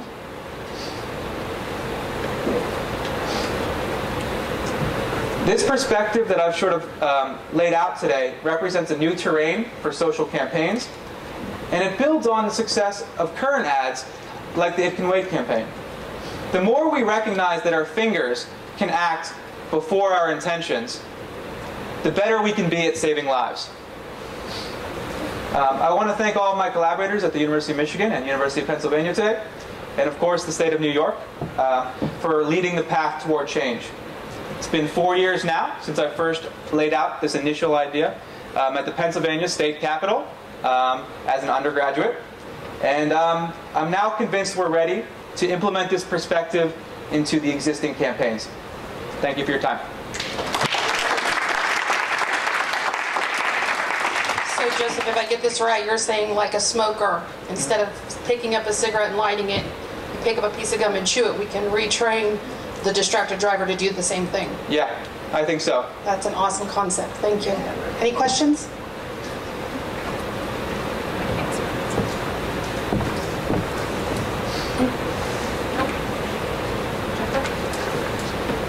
All right. Great presentation. Thank you. Feel free to ask me any questions. Oh, yeah. What would you put in instead? What are some of the ideas? Yeah. Repeat that because I didn't. Oh, do you want to skip her the mic? So the question was, what can we do instead? So what are the replacement behaviors that we can put in after people have been triggered? And this question sort of is what I'm struggling with now, but what I've laid out today, a couple early ideas are build on the good habits people already have as driving. Driving is a very habitual act on its own. You know, we start out just sort of scared at the wheel, but as we develop a little bit more confidence and experience, most of the time we're not thinking about what we're doing. All of these little habits, like checking the mirrors and checking the speedometer and checking whatever that's going on around you, that actually contribute to you being a better driver, may hold promise for just rewriting those ones that already exist over the cues. Because what we're adding in is new cues. The good habits still exist. We just need to use them in a better way.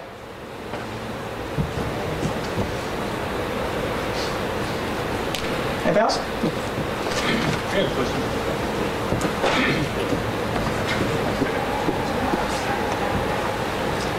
Thank you. I did a little homework on a fellow named Daniel Simmons who did some work at Harvard years ago on the inability to concentrate on two things simultaneously. Mm-hmm. And he did a study called Gorillas in Our Midst, where in common situations people don't see the gorilla.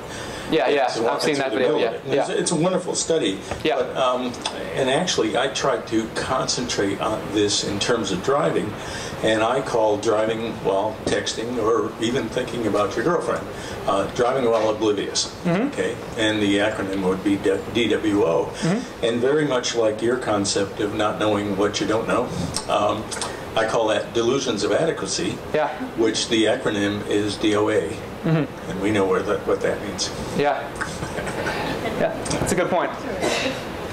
I think, and to a certain extent, a lot of the social campaigns are sort of getting at this idea of people don't realize how dangerous it is.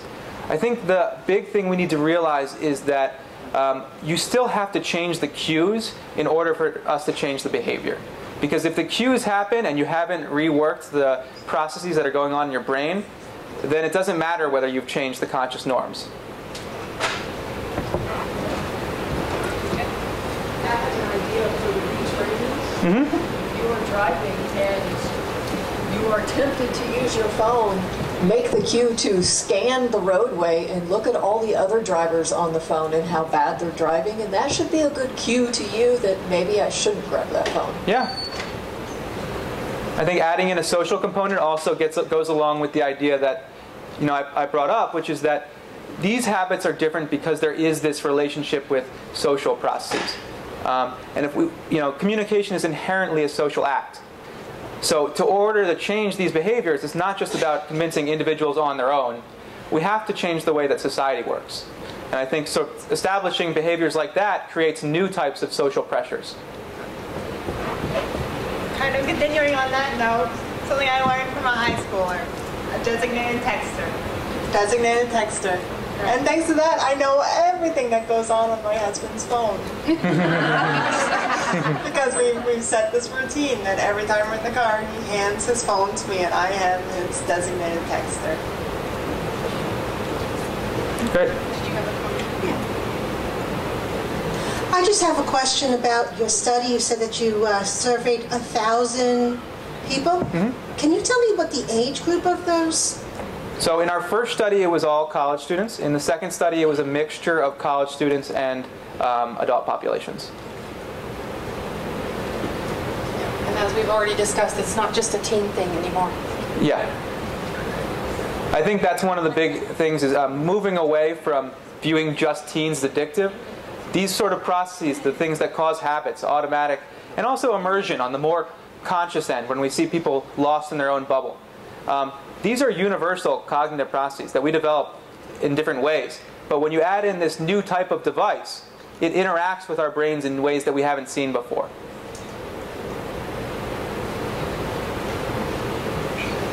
Excellent, Joseph. Thank you.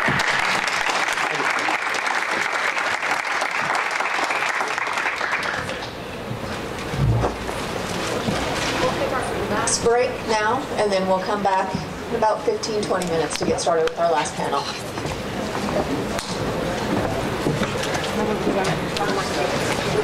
Before you start answering Before I start talking. Lost in their own bubble.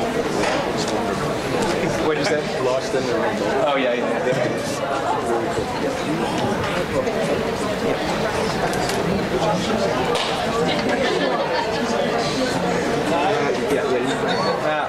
Can you go to University of Pennsylvania? I work with the University of Pennsylvania.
I guess you told you to turn it on when you're ready. Okay. You know what? You can turn that one on when you're ready.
And you don't have to wait for them to sit down because they probably won't. I turned it off though. Good afternoon. Can you hear me? Yes. Good afternoon. We're going to go ahead and get started here. I'm Deborah Becker. I'm a co-founder of DORCs with the Lieberman family. My son was the front seat passenger in the accident that took Evan's life. My son was extremely lucky. He had serious injury. He had surgery, but he's recovered. But it's a life-changing experience, even for those who are lucky enough to recover from it. So today, we've had a great conference, I think. We've talked about various topics, enforcement, so we were not going to go over that again. I found just Bayer's comments very interesting about behavior, because that's what our panel is going to focus more on. We're coming down to the level of communicating really with high school students, and what kind of messaging to high school students would reach them, and what kind of media would be most effective with them. So I have a number of panelists to help on this topic. I've got Ed Bergstrasser from AT&T, who's going to start in just a moment. We're just going to hand down the microphone. We want to be informal. If you have questions, please stop us. At the end, I'm going to start asking some questions, and we welcome you to also participate. I have Beverly Pierce from Student Assistant Services, and Sasha, who is a high school student in Westchester County, who has consented to come here and represent students for us on this panel. So Ed, if you'd like to get started. Sure. It takes a minute. Hello there. Testing. I'm Ed Bergstrasser, External Affairs Director for AT&T, representing the eastern half of New York State. And what I have to say is a little bit of a shill for the It Can Wait campaign, which I've been pleased to be a part of for the last couple of years. And I know you've heard a little bit about it, and Marissa, my colleague, mentioned a little bit about it, but it's our public service grassroots campaign to educate school communities and encourage students, parents, and teachers to actually sign a pledge to not text and drive, whether online or physically via poster boards that we bring from campus to campus. And under that umbrella of It Can Wait, AT&T has been actively pursuing It Can Wait events throughout the state. And feel free to go to itcanwait.com, which is a well-traveled website. But also within the It Can Wait website, itcanwait.com website, are a couple videos that I would encourage you to look at. One of which we saw an excerpt from, called The Last Text, which we've used effectively at these assemblies and various events that we've gone to across the state. And the other one is called From One Second to Another, which was directed by Werner Herzog, who also directed Grizzly Man, and he did it on a pro bono basis for AT&T. The It Can Wait events come in many flavors. We've had assemblies, we've had class sessions, teen driving safety events, and public events, including minor league baseball games, at which we've staffed wheel and pedal kits, for instance. So I'll give you my contact info in just a couple of minutes, but if you have any suggestions for schools that you'd like to have one of these kinds of events at, with a preference toward a larger assembly, then please contact me and we'll see if we can work something out. To date, here's my It Can Wait shill, and I'll just be 2 seconds, Deborah. More than 2 million pledges have been made on the It Can Wait website to never text and drive again, and 165 plus organizations have joined the cause. And we've seen 250,000 downloads of AT&T's free app called Drive Mode, which, when enabled and the vehicle is moving 25 miles per hour or greater, automatically sends a customizable auto-reply message to incoming texts, letting your friends know that you're behind the wheel and will reply at a later date. We need for that technology to get more driver specific, as we discussed earlier today, and hopefully AT&T will have its hand in that as well. And just very briefly, the key messages that I've been using and that my colleagues use in these assemblies are a lot of the ones that you've heard today, and the key one is to make texting and driving as socially unacceptable as drinking and driving. Another would be that, and we bring these stats up again and again, that distracted drivers are 23% more likely to be involved in a crash, and teens send and receive text messages 5 times more than their adult counterparts. And the key one, generally it takes about 5 seconds to read or respond to a text, and that's equivalent to driving the length of a football field blindfolded. But the most critical message is the one that we use at every distracted driving event, and that is that no text is worth dying for.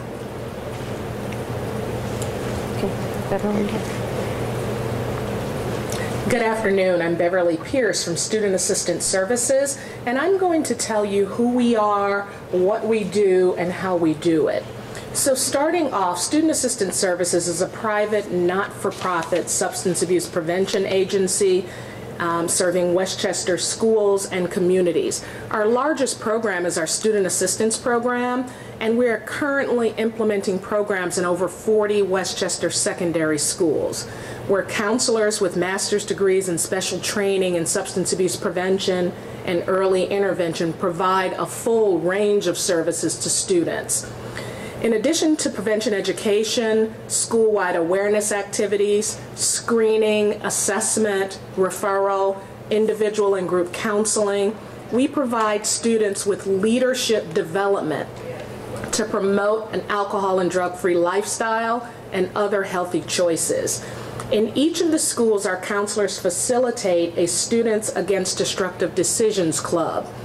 Now, while our mission is not specifically distracted driving, certainly we recognize substance use and distracted driving as destructive decisions. So as with substance use, we understand that in order to affect change, we have to increase the perception of risk of harm associated with these behaviors. So that's who we are.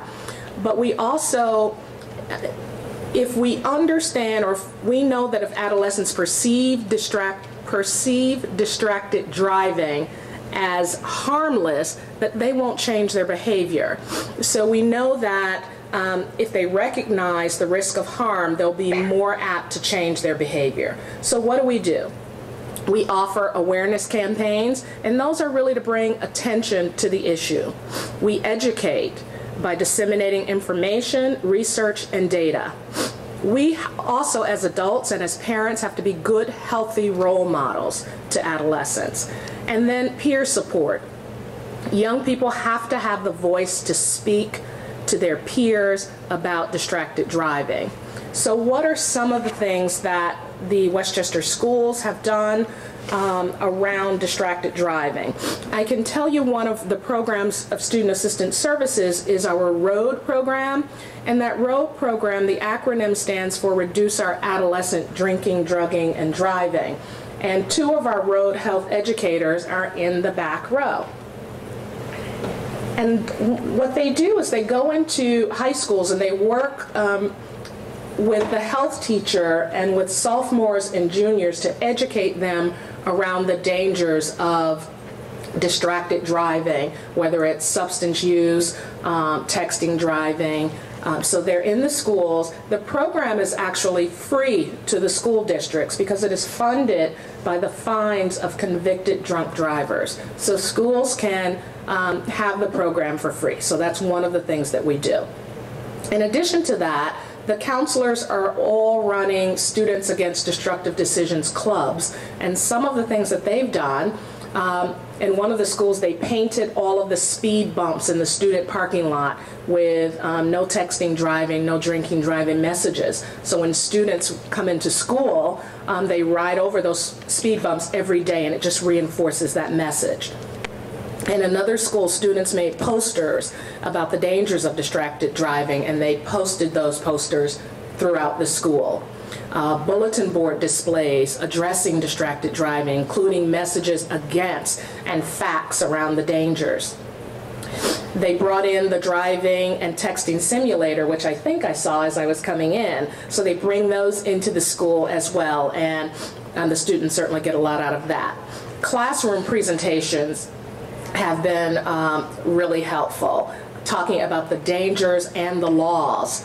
Also, impact assemblies, where the presenter has come in to talk about being irreparably harmed by distracted driving. That's been also very helpful in the schools.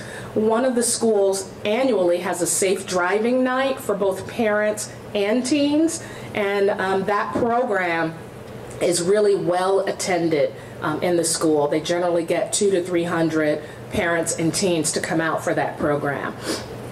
And I can certainly speak to you more if you'd like about any of these individual programs. Educational pamphlets with tips to keep teens safe. One school created the pamphlets and they distribute them to all of their students. Students made a video in one of the schools and they uploaded it to YouTube. And it was a great video giving, making pledges to not text and drive or drink and drive. And not only were the students part of the video, but the faculty and the principal were also part of that video. So that was really a nice message. And it also was, they also were able to play it on the monitors in the hallways in the school. So it just reinforced. A family university, where a workshop series is designed for parents and students. That's another program that's been done. Anti-driving and texting video, it can't wait. I think Ed just told you all about that. That certainly has come to the schools. And then also, Deborah Becker will speak to you more about some of the focus groups. And Sasha, I was a part of the focus group, so they'll tell you more about the focus groups that the students participated in. And again, if you want to speak to me further about any of these activities, I'm happy to do that. I'm just going to... I just want to thank Student Assistance Services. I ended up meeting them through, I contacted a SAD counselor at one of the high schools, and I was so impressed by the program and by the counselors that I met. I went into 4 high schools to have discussions with the students. We're trying to figure out what messaging would mean to them rather than putting it from a parent's perspective. So because we know that student to student would be more effective. But all of the counselors were terrific and clearly had great relationships with their students and are making a difference. So I encourage you, if you do have questions for student assistance services, it does seem to me they can be something of a model for other places, or some of their programs might be useful in your own situations. So one of the schools I did go to, Sasha was there. So I'm going to ask her to just talk a little bit about her school program and what she thinks is important, and then maybe pose a question or two, and then we'll come back for some more questions. Thank you. Hi everyone, my name is Sasha and I'm here to represent my school's SAD Club. So SAD stands for Students Against Destructive Decisions, if that wasn't clear before. I have been an executive, also known as a leader of SAD, for 3 years now, and a member of my club before then. And my goal as the face of safe driving in my school and community is to focus on the dangers of driving while under the influence of alcohol, drugs, and texting while driving. So this is the first year where driving and texting related deaths have surpassed the amount of deaths due to drunk driving. So I find it imperative that we as students and parents and adults crack down on this issue before it continues to grow. And personally, I believe that we can solve this problem by creating awareness and really showing people what they are risking by grabbing their phone while driving. Such as AT&T's powerful commercials and efforts to show people the tragedies of distracted driving, my club alone has worked hard to provide numerous events for my school so that they can see the issue themselves. One of the events we organized last year was a major simulation where we had the entire school come out for a surprise assembly where everyone sat on a hill and watched a simulated distracted driving accident. This event was not only powerful, but it was shocking and extremely interactive. Afterwards, we had an amazing speaker come in and he described his life story and his experience with drunk driving. I personally know that this event was powerful and effective because people were listening. And I've never sat through an assembly at my school where I saw no kids talking except for this assembly. And people came up to me and thanked me after when I was done because they felt that this was necessary and effective. Speaking up and getting your voice heard is crucial to this movement, and we have to be the ones that make this change. Thank you. You want to pick up the other thing? Sasha, because you gave an example of somebody coming to the school, and when I went to the focus groups, one of the things we asked was, what's the best way to spread the message? Who would you listen to? And I think that some of the students said, well, speakers, but only if they were sort of personally involved, and there was, and I guess that's what you're saying. What made an impact is they could see the crash and the effects of the potential distracted driving. Is this working? Yeah. Okay. I definitely agree with that, and I think when kids are getting their hands on experience, they can learn easier and really see what the problem is. So it's a big thing now to have problem-based learning and project-based learning, and so as much as involved as kids can get, I think that's the best thing that we can really do and really have them see firsthand. So like you said, if kids are telling kids, like your friends are telling your friends, that texting and driving is not cool, that has a huge impact on, I think, you and anyone really surrounding you, because it's positive peer pressure.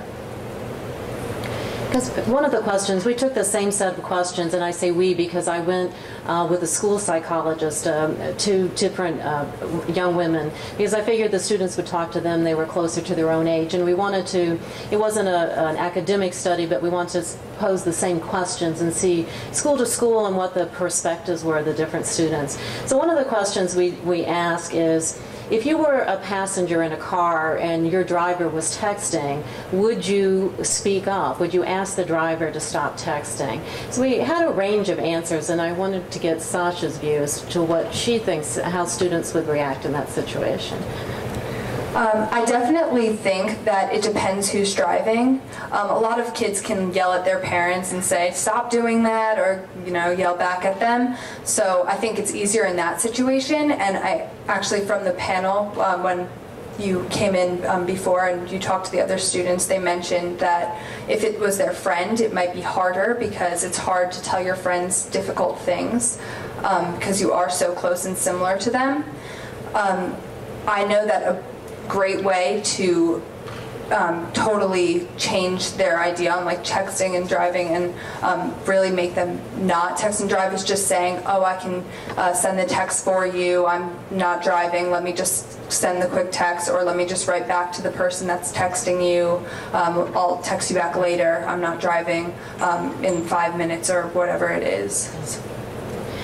Because one of the things, and tying into changing behavior, because we were sort of asking the students to think ahead of time because they know this situation is going to happen, right? They're going to get in a car with somebody else and they might be texting, so how would they handle it if they have a plan ahead of time? I think a couple of boys said, well, I just grabbed the phone, being the more direct approach. I asked, would it be hard for a taxi driver, if you were in a car with somebody you didn't know, and actually the answers were both ways. It would be harder because I don't know them, or it would be easier if I don't know them. And I think sort of preparing kids, students for these kinds of situations, because it's awkward, particularly with the friends. They seem to have difficulty speaking up in that situation. And the closer the friend, the harder it was, it seemed, if they were texting. And I don't know if Ed, if you when you go to schools, if you hear that sort of thing, but that seemed to be something. But we talked so much at Sasha's school, I didn't have a chance to tell the students, but I started at the other schools telling them that the passengers should speak up. And the reason is that often in accidents, it's the driver that's going to come out better than the passengers. And you don't really think that because maybe when we grew up that wasn't the case. But now, and I know this from the hospital staff where my son was taken, and the driver and my son were taken to the same hospital. Evan and another boy, a passenger, were airlifted. And the issue is that for the passengers is that the back seat has no airbags. If you hit direct on, and they have side curtain airbags. But a backseat passenger thrown forward in a head-on collision like the one that with Evan and my son, it's all the student's going to be stopped only by the seat belt, which is going to cause potentially damage. My son got thrown forward. He had the airbag, but it was farther away. The driver's airbag is in the steering wheel. So as it turns out, the driver may be the one who walks away. And in the case of the accident, that's what happened. He had a dislocated, broken wrist, but his passengers all had to have, they had fatal or serious injuries. So I think that passengers need to think about that, and they need to have a strategy, because really the life that they save from speaking up may be their own. They are more at risk in many accidents than the driver. So that's my little spiel, but I would hope people that don't realize that. I didn't before this happened to my family. I have another question about type of messaging. Victim statements, enforcement, student-to-student messaging, whether you have thoughts on what's the best way. I think so. I was a little surprised social media. I was told that wasn't a great way to reach the students because somehow they're not going to take messages from that. Would you agree with that, Sasha? Or how do you think people would respond? What's the best kind of forum to reach them, do you think? I definitely think that they have some impact. It's definitely an in-the-moment kind of thing. When you're driving or you're in the car, if you saw a sticker, I think that's very, very effective. Of course, stickers get old, so maybe changing up a sticker like once a year, just having a sticker that says don't text or something like that you'll see every day, that's definitely effective. AT&T, the commercials, I remember when you came in, everyone mentioned, oh, like I know the AT&T commercial, and it's really sad and everything. I think it makes people think, maybe not when they're driving, but definitely while they're sitting there watching TV. So we have to get people to think while they're in that position, while they're in the moment. And let's talk about... Deborah, some of the feedback that we've received from our different and various assemblies have told us that the bringing a victim's family onto the scenario is most effective. So, okay. In addition to this. Yes, I meant to tell Ed that every school mentioned the It Can Wait campaign. Mm-hmm. One or two schools also mentioned the governor's text stop with the signs. When the law was enacted to increase the penalties, there were students who they were along the highway. There were signs saying increased penalties. That seemed to also make an impact. I kind of took away that there really has to be an approach. Different people seem to be impacted by different messages and types, and maybe it needs to go across the board. But I want to talk about what we called graphic and scary videos. NYDDS, I'm not sure if it's still here.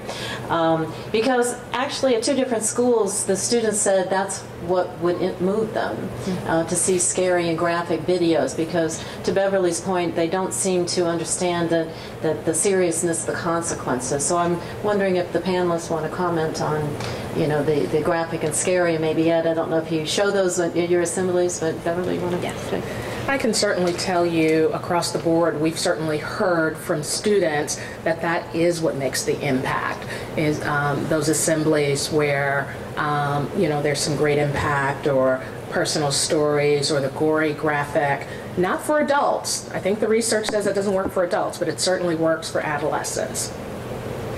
And Ben has been with me at a couple of the assemblies, and I can say that in reaction to the videos, there's no dry eye in the house. So I wanted to talk a little bit more about making a plan ahead of time, because it's one thing that we walked into the school talking to the students about, trying to get their reaction, because I describe it as we don't prepare people for a fire by just saying to them, don't stay in the building. People make a plan ahead of time so they know what to do. So one of the thoughts we talked with the students at each of the school is, when you get in the car, what do you do with your phone?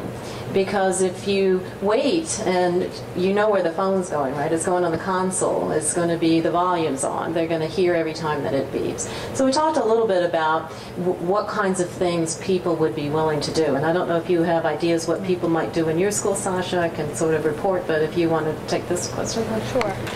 I know personally I like to put my phone on silent, and people say, oh, you can't really put it on silent. There's actually a do not disturb thing that you can do on an iPhone, and you just click it and it doesn't notify you at all. It doesn't buzz, which I find effective.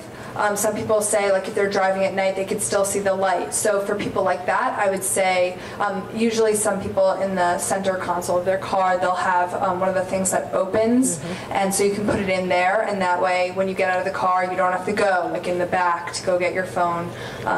And, everybody's lazy, so you can't go to the back, but some people said that they wouldn't want to put it in their glove compartment, again, because laziness and, having to go to the other side to get your phone. So I would definitely say, also, most people said they wouldn't shut off their phone completely. I personally also wouldn't do that just because of an emergency situation. So I definitely would say, like, the do not disturb little thing that you could do. One student said put it on airplane mode. Then you're not going to receive the messages, but the phone is still on.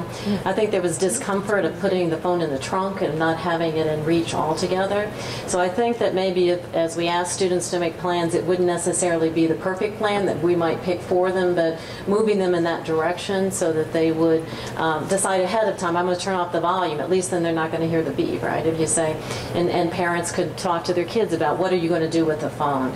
Because if they get in the car with the phone that beep, the urge is very much to answer that as soon as they hear the message beep, to look at it at some point. So, that's what we would like people to also think more of a plan. I call it, you get in the car, you look in your mirrors, you click your seat belt, where's the phone? And so maybe thinking of the panel we just heard, what behavior are you going to do? You have to have some positive behavior to offset the bad behavior, right? The one you're going to substitute. So if we say mirror, seatbelt, phone, if we could get everybody to think about the phone when they get in the car, where's it going to go? And if they've already decided, well, this is what I do with my phone. One girl said she puts it in her pocketbook, she can't reach it. Another boy said he puts it in his backpack. So then at least they had a strategy, an agreed upon strategy. So at the time they were ready. When they got in the car, they were making these plans. Language, and I called it an accident. I know Ben and Debbie, their view as we call these distracted driving accidents. I think that from speaking to the kids and as I kind of go through thinking of the social awareness, we would like people to not call them accidents when people are texting or other distracted driving. They're collisions, they're crashes, and I know that the law enforcement this morning called it a distracted driving crash. And that's because we still see with the students that they don't condemn distracted driving in the same way that they condemn drunk driving. And we want to change the perceptions, because really, if somebody picks up a phone, they made the conscious decision. They picked up their phone, they're texting. If it's, maybe they did it 10 times before, but now they have an accident, they have the collision. Is it really an accident at that point? We want to start to change that kind of thinking, because one question I did ask, and if Sasha remembers, I asked all of the students, would you get into a car with a driver that you knew was drunk? And the answer, of course, from everyone was absolutely not. They would not ever do that, because I think the drunk driving, the message has come across. But then I asked, would you ride in a car with somebody who's texting? And you may ask them, and they still are texting, that they're not going to get out of the car. We haven't reached that point where people would refuse to drive. Do you think that's the case? Yes, I definitely agree with that. I think people think that, oh, okay, we're at the top of drinking and driving, and now finally people are realizing we're coming down from that. People are not doing that. People are not getting in cars with people that are under the influence. And at this point with texting and driving, we're still, I think, at that top, and we're still waiting for people to realize that it's not okay to text and drive, and it's not okay to get in a car with somebody that's texting and driving. So speaking of people who are texting and driving, at each of the schools we also ask, do any of you students have parents who text and drive? And do you want to guess how many hands went up? You would agree? A lot, more than I was surprised. And being the parent of a son who was nearly killed in this kind of accident, it really kind of shook me in the sense that I find it hard to believe, and the parents are doing what sometimes the kids say they're doing. They're texting because they're stuck in traffic. And I think this morning somebody said, well, I was, the car slowed down and then sped up. I'm stuck in traffic. I'm at a stop sign. So I think that the fact that they can still get tickets, they have their phone in their hand, the stop sign, that still is going to get them the penalty. They're still sort of equivocating, and they would say, well, my reflexes are better. I'm young. My reflexes are better, so I can still text and drive. Or when I say, well, what do your parents tell you? And they said, well, my parents say we're experienced drivers, and so therefore we can text and drive when you can't. So I would say to the parents, and I hope next, yes, exactly. Because you're role models for the children, you're doing the same thing. It's just like saying, well, I can have a few drinks because I'm experienced. Working in the school and working with the students, the kids have not established a habit of driving with their cell phones. The parents have. The kids are going in at 16 as beginners. They're starting out. They haven't established that driving with cell phone habit. They're building it as they go along. So to me, a lot has to be done to educate the parents. Because they're the ones who, they got the habit.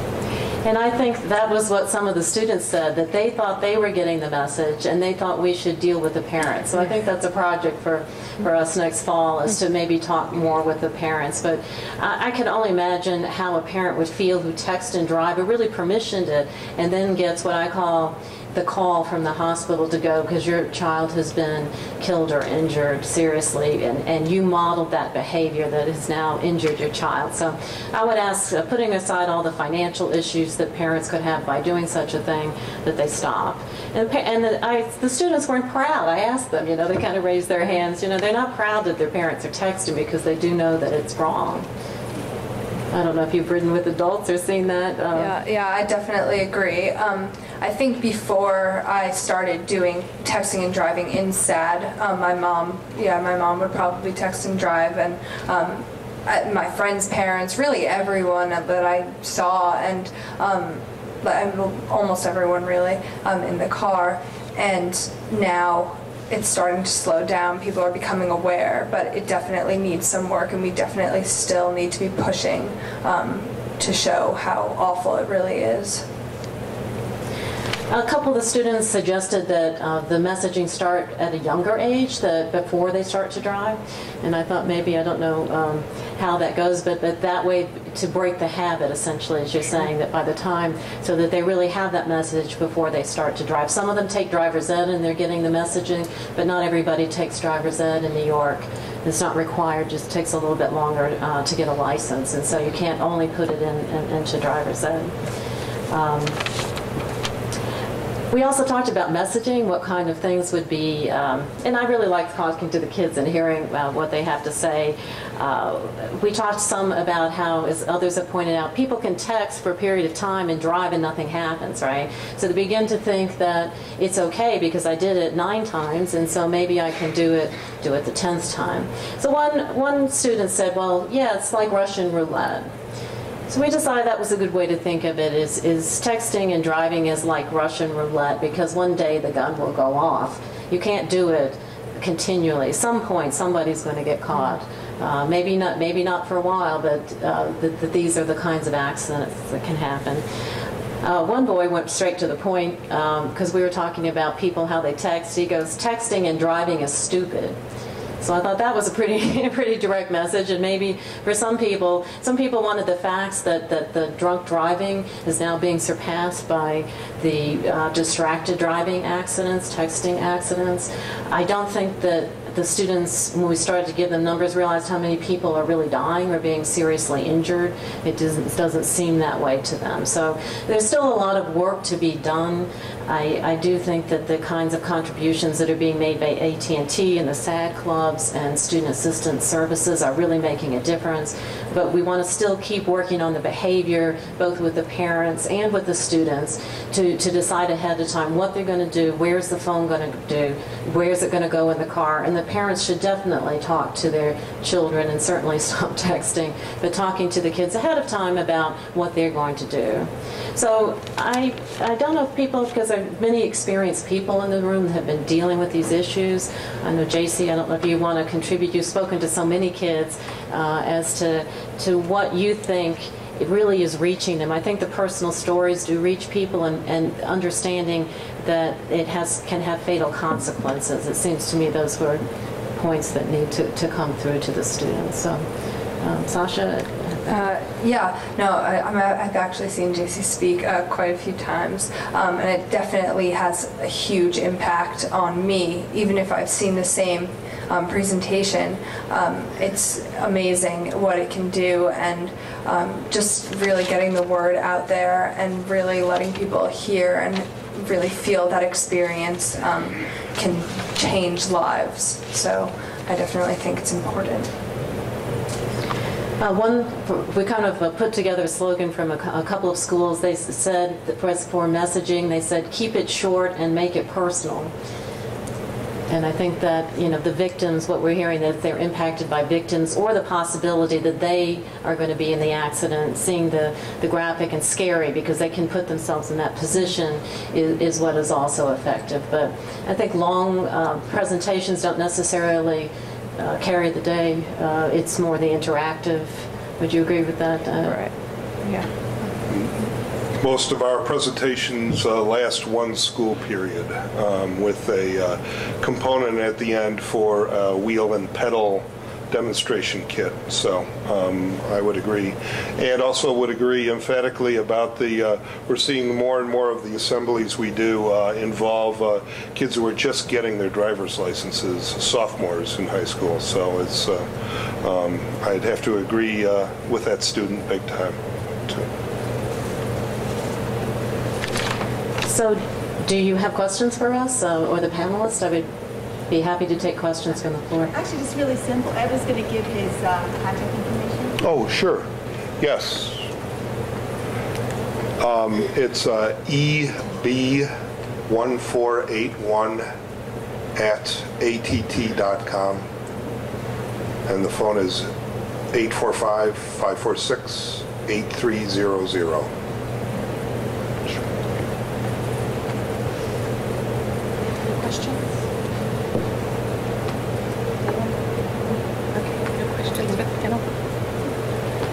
So some of you we may be in contact with DORCs.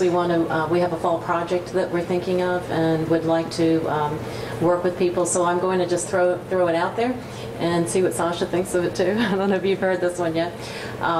We call it Away for a Day. What we're looking for is for the high school students and their parents to commit for one day that they won't use the cell phone in the car, because this is an effort to raise social awareness and also to reach the parents and not just the students. So this is something that we would try to work with Student Assistance Services, and we've already started talking with Ed, with AT&T, Westchester Medical, and Student Assistance Services. So it wouldn't take a lot of commitment by many of the students. They just would have to commit. Maybe they'll sign the It Can Wait pledge. We'll kind of work on how we would approach it. Maybe have something at night or similarly, but even if we don't do any of that, if they will commit and pledge just to turn off the phone for the day. So what do you think? Personally, I think it would be effective to do a pledge, but a permanent pledge, because my impression is that we shouldn't do just for a day, because then people think, oh, one day, that's only one day, I can do it. Okay, well, be careful with the word. Yeah, but I definitely think making people sign a pledge. I know we do pledges at my school, and we have people, we just give them like a piece of candy and they sign a pledge, but when they sign the pledge they realize, wow, look, I'm signing this, and then we hang it up in the school and people see it, and you see it and your friends see it, so they're like, wow, I signed this pledge, and now I have to follow it. And we've had people that come, and you know, the kids like candy, but we've had kids come just to sign the pledge, so you know that it's working, and you know that they're not just there for whatever, they just really want to sign the pledge. And I think that having that pledge, just like a permanent pledge, is probably the most effective. Because when we talked to the SAD groups, I was very impressed with the kids, but I asked them, I said, are you representative? Because these, of course, are the kids that have joined the clubs, and they're the ones that have heard and are concerned.